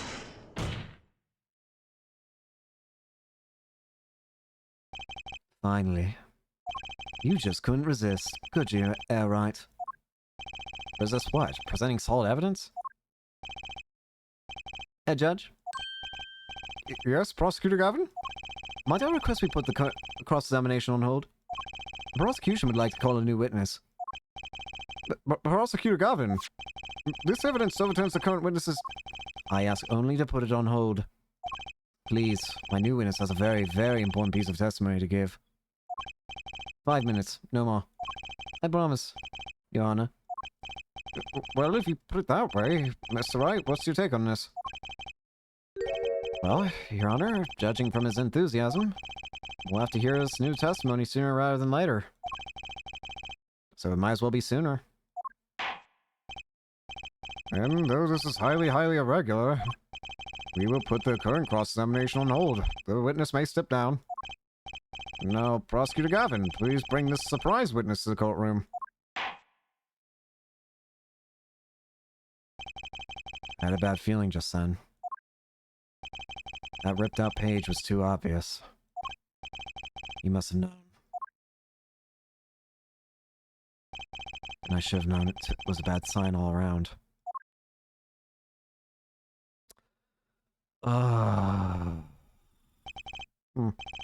Holding trial with no audience is a first, even for me, Prosecutor Gavin. I beg the court... I hit the wrong button. I beg the court's understanding. But I had to make a judiciary deal with the witness to secure his testimony. A judiciary deal? The details of this testimony may have some legal ramifications, shall we say. I thought it best to contain the information to this room. Very well. And you are the witness, I gather? Yes. Yes, sir. State your name and occupation for the record. My name's Drew Mission. I'm a painter. A painter? And you are somehow related to this case? No, well, not per se. I have one simple question for this witness. Mr. Misham, was it? Do you know what this is? Oh, yeah, I know it well. How's that possible? Have you seen this diary page somewhere before? Oh, yeah, I mean, I made it. You... What? You made it? Yes. You might call it one of my works. The prosecutor's office received a tip-off yesterday. Illegal evidence has been prepared for the trial of Zach Gramry. Illegal evidence? I initiated an investigation and found this witness. Painter to the world at large, Drew Misham has another side, you might say. He's skilled in making perfect reproductions of certain things. Forgeries, in other words. Forgeries?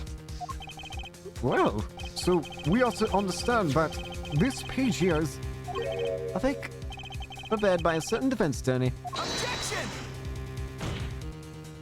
Hold it! I didn't prepare this evidence! Objection! Ah, the attorney speaks.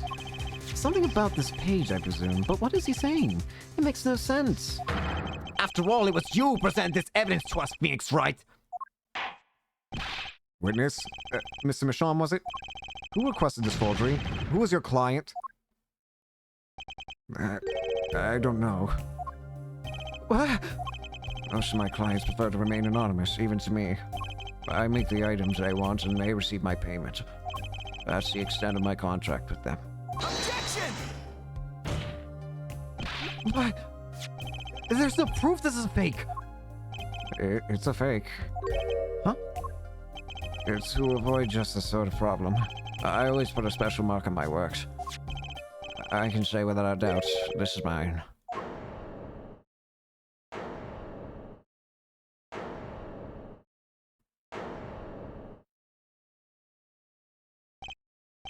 Mr. Wright, you have just presented illegal evidence to this court. My court. It was careless of me. That's all I can say. Oh boy. Here. Ouch!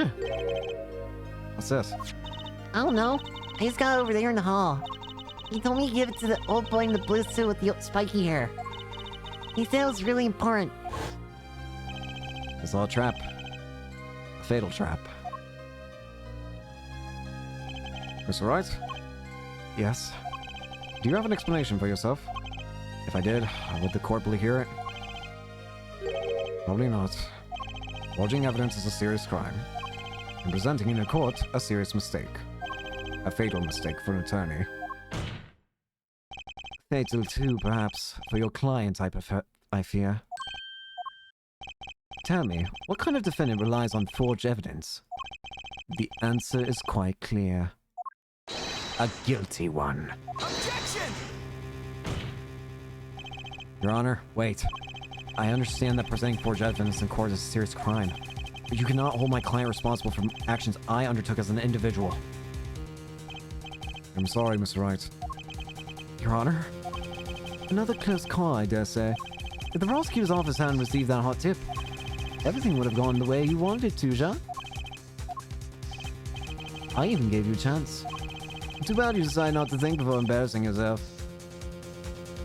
It's a Nye magician's trick, yep. I see no need for further discussion on this matter. Special witness dismissed.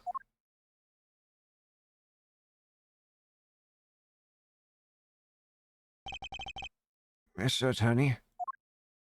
Yes? Could I ask your name? Phoenix Wright. Mr. Wright, I've seen and studied many people, but none like you. I'll remember you, Mr. Wright.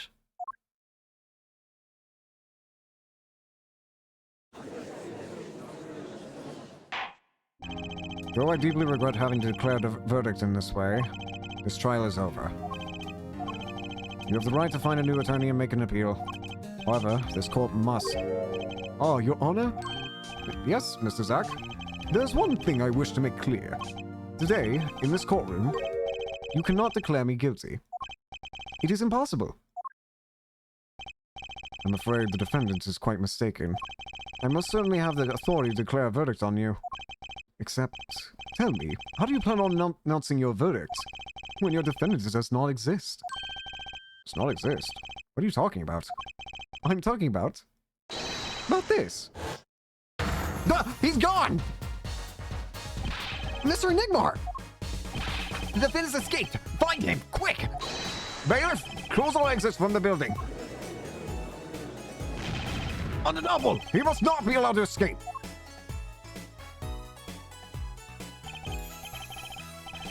That day, in that courtroom, a miracle occurred. The defendant, Shady Enigmar, aka Zach Gramarye, did not just escape from court. He literally, unbelievably vanished. Right before the bailiff's eyes. No one ever saw him again. Not since that day. This is the Gramarye miracle.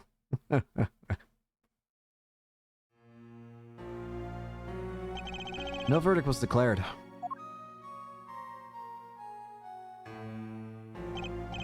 After all, the defendant didn't exist. That's how it happened. The trial of magician Zach Gramarye vanished, along with him, for all eternity. The mysteries that remained behind were all solved, however, but not until 7 years later.